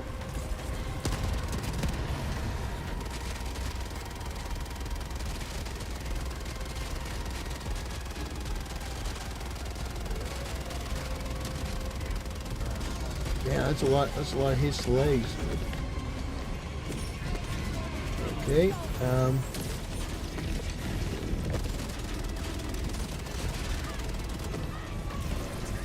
Okay, let me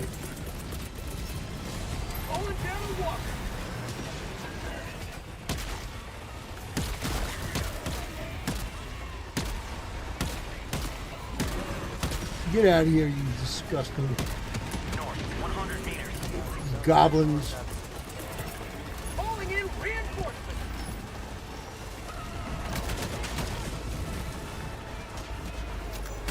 Have a taste of democracy. Okay. Calling in extraction. All right, let's see. Jackpack inbound. Extraction Done. request confirmed. Shuttle inbound.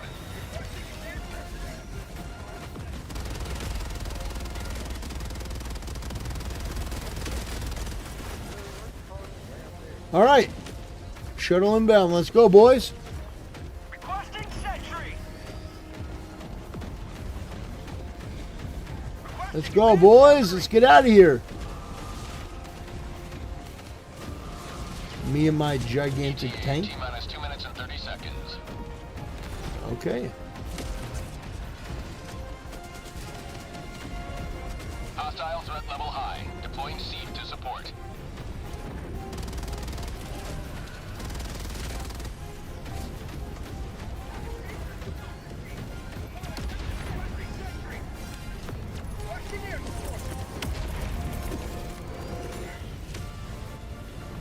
Orbital inbound. ETA T-minus 2 minutes. Okay, there we go.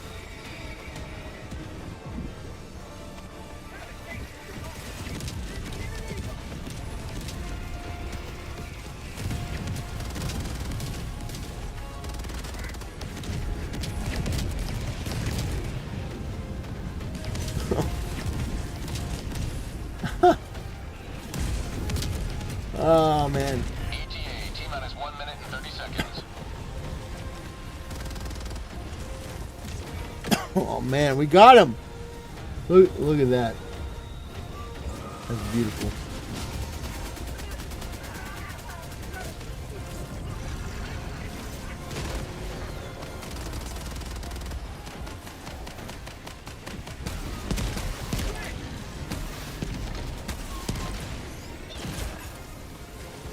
ETA T-minus 1 minute.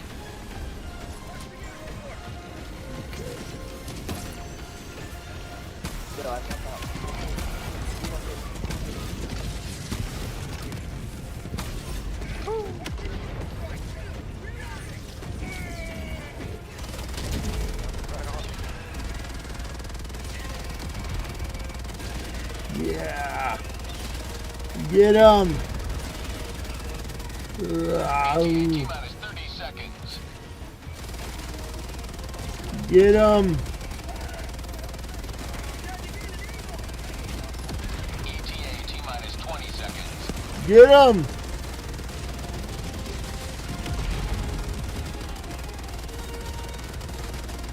ETA T-minus 10 seconds.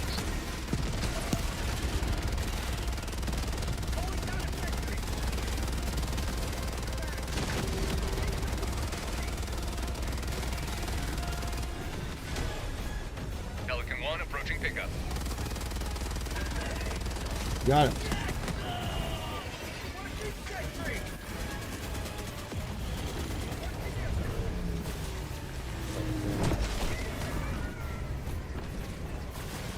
Pelican 1 preparing to depart. Okay, Launch all right. in 20 seconds. Receiver on the way to help. We got your back, Helldiver. Extraction complete. Woo! Beginning ascent.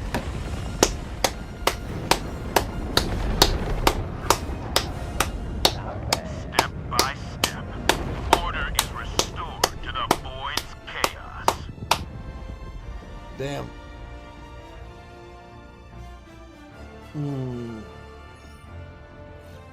Very nice.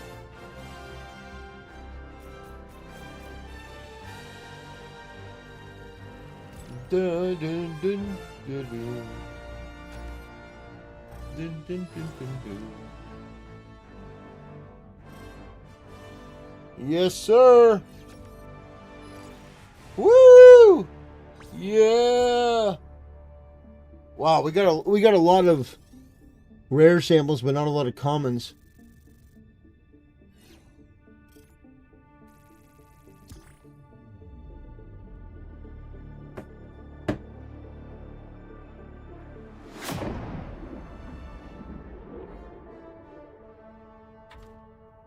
You know, I should start running a tab. Every time Doyle says something stupid in chat, I'm just gonna start charging him.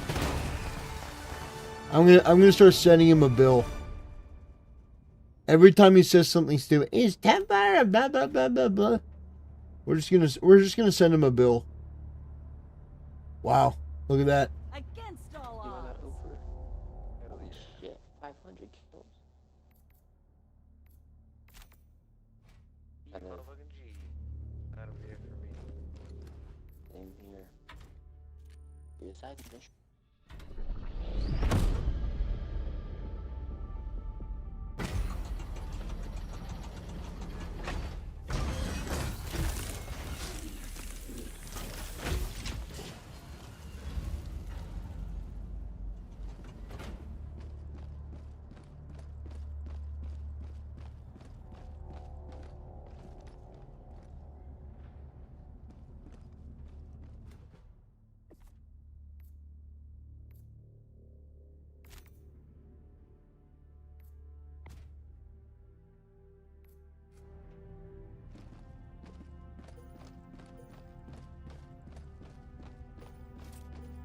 Allied destroyer has joined squadron. Let's go, baby. It's time.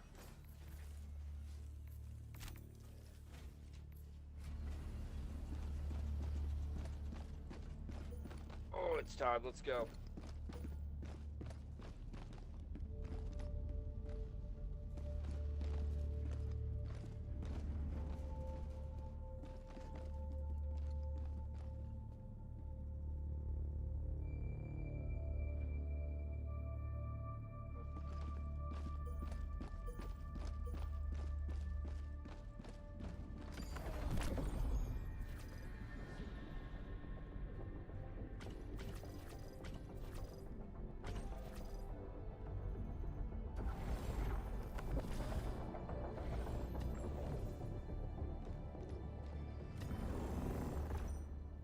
Greetings, Helldiver. The Galactic War awaits.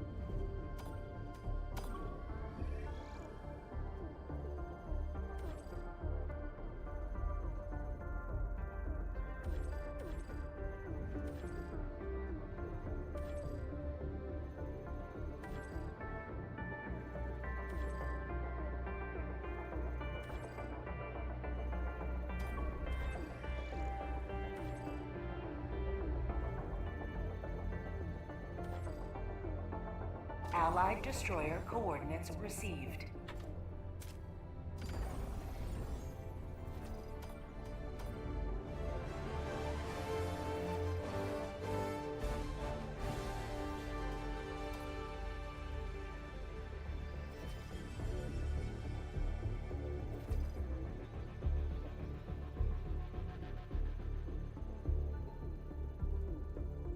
Remember, I'm bad at this game, so let's not go too heavy-handed on the plan here.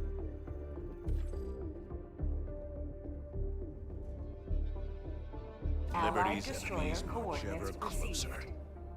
Initiating FTL jump to the Fact Bay system.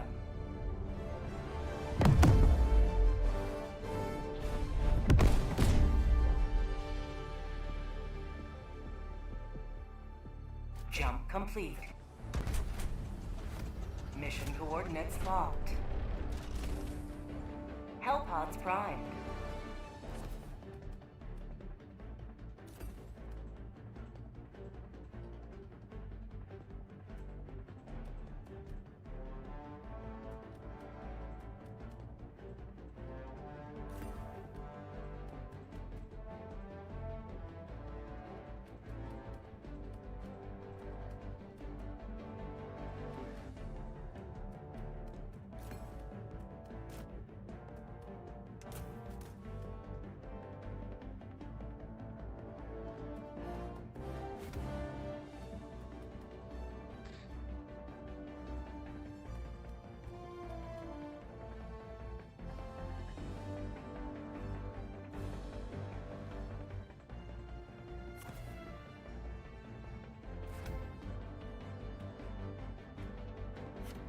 Helldivers to Hellpods. Repeat, Helldivers to Hellpods.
departure imminent.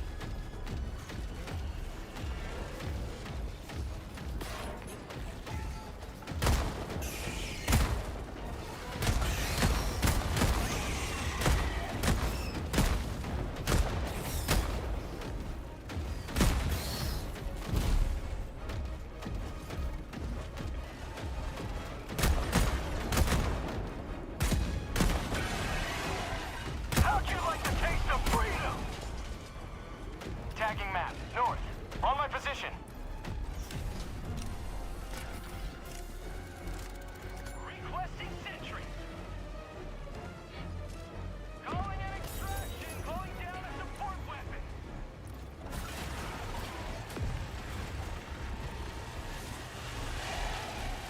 Extraction shuttle inbound.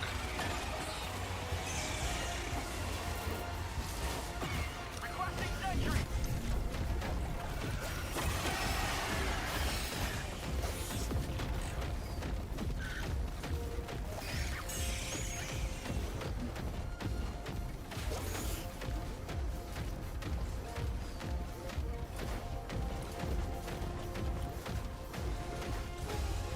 ETA T-minus 1 minute, 30 seconds.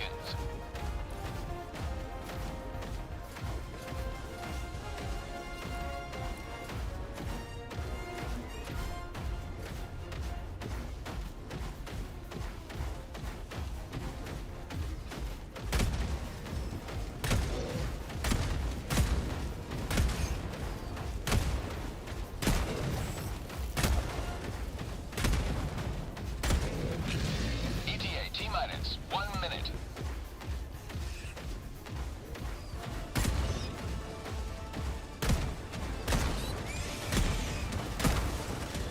Bug outpost spotted.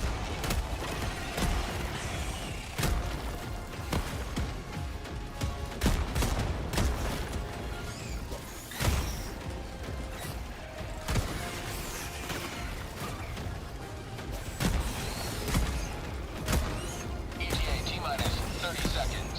Terminate outpost destroyed.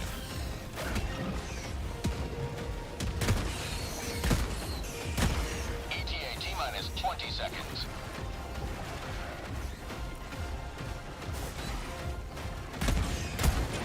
Say hello to democracy. ETA T-minus 10 seconds.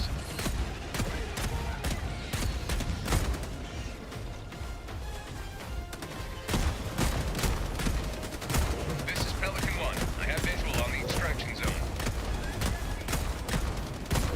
This is Pelican 1, preparing for touchdown.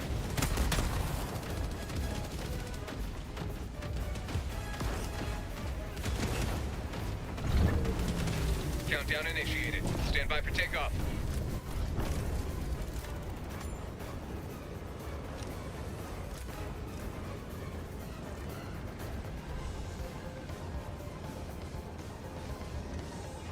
Extraction complete. Pelican 1 beginning ascent.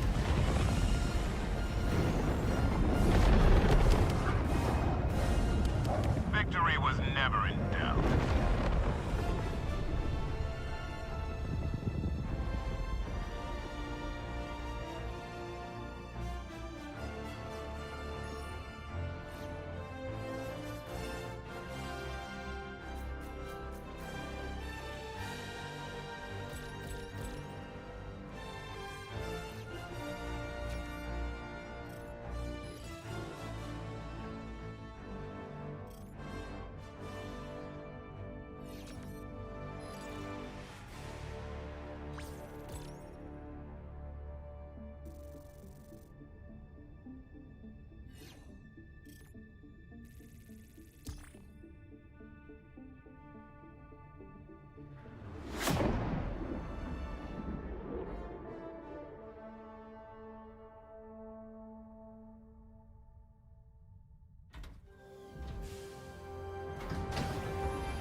That was one for the record books, where all missions are logged for analysis.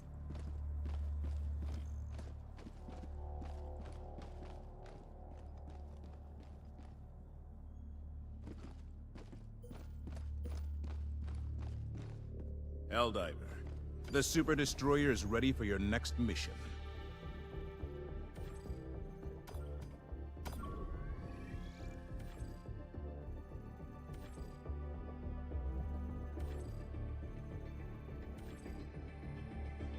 Allied destroyer coordinates received. Mission coordinates locked. Hellpods primed. Engaging orbital thrusters.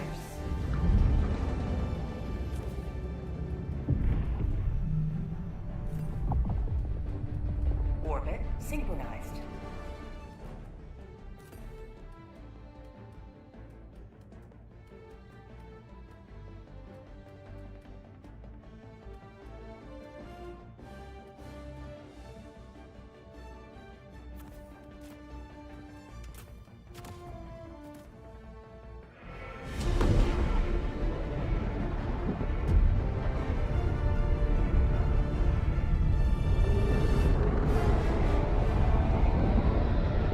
Allied destroyer joining squadron, deploying Helldiver to combat zone. All right, let's go, boys. Let them come. Let them brawl. Let them face the insurmountable might of the Helldivers. Calling down a support weapon.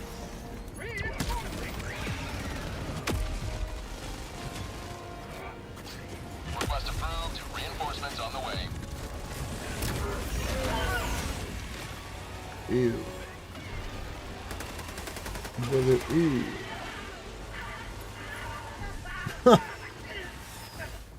Come on.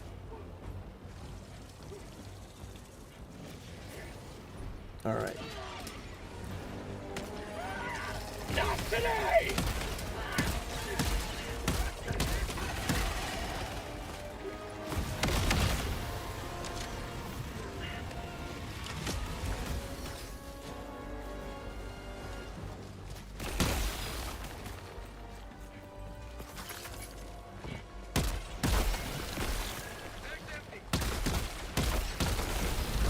You have accomplished liberty's will. Woo! Extracted your discretion.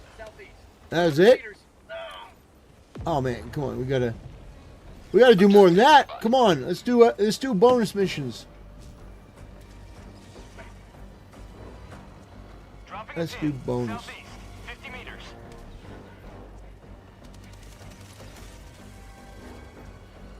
What the fuck? So many fell?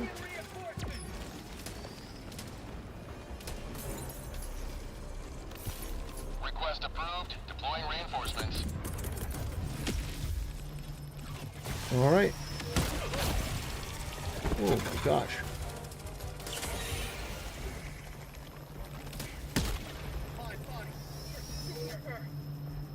All right.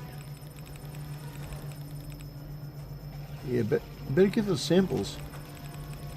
Thank you, sir.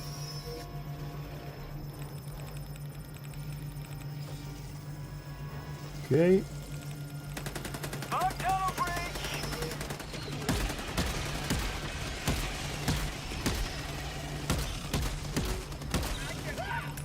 Bag's empty.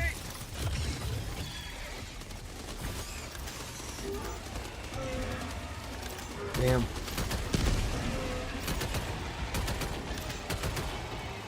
Bag's empty. New mag.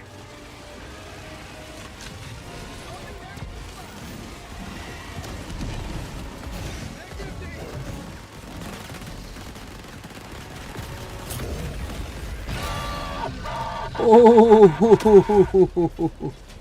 woo! Man, it melted through that charger like nothing. Oh man, I like that. I like that a lot. Proceed to extraction when ready. Man, I like that a lot. That just melted.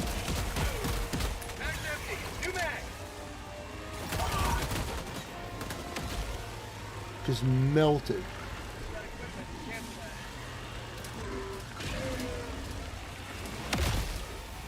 Okay.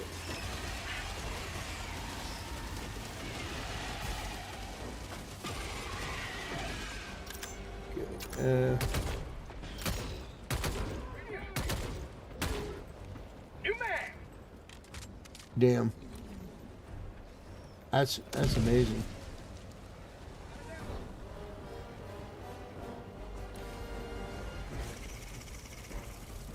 Okay. Found something.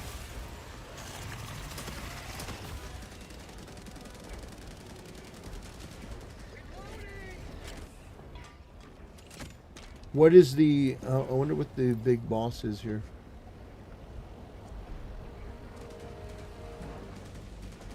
Rare sample acquired. Oh, okay. New mag. Okay, that's done. Very nice. Okay, I mean, I think we can pretty much extract at this point. 200 meters. I think we can pretty much extract. Very nice. Not bad at all.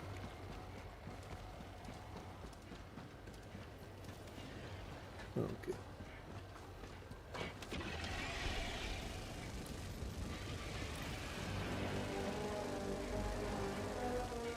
You may proceed to extraction when ready. Bug tunnel breach. Sending in an eagle. Coming in hot.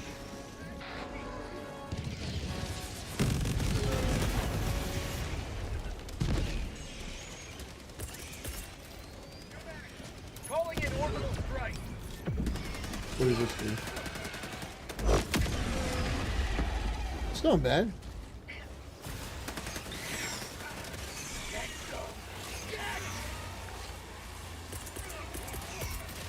Requesting air support. That's pretty nice.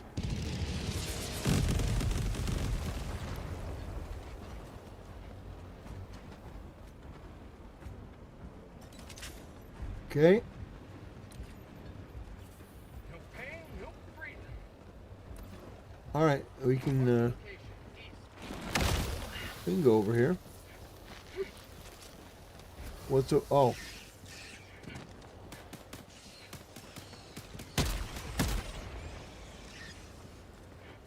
It's got a bounce to it. Sample collected. Oh, very nice. Oh, more grenades. Very cool. More grenades. That's what I need. Okay.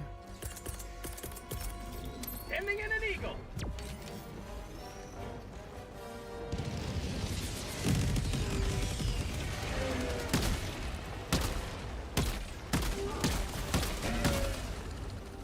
Damn, this thing really bounces.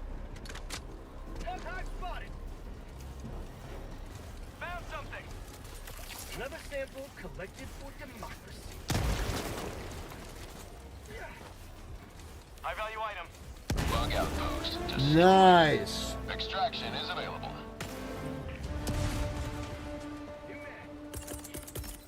Requesting supplies. Deploying equipment package. Okay. Dropping a pin. East, 200 meters. Damn. You got him. I don't want the stalwart. No, thank you.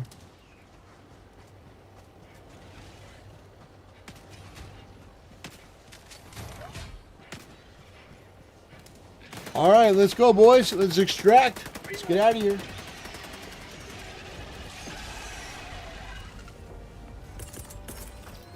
Requesting orbital strike. Found something. Requesting air support.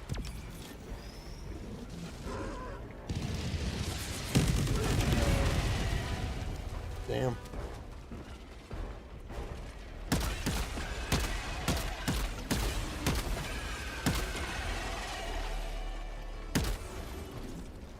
Okay. Mag's empty. New mag. All right, let's go.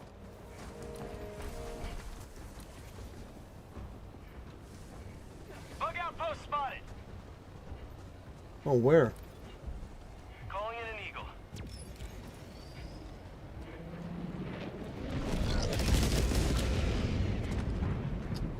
Oh, interesting. So the cooldown. Oh yeah. I think I'm going to use that more from now on. Bug outpost destroyed. Very nice. Extraction is available.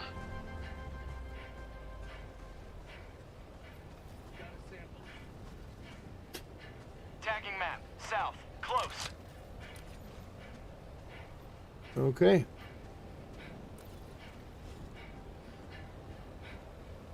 I have a feeling we're close. Bug outpost. Okay.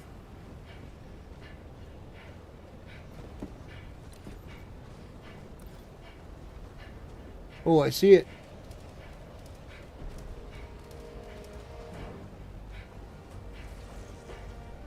I see it.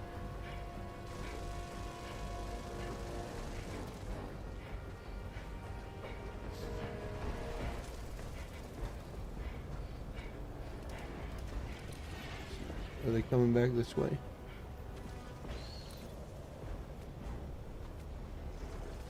Calling in extraction. Mission at 10 minutes remaining. Extraction request confirmed. Shuttle inbound.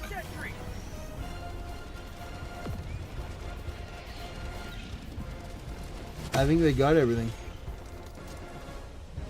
Bug tunnel breach. Requesting orbital. Oh, look at that. Terminal Stamp. outpost purged.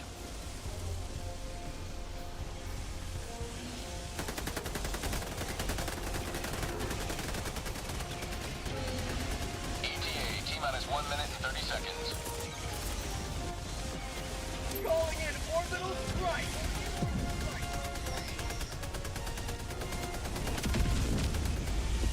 Okay.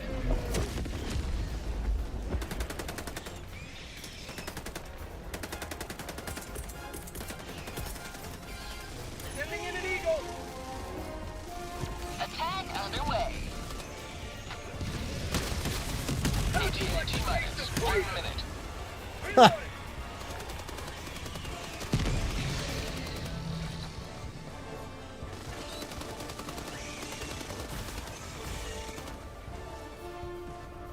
Yeah.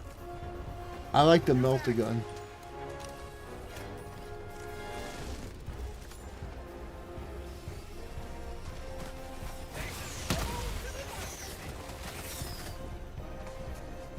ETA T-minus 30 seconds.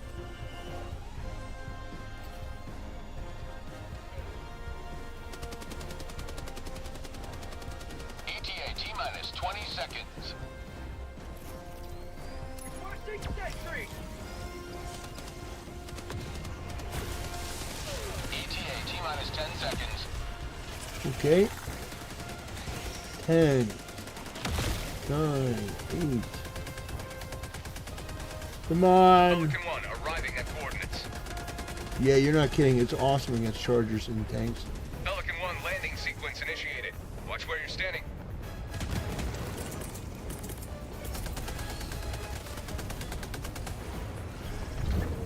Requesting air support. Requesting orbital strike. Countdown initiated. All right, Stand by we for did takeoff. it, boys. Extraction complete. Pelican 1 beginning ascent.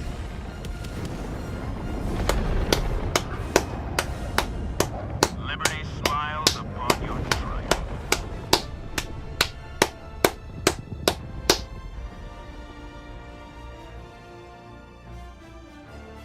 We did it, boys.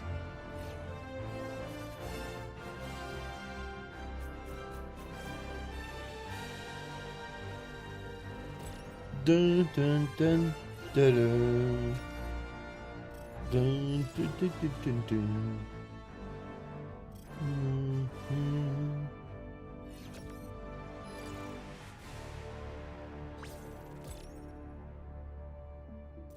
Post for Pox is doing the Pepe dance over there on Kick. How you doing, brother?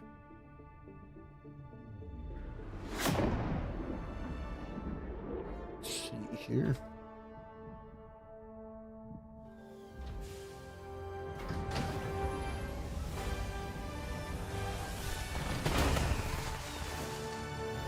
Columbus was the bad guy, just not by today's standards. Listen. Listen, Christopher Columbus is a hero in this house. I'll not hear different.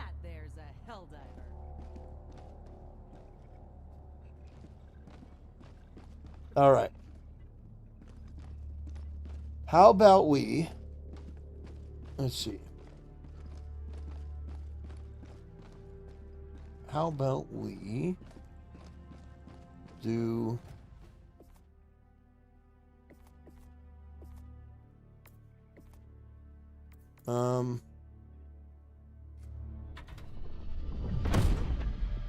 Okay. All right, let's unlock some stuff.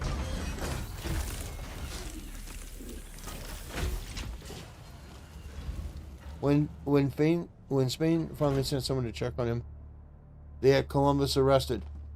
Well, you know what? Spain doesn't know what the hell they're doing.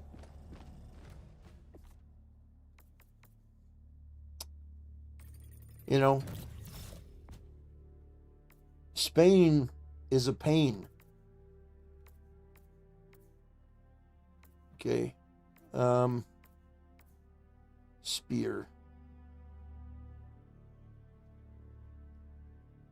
Let's see, cooldown time.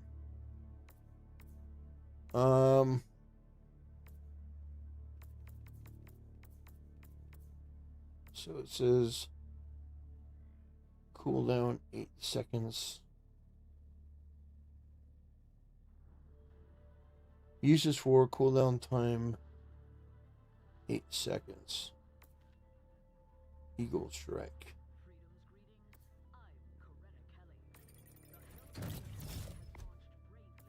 Okay.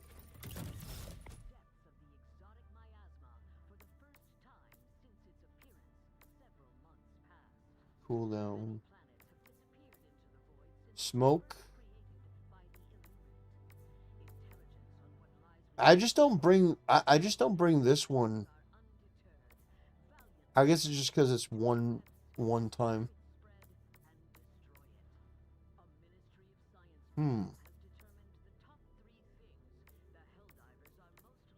Okay, grenade launcher. I don't need a grenade launcher. Arc thrower. Let's see.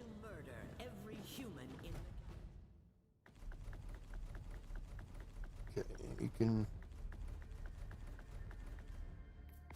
go up here.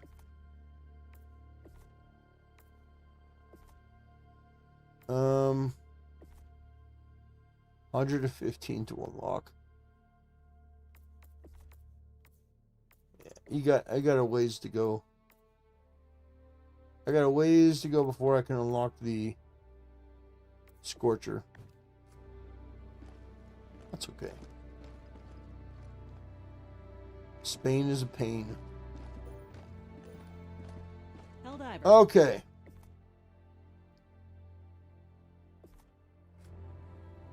Well, I think that's going to do it. Let's see. Kill 250 voteless. What are voteless? The Star Wars. But what are the voteless? It doesn't explain. Maybe it does.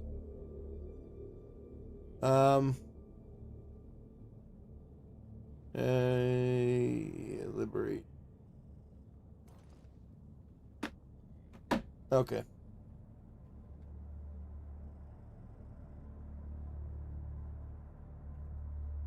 Oh, so they're the voteless. Perfect.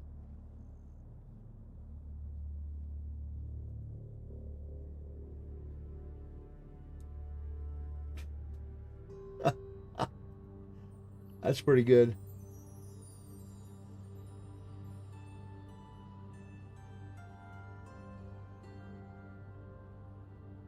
All right. What do you think, guys? You think we should wrap it up now? You think we should wrap up the show? And the mindless masses. Yeah, I think we're going to wrap up the show, guys. I appreciate all of the support. You guys, I can't even begin to thank you for all of the donations, for the contributions, for you guys sticking it out to the end. You guys are the absolute legends. I appreciate you guys. You guys allow me to do this, and I cannot even begin to thank you enough. Genuinely, sincerely. I can't even begin to thank you guys enough for allowing me to do what I do here. It's a privilege, and I just want you guys to know I don't take anything for granted. I don't take any day or any time for granted. I appreciate all of it, and I'm glad that you guys stick around. Yeah. I will of course be uploading more videos if you want to catch more of my stuff. Oh, and by the way, guys, as a bit of a joke, I started an Instagram. So I'm going to be posting images to Instagram, you know, of our excursion around the world. Closing prayer. I think that's a good idea.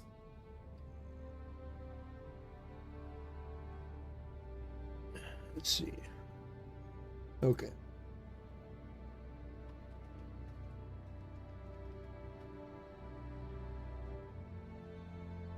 All right. All right. Everyone, please bow. Please bow your head. Our Father, who art in heaven, hallowed be thy name. Thy kingdom come, thy will be done, on earth as it is in heaven. Give us this day our daily bread, and forgive us our trespasses, as we forgive those that trespass against us. And lead us not into temptation, but deliver us from evil. For thine is the kingdom, and the power, and the glory, forever and ever. Amen. So, have a great night, guys. Thank you for your support. Thank you for your contributions. I appreciate